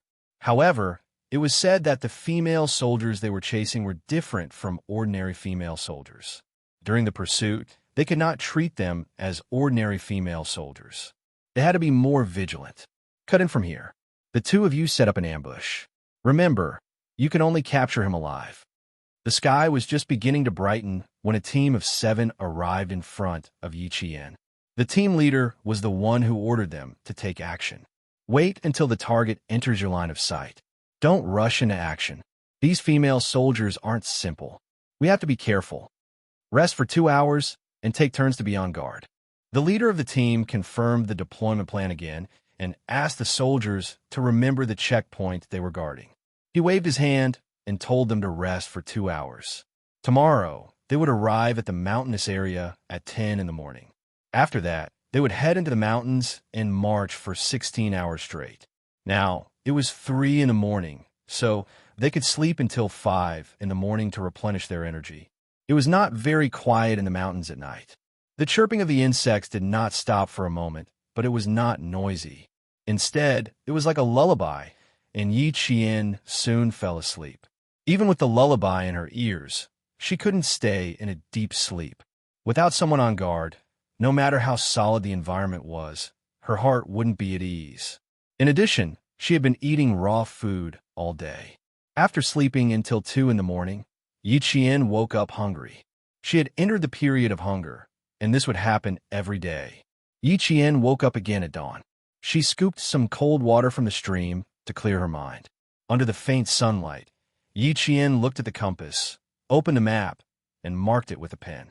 She murmured softly, "It's a bit of a detour to follow the stream from here. It's a bit steep to cut this way." Chapter 11:18. That won't do either. It's a waste of time, even if it's steep.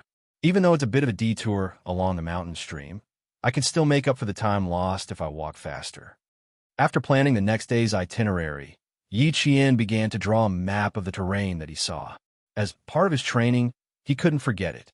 In order to replenish his protein and prevent his hunger from affecting his movements, Yi Qian caught a non-venomous snake that was an estrus and made it for his breakfast. The earthy taste filled his mouth.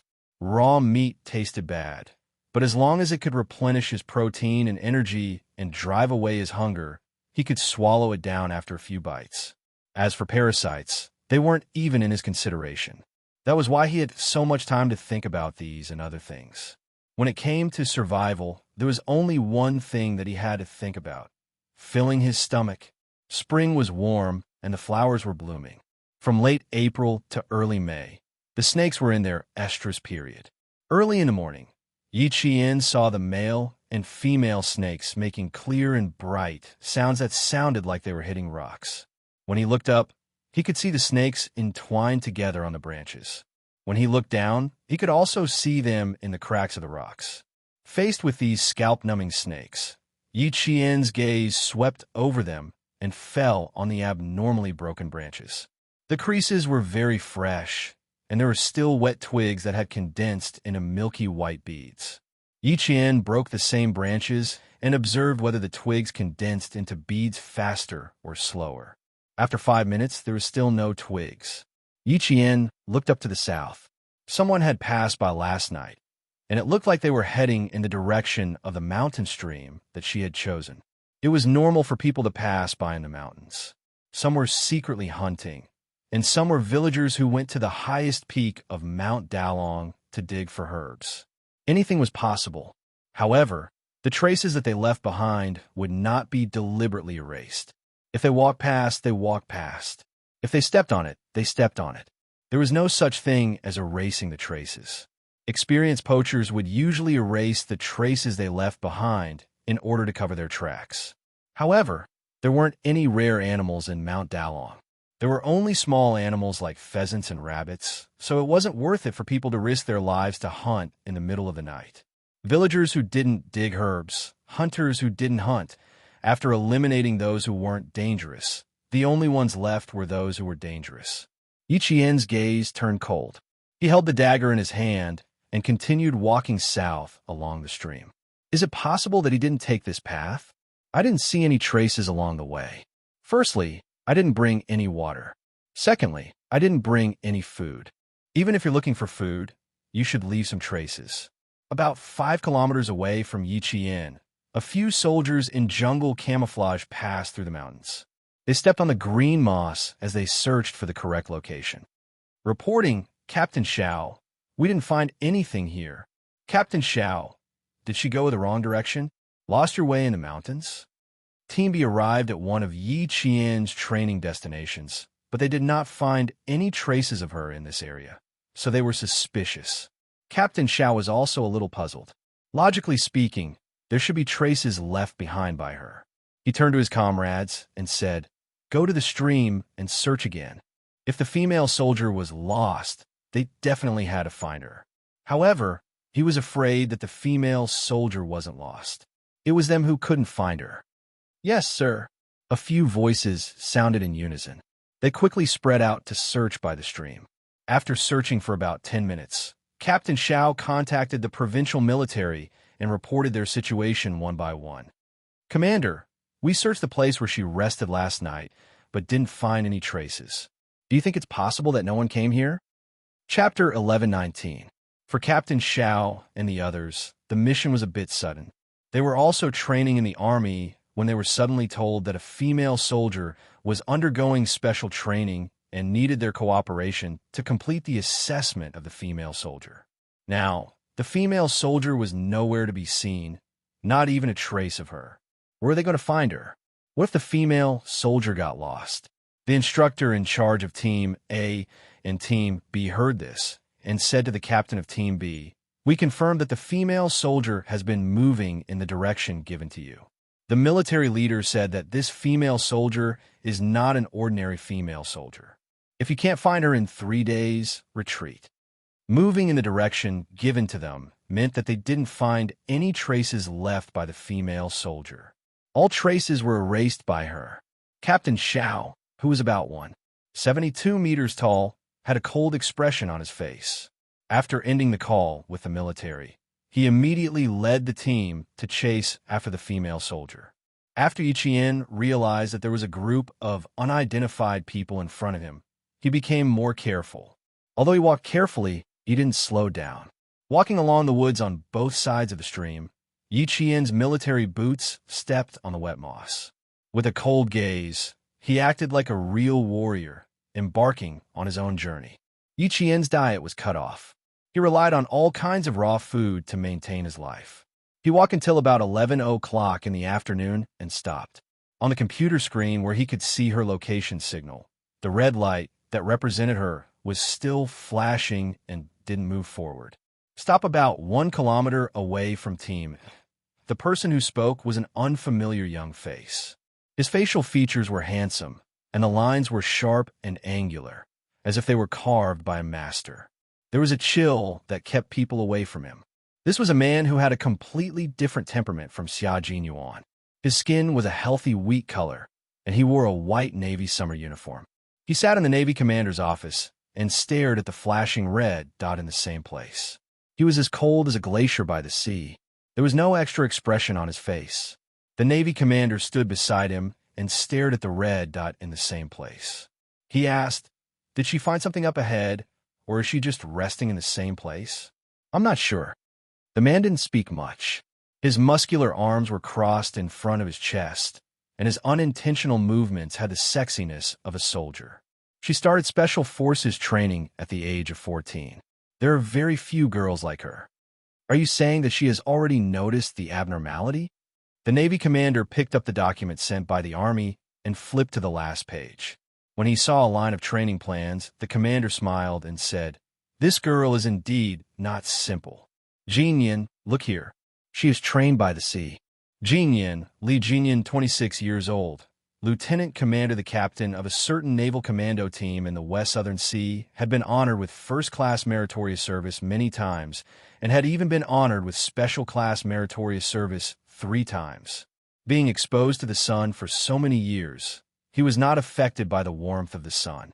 His entire face was as cold as a glacier, and he maintained the same expression all year round. No expression. He took the folder from the commander. His cold gaze fell on one of the items on Yi Qian's 4-year plan.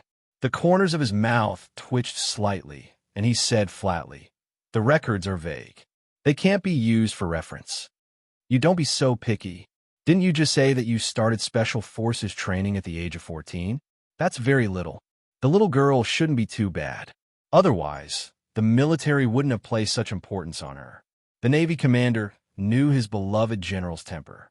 Everything he did had to be perfect, not only for himself, but also for the soldiers in his hands. Chapter 11:20. From July to August, he would lead the Frogman training team. They would conduct devilish underwater training on 4 islands near the Southwest Sea archipelago. The military had suddenly arranged for a female soldier who was likely to enter the Army Special Forces. The Navy also needed to be prepared and understand. Li Jinyan's cold face didn't change at all in the face of his commander's kind reminder. He glanced at the screen and saw that the red dot suddenly began to move. He only glanced at it once before his eyes fell on the 2-inch photo. The photo was a blue background. The girl in the photo was indeed a young girl. Her facial features were not bad, and her skin was white. If he didn't see the tenacity between her eyebrows in the photo, he would have thought that she was the daughter of some high-ranking officer. He didn't know why, but looking at the photo, he felt that she was a little familiar. "Commander, don't agree to the military immediately. Hold it down for half a month." Li Jinyan didn't stay any longer. He put the folder on the desk and stood up. His 1.8-meter height had an astonishing aura, and the entire office felt stifling because of him. He glanced at the red dot circling the line. It seemed that she wasn't resting in place. She really did find something abnormal 1 kilometer away. Her observation and reconnaissance skills seemed to be quite good. However, women had always been more sensitive than men in this aspect, so there was nothing to praise. The Navy commander nodded. You will lead the team for this training. If you think that the military's arrangement is unreasonable, I will explain the situation to the military and refuse her participation. No need.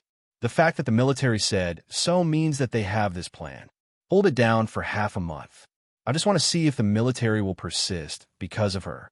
Li Jinyan put on his white military cap and adjusted the brim. He added, the military is still persisting after half a month. This means that this female soldier does have some merit. If the military was still persisting after half a month, he didn't mind letting this female soldier experience some hardship. Training on the sea without touching the ground would take 4 years.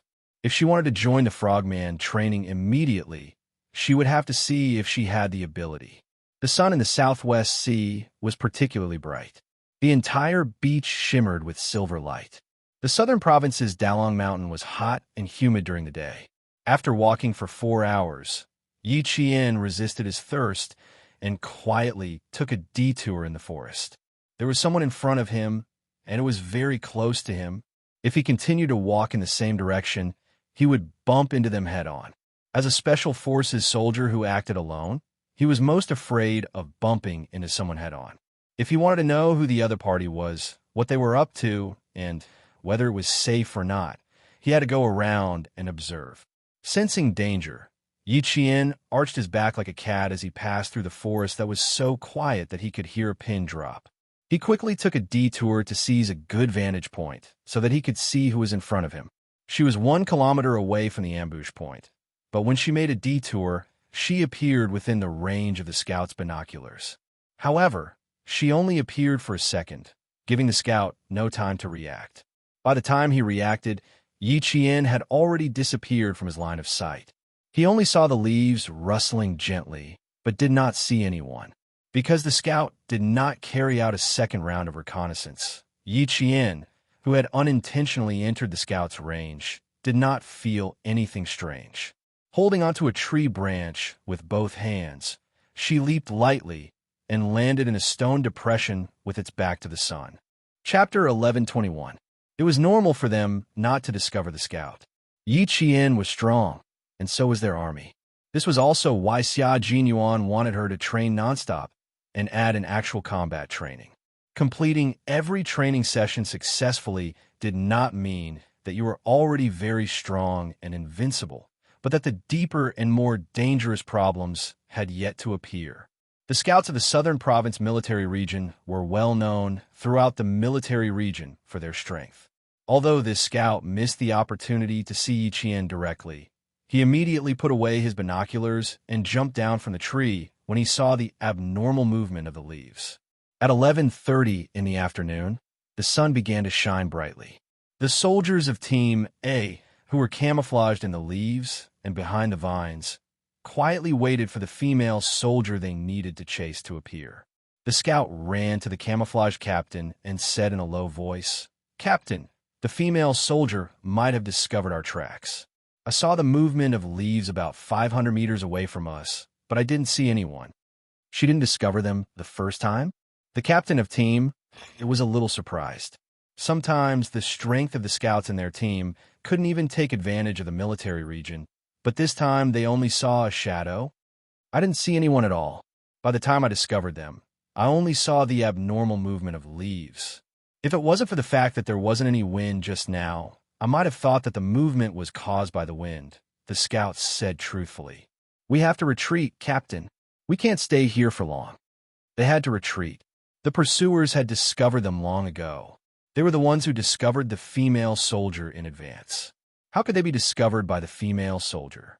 "Signaler, contact Team B and see where they are." After they gathered, the captain of Team immediately asked the soldiers to contact Team B first. There were pursuers behind them, and there was an encirclement in front of them. With 14 men surrounding one female soldier, it was impossible for them to retreat within 3 days. Team B's situation was not much better than Team A's. After all, Yi Qian had been training for 4 years. Although she didn't have any military experience, she was naturally much stronger than the soldiers in the two teams who had only been in the army for 2 or 3 years. The soldiers sent by the provincial military were not bad, but Yi Qian was not bad either. It took Team B a long time to find 2 traces of her erasure. She shouldn't be too far away from you. The female soldier we're chasing isn't an ordinary person. Old Ding, you have to be careful. I've only found 2 traces of her, Captain Xiao said helplessly. He felt embarrassed to say it out loud. The instructor said that the female soldier we're chasing is a special forces soldier.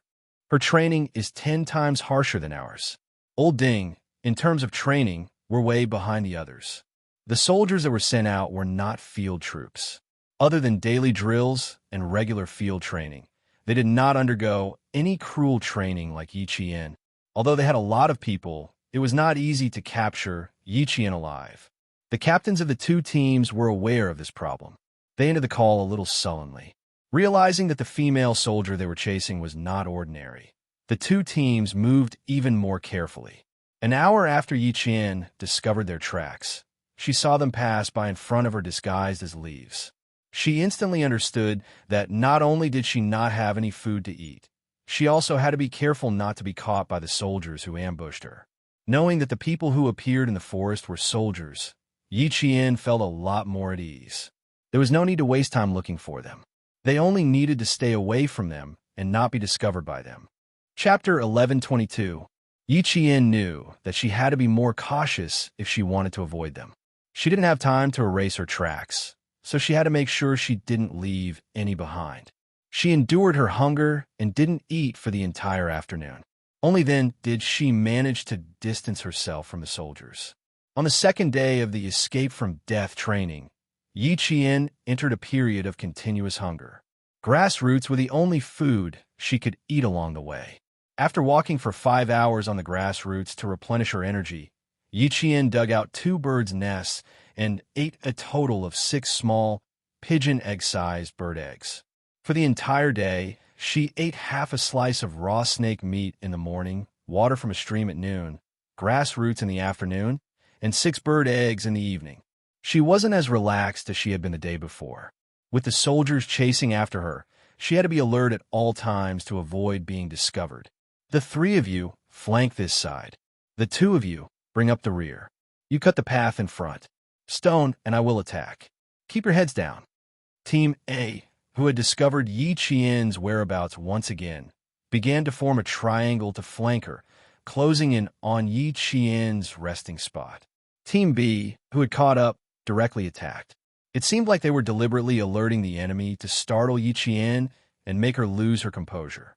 In the evening, the golden crow in the horizon fell into the sea of clouds. The last ray of light disappeared from the sky. Yi Qian, who had been resting against a tree, suddenly rushed down the steep mountain like an arrow released from a bow. She was so fast that the leaves brushed past her ears. She wasn't afraid that the leaves would stab her eyes or cut her skin. Fuck! When the soldiers who were still lurking saw her rushing down without a care for her life, they all tightened their backpacks and rushed down as well. Team Leader Xiao and Team Leader Ding followed the rustling sounds of leaves along the way and led their own soldiers to charge down without any regard for their lives. Flank, flank. 3 to the left and 3 to the right. The rest go straight in the middle.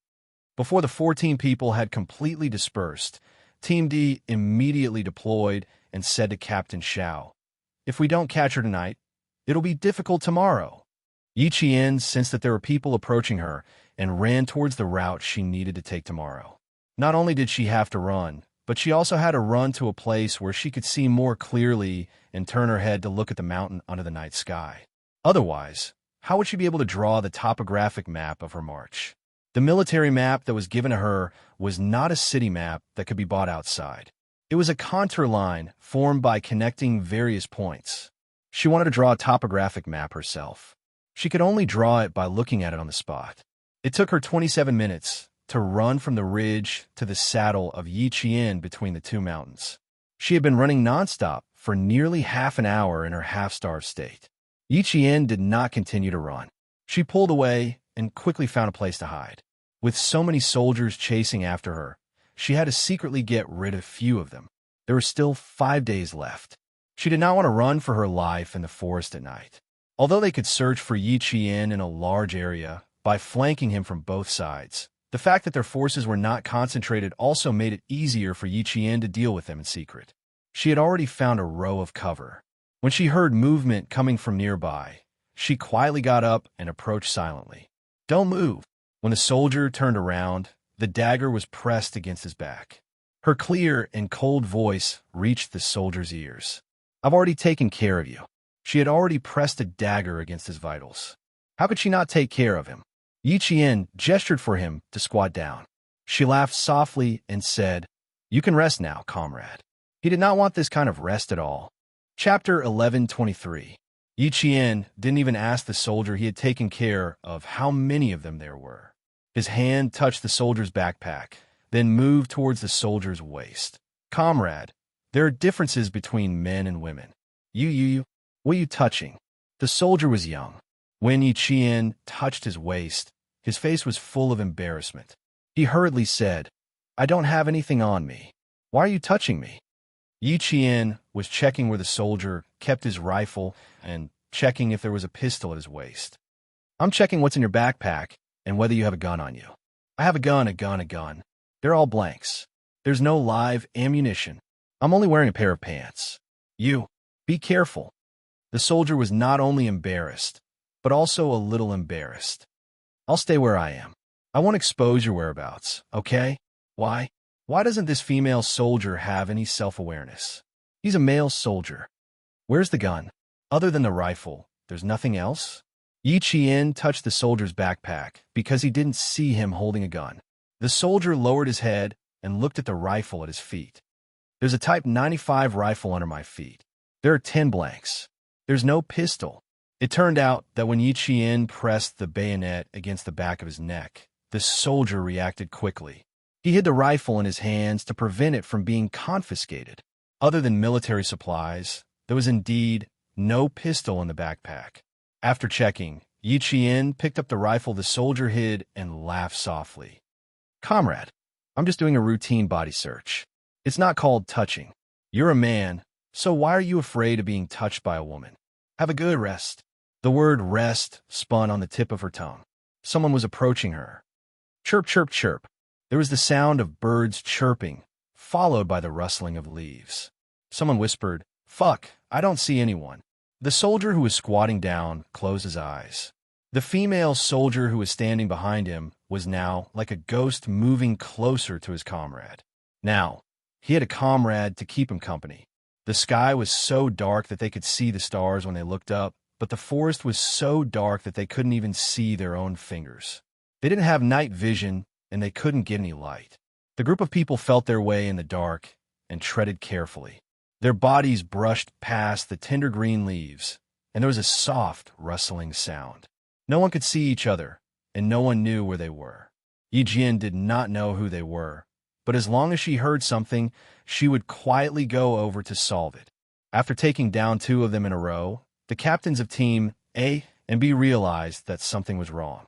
They immediately slowed down and stopped searching. "I'm afraid Stone and Guozi have been taken care of. There's no movement." "Don't move. Cover. Listen for any movement."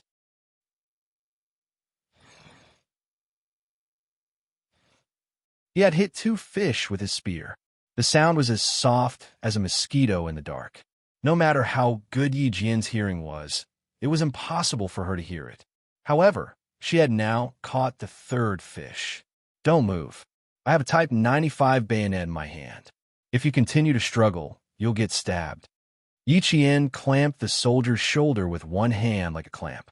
She used the blood groove of the bayonet to press against the soldier's neck. "If I really wanted to kill you, would you still have the chance to move? Lie down." The soldier really didn't move. The blood groove of the Type 95 bayonet was famous for its power. When the bayonet pierced into the body, the muscles would convulse due to the pain, causing the dagger to be unable to be pulled out instantly.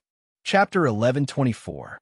A Type 95 bayonet with a blood groove would draw out the blood and lubricate the friction between the blade and the muscles. It could quickly carry out a second attack. If the bayonet really did stab the male soldier, he would be offended. 14 soldiers took care of 3. Yi Qian didn't continue searching. Hearing that there was no movement around her, the corners of her mouth curled up slightly. Yi Qian, who only took one Type 95 rifle, quietly retreated in the direction she needed to go. She didn't know that there were soldiers chasing after her during the survival training. Uncle Chen also didn't remind her. It seemed that the military had something to do with it. The conversation with the Major General during the Spring Festival was still vivid in her mind.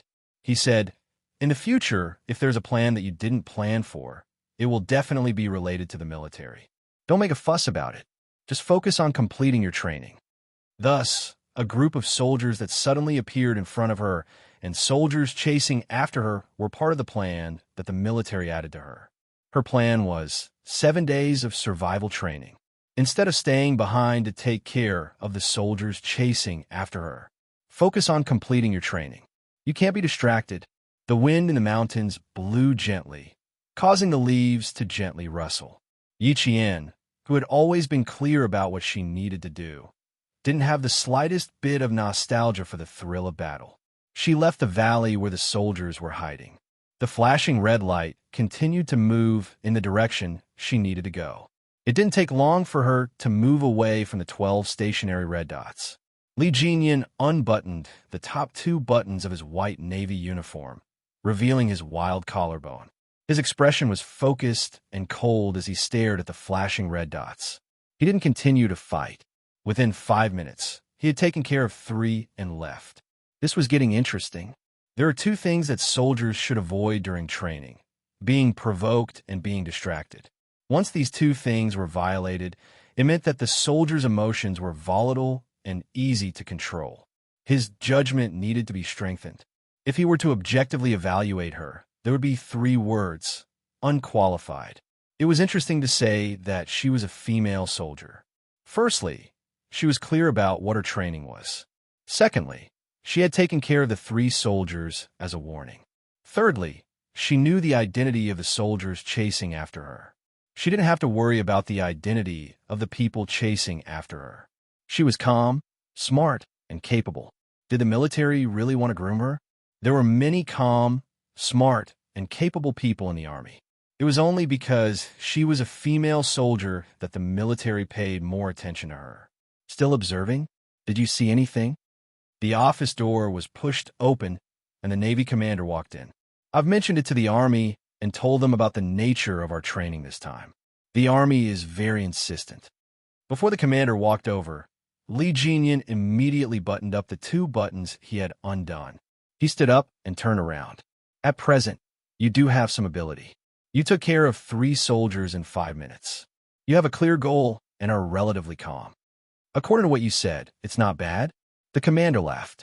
It was rare for him, a general, to praise a soldier. I can only say that she is a calm person.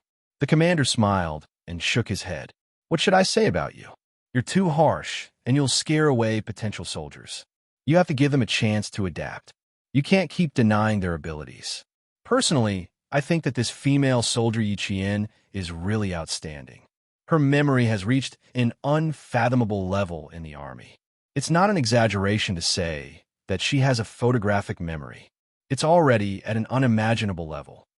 Chapter 1125. She can clearly repeat what happened a few months ago, what she said, and what others said. Such a powerful memory is indeed shocking. I was also shocked. As for Yi Jian, even though he had not met him yet, the Navy commander already admired him based on the information and his conversation with the Major General of the Army. She really has potential. I can see it. This female soldier, for the time being, I feel that she is outstanding. At 8 o'clock in the evening, the sky over the Southwest Sea had just begun to fade. Li Jinyan took out a list of names from his desk and handed it to the Navy commander. Take a look at this list. I won't deny soldiers with potential. After the basic training, there will be a ranking. Those who are not qualified will be eliminated. Those who are qualified will enter the second step of training. When he spoke, his facial muscles did not move.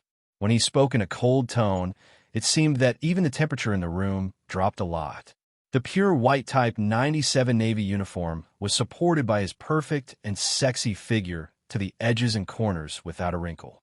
Not only did it show the majesty of the Navy, it also showed an indescribable sense of abstinence.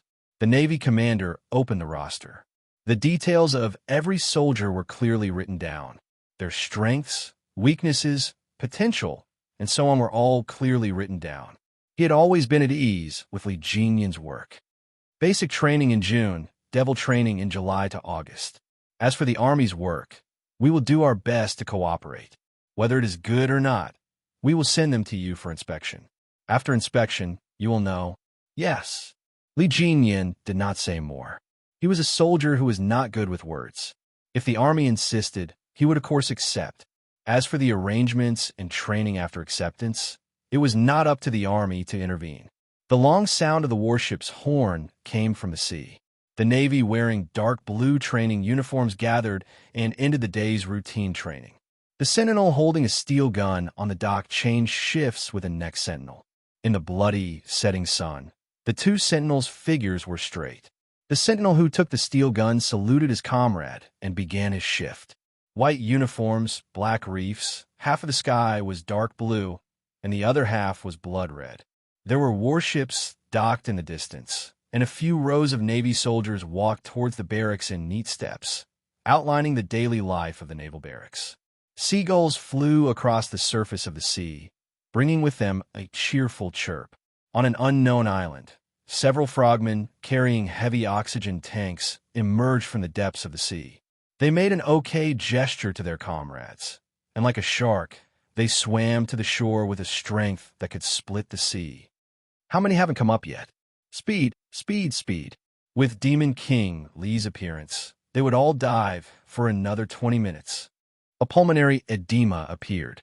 Today, I'll have to dive 40 meters. Tomorrow, I'll have to dive 60 meters.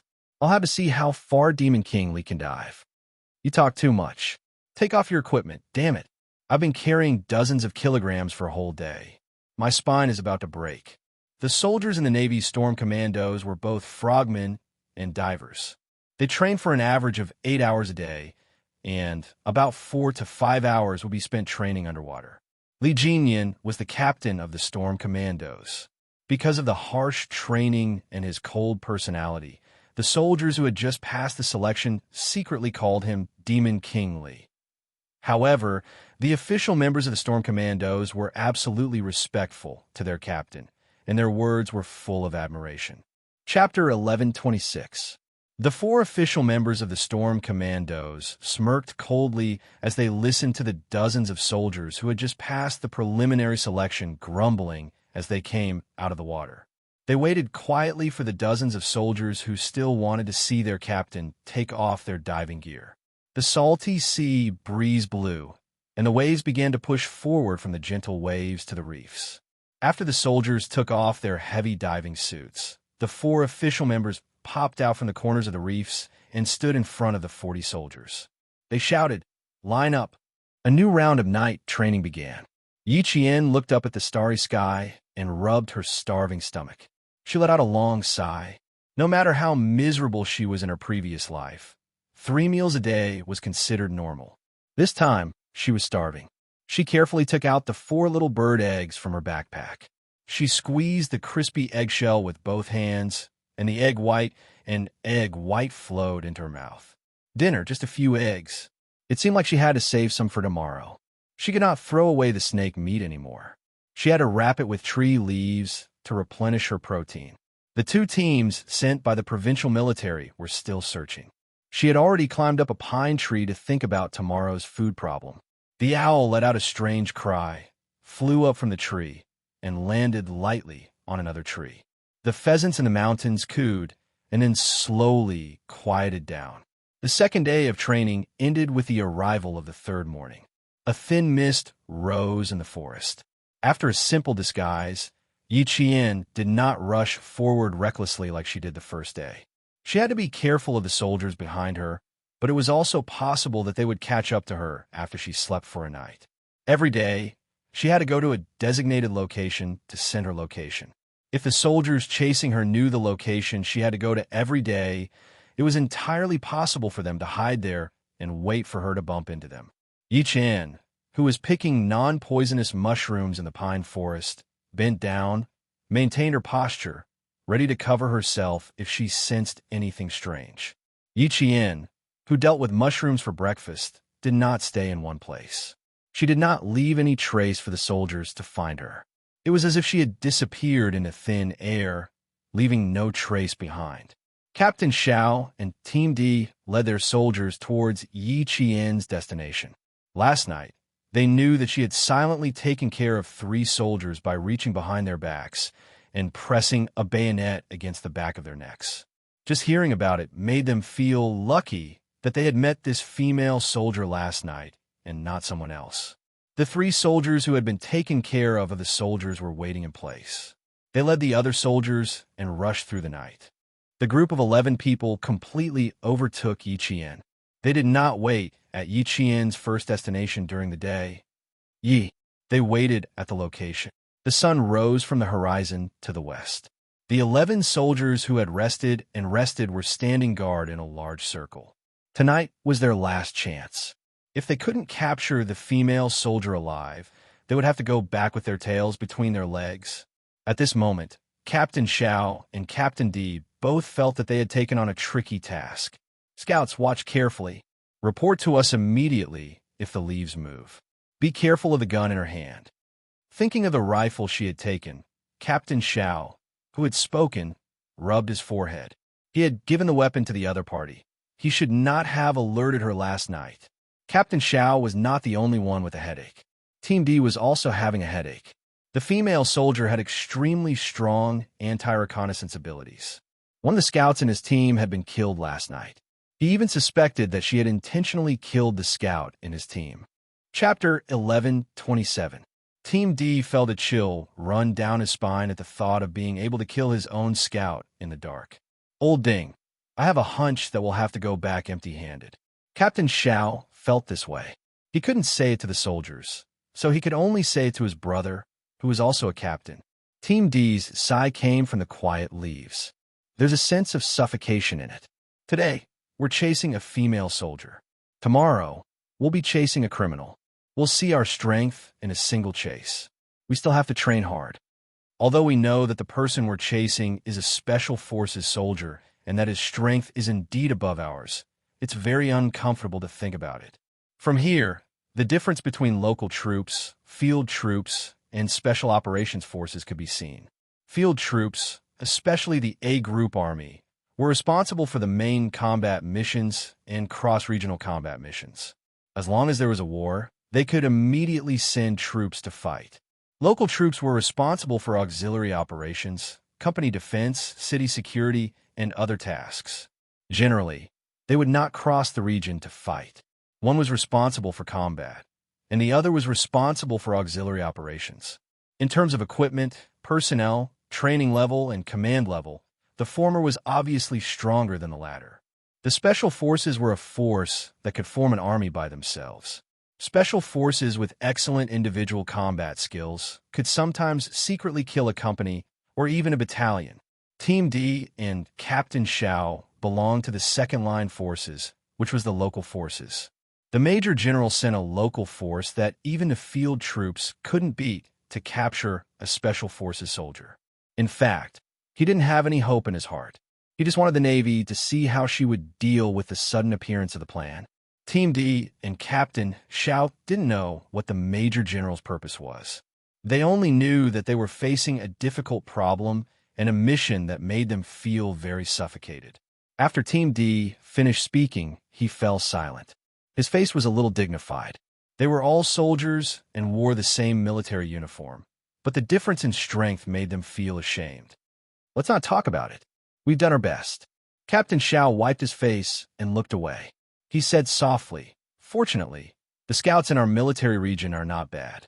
They didn't embarrass our military region." There was a little comfort in his heart. Every year, a group of scouts in the southern province's military region would be selected to join the field troops, and the auto soldiers in Fujian town were responsible for the security of Zongnanhai. These two strengths were famous in the military regions of the province. They had the strength, but it was a pity that they didn't need the auto soldiers for this mission. They still did not know that Yi Qian had joined the Southern Province Automobile Company to study for 2 years. If they knew, they would feel even worse. A female soldier was stronger than them in every aspect. How could they not feel uncomfortable? Tired birds began to return to their nests. After a day of exposure to the sun, the little insects in the forest began to move in the evening. The high-pitched and low-pitched chirps of the insects ushered in a slender figure moving forward in the thick leaves. The female soldiers that gave the local troops a headache had appeared. This time, Li Jinyan saw the red dots representing the female soldiers quickly and accurately approaching the stationary green dots representing the local soldiers on screen. His cold expression finally loosened a little. She seemed to know where the soldiers were hiding. Once she made a move, she would destroy a green dot. Intuition? It couldn't just be intuition. Observation skills. The female soldier had amazing observation skills and was quite skilled. Seeing the green dots disappear one by one, Demon King Li, whose expression never changed, narrowed his eyes slightly. Chapter 1128. Yi Jian did not know that his position was exposed under the eyes of others. He clasped a soldier's arm with both hands, placed the soldier's rifle on his shoulder, and pushed him into the foliage. Another soldier was killed. Since the intensive training started in October of high school, there were only a few days left before the college entrance examination. Yi Jian had gone through so much cruel training. If she couldn't even deal with a few local soldiers at once, Headmaster Chun would definitely be the most disappointed. 10 in total, that's all. Yi Qian, who had finished off the soldiers quickly, smiled and pulled up a soldier. He apologized. Sorry, I was a little harsh. Are you hurt? Even if he was hurt, he couldn't say it out loud. 10 in total? The number wasn't right. 11 in total. Who else hadn't been caught by her? Old Ding? It was possible. He was probably the only one left. Bro, hang in there. You're everyone's hope. Looking at the female soldier in front of him, he couldn't see her clearly. Captain Xiao loosened his shoulder, which was numb from being hit by the rifle, but he endured the pain and said, "No, the number isn't right. It really hurt. She was more than just a little harsh. Too harsh. Tomorrow, his shoulder would definitely be bruised. Muscle contusion. The number wasn't right. There were still people hiding. An individual was a small target in a large area. It was a waste of time to look for them. He might as well learn from them and wait for them to come to him. They didn't have night vision goggles. If they wanted to ambush them, they could only fight in close combat. Yi Qian didn't bother hiding. He used his voice to lure the soldiers out. She heard the male soldier gasp in pain. She was a little embarrassed and said, "Are you okay? Do you want me to spray some medicine?" Although she knew it was inevitable, she couldn't help but blame herself for hurting his heart. It was fine if she used her hand, but she used the rifle, but with her strength, she could have hurt the soldier. Although he couldn't deal with the injury in front of the female soldier, it was already very embarrassing. If it happened again, he couldn't afford to lose face. Captain Xiao didn't loosen his shoulder. He smiled and said, it's okay. I have to thank you for being merciful. You didn't fire a blank bullet, and you didn't hit me in the head with a rifle, but given the distance just now, the female soldier could have attacked even more ruthlessly. However, she probably had scruples about their identities and restrained her attacks. Hidden in the depths, Team D listened to the female soldier and old Zhao's soft conversation. Slowly, he held his breath and moved closer to her. All 10 of his brothers had been taken care of, and he was the only one left. He had to give it his all. The boots were very light, and the closer they got, the slower and steadier their movements became. The female soldier laughed and replied to old Xiao, "It's not good to shoot blanks in the middle of the night. If you shoot blanks at close range, you'll be able to leave a small dent in your body." Closer, closer. The soldiers are getting closer and closer right now. That's why I have to thank you. Captain Zhao's entire sentence was cut off. He felt a strong gust of wind blow against his face. The female soldier, who had been able to see a black shadow, suddenly turned around. Only then did he realize that another black shadow was approaching. Old Ding, it was definitely him. Yi Qian's quick reaction really gave Team D a fright. The unprepared female soldier suddenly turned around and pounced at him like a ferocious beast. Her swift and fierce posture was mixed with hostility. She was fast and ferocious, and he had a hard time dodging her. This was the first time Yi Qian had fought against a local soldier. With his previous experience, he relaxed a little this time. He buckled the rifle in Team D's hand. The first step was to remove the magazine. The second step was to twist the entire rifle so that Team D had no choice but to let go. The third step was to fight without restraint. Chapter 1129. To Yi Qian, jungle combat was no different from normal combat. To put it simply, it was like fighting flat ground. Her lower body was extremely stable. Her military boots stepped on the uneven mountainous ground as if her feet were rooted to the ground. She did not allow her body to sway in the slightest. When she lifted her foot and swept it across, the wind from her foot swept away the leaves directly. It was clear how strong her foot was. When they first met, Team 4 was immediately suppressed by Yi Qian's aura. His entire body was swept by Yi Qian until he couldn't stand still. His hands grasped the branches and leaves as he struggled, his palms burning with pain. "Old Ding, hold on." In the darkness, Captain Xiao held on to his last glimmer of hope and cheered for his brother. He just didn't know if he could hold on. Team 4 smiled bitterly. He also wanted to hold on, but he couldn't. His attack was quite fierce and carried a murderous aura. The entire mountainous area was uneven, and he didn't even have a place to stand firmly. The leaves around him rustled as he moved, and his movements were very loud. He was also in a very sorry state. The soldiers who had been defeated by Yi Qian stood together silently. When they heard the sounds coming from the darkness, they couldn't help but clench their fists and cheer for their captain. Among the 14 people, Team 4 and Captain Xiao were the best fighters. Team 4 was better than Captain Xiao, but even so, he couldn't withstand Yi Qian's attacks. He took the initiative to punch a few times, but in the end, he was mercilessly suppressed by Yi Qian. Too strong. They were no match for her at all. When local soldiers faced a special forces soldier, they would only be defeated. Even if the opponent was a female soldier, he didn't have a chance of winning. Yi Qian consecutively defeated 10 soldiers at the front and knew that their skills were far inferior to the field forces. She also slightly controlled her strength to avoid accidentally injuring them again. After forcing Team 4 to the middle of 2 trees, Yi Qian let out a low growl. Her long, slender legs pressed down like Mount Tai. Team 4, who had no way out, relied on his instincts. He hurriedly protected his head with his hands and blocked Yi Qian's right leg that pressed down on him. He couldn't help but bend his knees under the pressure of her foot. It was as if he was holding a jack with both hands, suppressing him to the point that he couldn't push her away no matter how hard he tried. 1 minute later, Yi Qian retracted his foot and said with a smile, "Tonight, the 11th one. There shouldn't be any more." There was no need for any more gestures. Team D knew that he had been dealt with. He was directly suppressed to the point where he couldn't move for a minute, defeated. As Team D spoke, the other 10 people all let out a soft sigh of relief. Gone, all gone. At 8:30 p.m. on the third day, the 14 local soldiers sent by the provincial military were completely annihilated. None of them survived. 11 tonight, plus the 3 from last night. All 14 soldiers have been dealt with. Even if they lost, they couldn't lose their composure. Team D said generously, with the honesty of a soldier. Very impressive. We accept our defeat wholeheartedly. We received orders to capture a female soldier alive within 3 days. There are only a few hours left before the end of the 3 days. Our mission has ended in failure. He hadn't guessed wrongly. The military was indeed involved. Would there be additional training from the military from time to time in the future? She didn't know.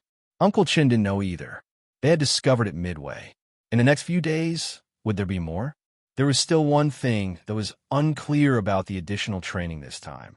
Why would the military send local troops to train them? Chapter 1130. The lights were turned on. Led by Team D, the soldiers stood in a row in the foliage. Yi Qian shook hands with them one by one and smiled. Thank you for your hard work. Please forgive me. Her face was covered in a thick layer of paint. Even with the light shining on her face, her facial features could not be seen. Only her bright eyes could be seen. They were as bright as the stars in the sky, and there was a hint of coldness in them. But everyone only had one thought in mind. So small. How could the female soldier who defeated them be so small? So small? She's not even as big as me, the youngest soldier in the team muttered softly. Yi Qian pretended not to hear and said politely to Team D and Team Xiao, I'm not sure why you guys are in this training. Please forgive me if I offended you in any way. The military had its reasons for this arrangement, but they couldn't figure out why it was done this way. It didn't make sense for a local soldier to go up against a special forces soldier. I feel like you've taught us a lesson. When we get back, we'll have to reflect on ourselves. Although we're a local soldier and aren't as strong as a field soldier or a special force soldier, we still have 14 people. We're ashamed that we were beaten to a pulp. Team Xiao smiled bitterly. He didn't look like he was running away from the defeat. Thank you for your hard work tonight. The strongest female soldier. The tense process ended politely. Yi Qian stood in place and watched them leave until he couldn't hear their footsteps anymore. Yi Qian rubbed his stomach and found the spot he wanted to sleep in. He waited for the sun to rise on the fourth day. When Yi Qian woke up this time, he spent some time covering the traces of the fight. The area was too big. Some of the bushes were trampled on, so it was impossible to wipe away all the traces. It took 10 minutes for Yi Qian to reach the place he needed to reach on the fourth day. From the fourth day to the seventh day, he didn't encounter any more ambushes. Yi Qian, who was so hungry that his skin was abnormally pale, relied on snake meat, insects, rats, tree bark, grass roots, and stone crabs to survive. Finally, at 3:00 in the afternoon of the seventh day, he appeared in the area of the anti-chemical regiment's military zone. During the escape from death training, Yi Qian didn't miss a single signal for help. She didn't make a single call. With her amazing perseverance, she managed to survive. When she appeared, she was even one step ahead of Principal Chun. She smiled and said, Uncle Chun, I'm out. It was normal to not have a meal for 7 days. There was no cooked food or warm water. She had to rely on food that ordinary people could not eat to survive. Looking at Yi Qian, who had lost so much weight in just 7 days, the corners of the iron-willed man's eyes turned red. Yi Qian had lost weight. She was wearing a jungle camouflage outfit. She was so skinny that her small face could be covered by a palm. The backpack on her back looked like a mountain, as if it could crush her at any time. However, her spirit was not damaged at all. She exuded a tough and indomitable aura. Standing in the sunlight, he was not crushed by hunger. He had the sword will of a pine tree that pierced through the clouds. He exuded the might of a soldier from head to toe. It's good that you're out. It's good that you're out. You're good at enduring. You'll have a bright future. Principal Chun patted Yi Qian's shoulder. His usually cold voice sounded a little choked up. The girl Jian didn't rely on anyone to get to where she was today. She relied on herself, one step at a time. Even if she had a close relationship with Major Xia, she didn't think of relying on anyone. She always remembered what Uncle Jin told her. It's better to rely on yourself than on others. She relied on her own strength to gain the appreciation of the higher-ups in the military. Chapter 1131. Yi Qian, who was almost as thin as a match, smiled. Her eyes were as bright as the sun, emitting a dazzling radiance. She said, Let's go home, Uncle Chun. She was really hungry, but her hungry stomach seemed to be blocked. Her mouth wanted to eat, and her body wanted to eat, but her stomach refused. You have to eat porridge. It's easy to digest porridge to recover your stomach's energy. You don't have to participate in training for the next week.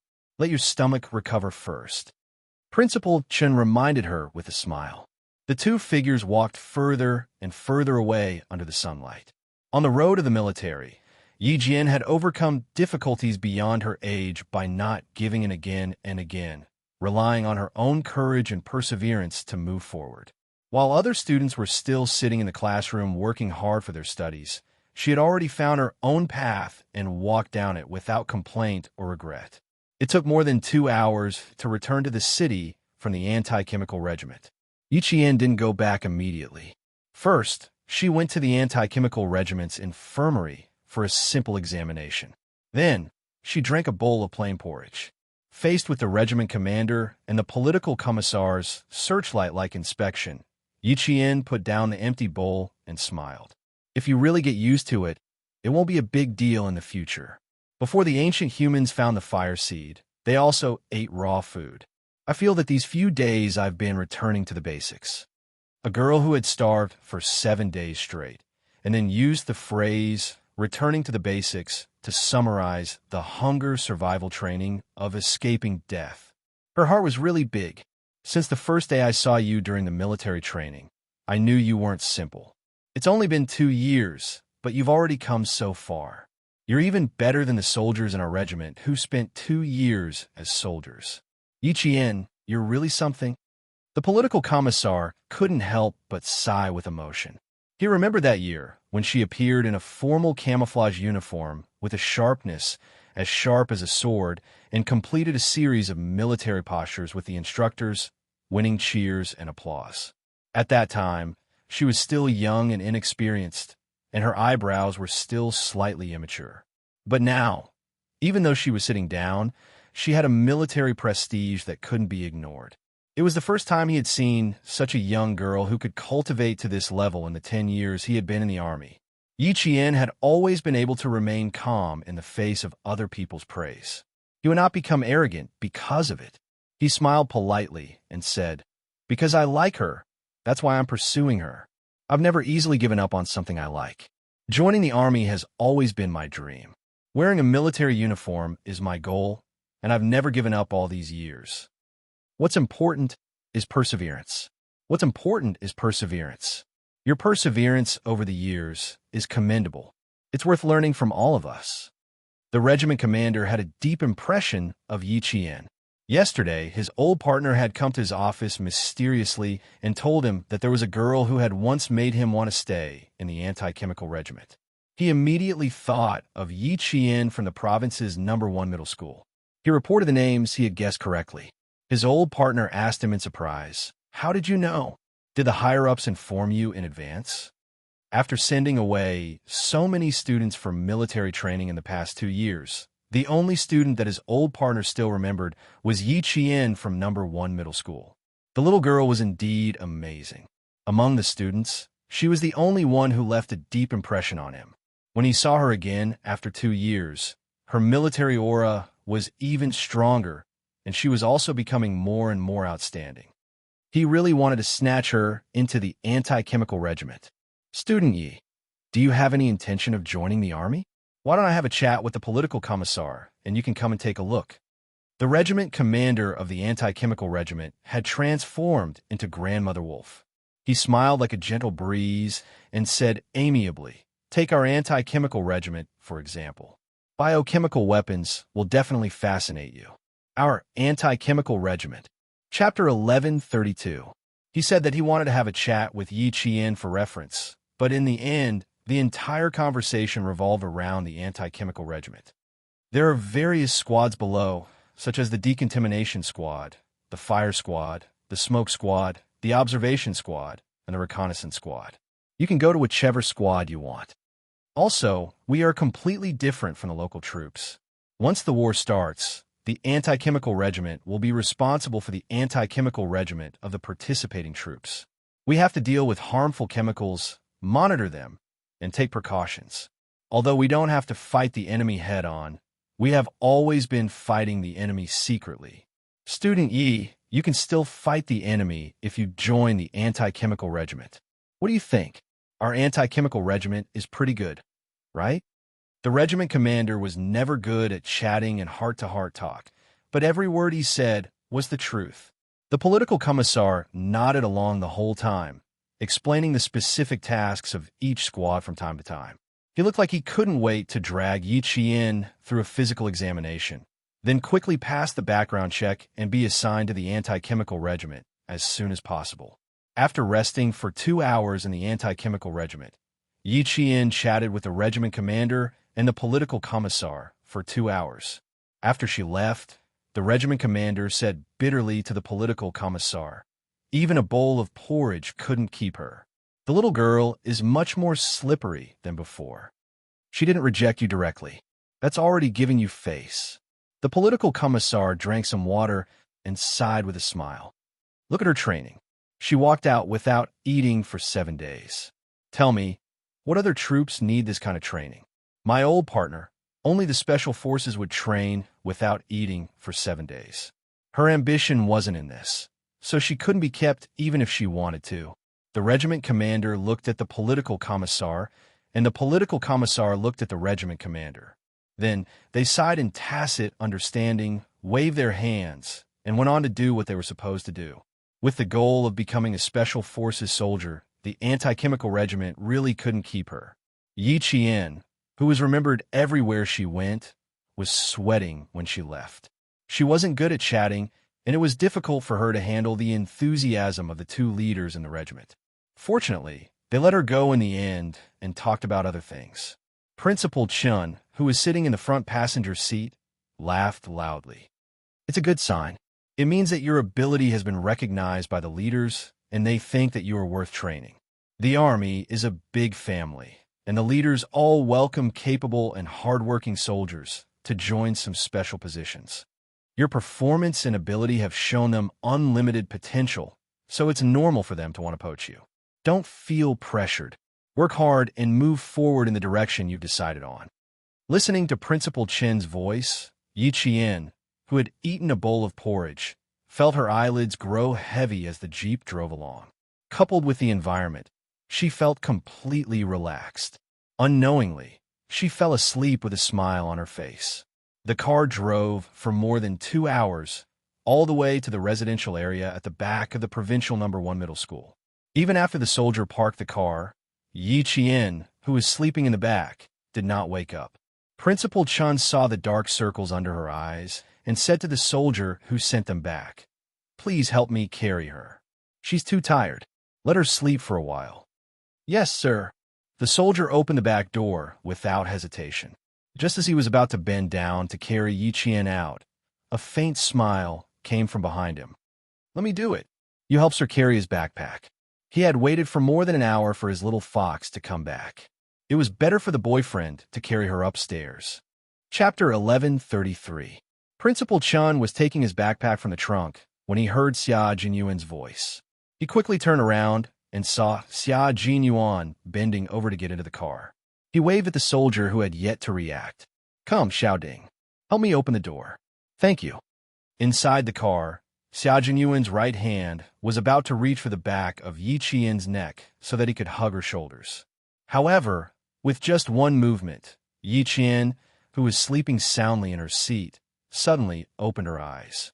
She squinted her eyes in the dim light and said tiredly, "You're here." She was startled awake, but when she saw who it was, she quickly closed her eyes and ignored him.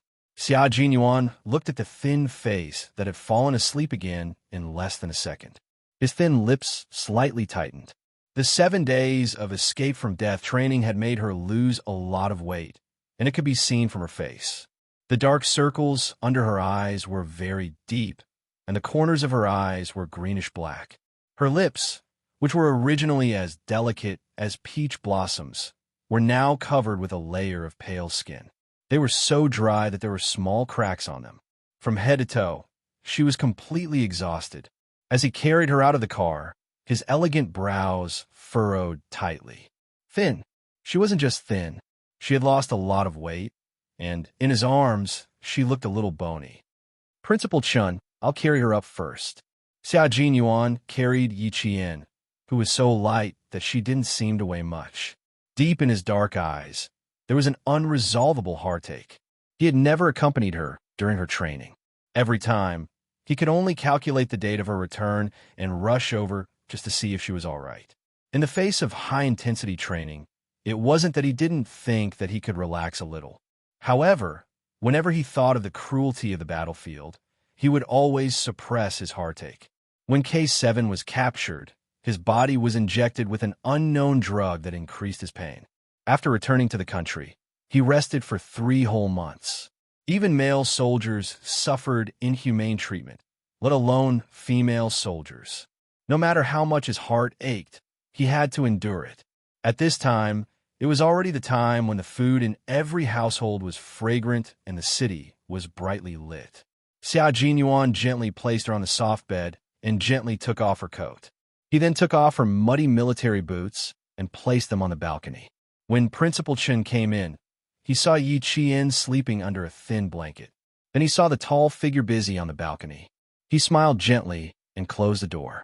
Major Xia really cared about Jian Yiling. Every time Jian Yiling finished her physical training, she would rush over to accompany her. She would also guide her emotions and seriously point out her shortcomings. With such a person taking care of Jian Yiling, he and Uncle Jin were not worried at all. Outside, all the houses were brightly lit. However, Yi Qian's room had the curtains drawn. There wasn't a trace of light coming in, and there wasn't a trace of sound. Only 2 long breaths could be heard in the darkness. Xia Jinyuan set off from the grassroots company in the middle of the night. Halfway through the journey, the car encountered a landslide that blocked the only road from the grassroots company to the city. He asked the soldier to turn around and drive back to the company. He carried his luggage and climbed over the dangerous landslide with his bare hands. He walked more than 40 kilometers overnight to the city. From the time he set off last night until he arrived at the provincial capital around 6 p.m., he didn't stop for even a minute. He drove the car that Xia Yiwei prepared for him to the school. Finally, at 7:20 p.m., Yi Qian came back. The two of them were in a race against time. In the end, they were finally able to lie on the same bed and rest. To Xia Jinyuan and Yi Qian, this could be considered as dating. Chapter 1134. There wasn't much time for the two of them to squander, and there wasn't much time for them to enjoy each other's company. Every minute and second was particularly precious to them because they didn't know if the person beside them would go on a long journey in the next second.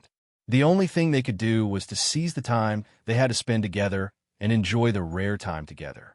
It was also rare for them to sleep together. Yi Qian slept until 2 o'clock in the morning. As soon as she moved slightly, Xia Jinyuan, who was lying next to her, immediately opened his eyes. Having just woken up, he asked in a clear and hoarse voice, "Hungry? I heated up some porridge in the kitchen. Do you want to get up and eat?" With her head still resting on his strong arm, Yi Qian, who was infatuated with his body temperature, rubbed her head against his arm and said in a dry voice, "I'm not just hungry. I'm so hungry that I want to eat fatty meat. Principal Chun told me to eat porridge for a week to nourish my stomach." Her words made Xia Jinyuan chuckle. He tightened his arms around her and hugged her tightly. He laughed until his chest shook as he said, "You can't eat that. Listen to Uncle Chun and nourish your stomach for a week." After saying that, he took a deep breath in the crook of her neck and laughed a little louder. "I think we should take a good bath together. I haven't taken a bath for 3 days and 2 nights. You probably haven't taken one for a week." Girls were usually shy when it came to such topics, and Yi Qian was the type who was very, very shy. Hearing this, she immediately got up from his arms and rushed to the bathroom in the room like a gust of wind. Hearing the sound of water rushing out of the bathroom, Xia Jinyuan laughed out loud. He didn't tease her any further. Maintaining his gentlemanly demeanor, Xia Jinyuan went downstairs to the car to get his luggage. After he scooped a bowl of porridge from the kitchen and put on the dining table to cool, he saw Yi Qian, whose hair was still wet, walk out in a workout shirt and shorts. Because she had just showered, her fair skin glowed like a pearl under the light, but it was a little too thin. Yi Qian's face was no longer red. He had walked alone in the forest for 7 days and was starving the entire time. How could he have had time to clean up his image? At most, he would have used a towel to wipe his face, but there shouldn't have been any smell. In front of him, the 18-year-old Yi Qian was less restrained. At the time, he was shy, but after that, he was able to keep his composure. Faced with his gaze, Yi Qian calmly, "But even my old madam would give her a thumbs up after tasting her cooking. It's just that she rarely cooks. Even Ho Zi has only eaten her cooking twice." Culinary skills required talent, and Xia Yiwei was talented. She often said to Xia Lingyuan, "After I retire, I'll open a Chinese restaurant in France. I'll let them know that Chinese food is profound." Yi Qian sat in the dining chair he pulled out and joked. Ziga has only eaten twice. What about you? The white porridge was sparkling and looked very appetizing. She took a spoonful as she spoke. I've eaten more. When I was in Fujian town, I went to see her whenever I had time. I ate dozens of times more than Ho Zi. Xiao Jinyuan watched as she drank the porridge he made. He stood beside her and waited for Yi Qian to say a few words. For example, the porridge is good. It's delicious. Or, I want to eat more tomorrow. In short, as long as it was a compliment, it would be fine.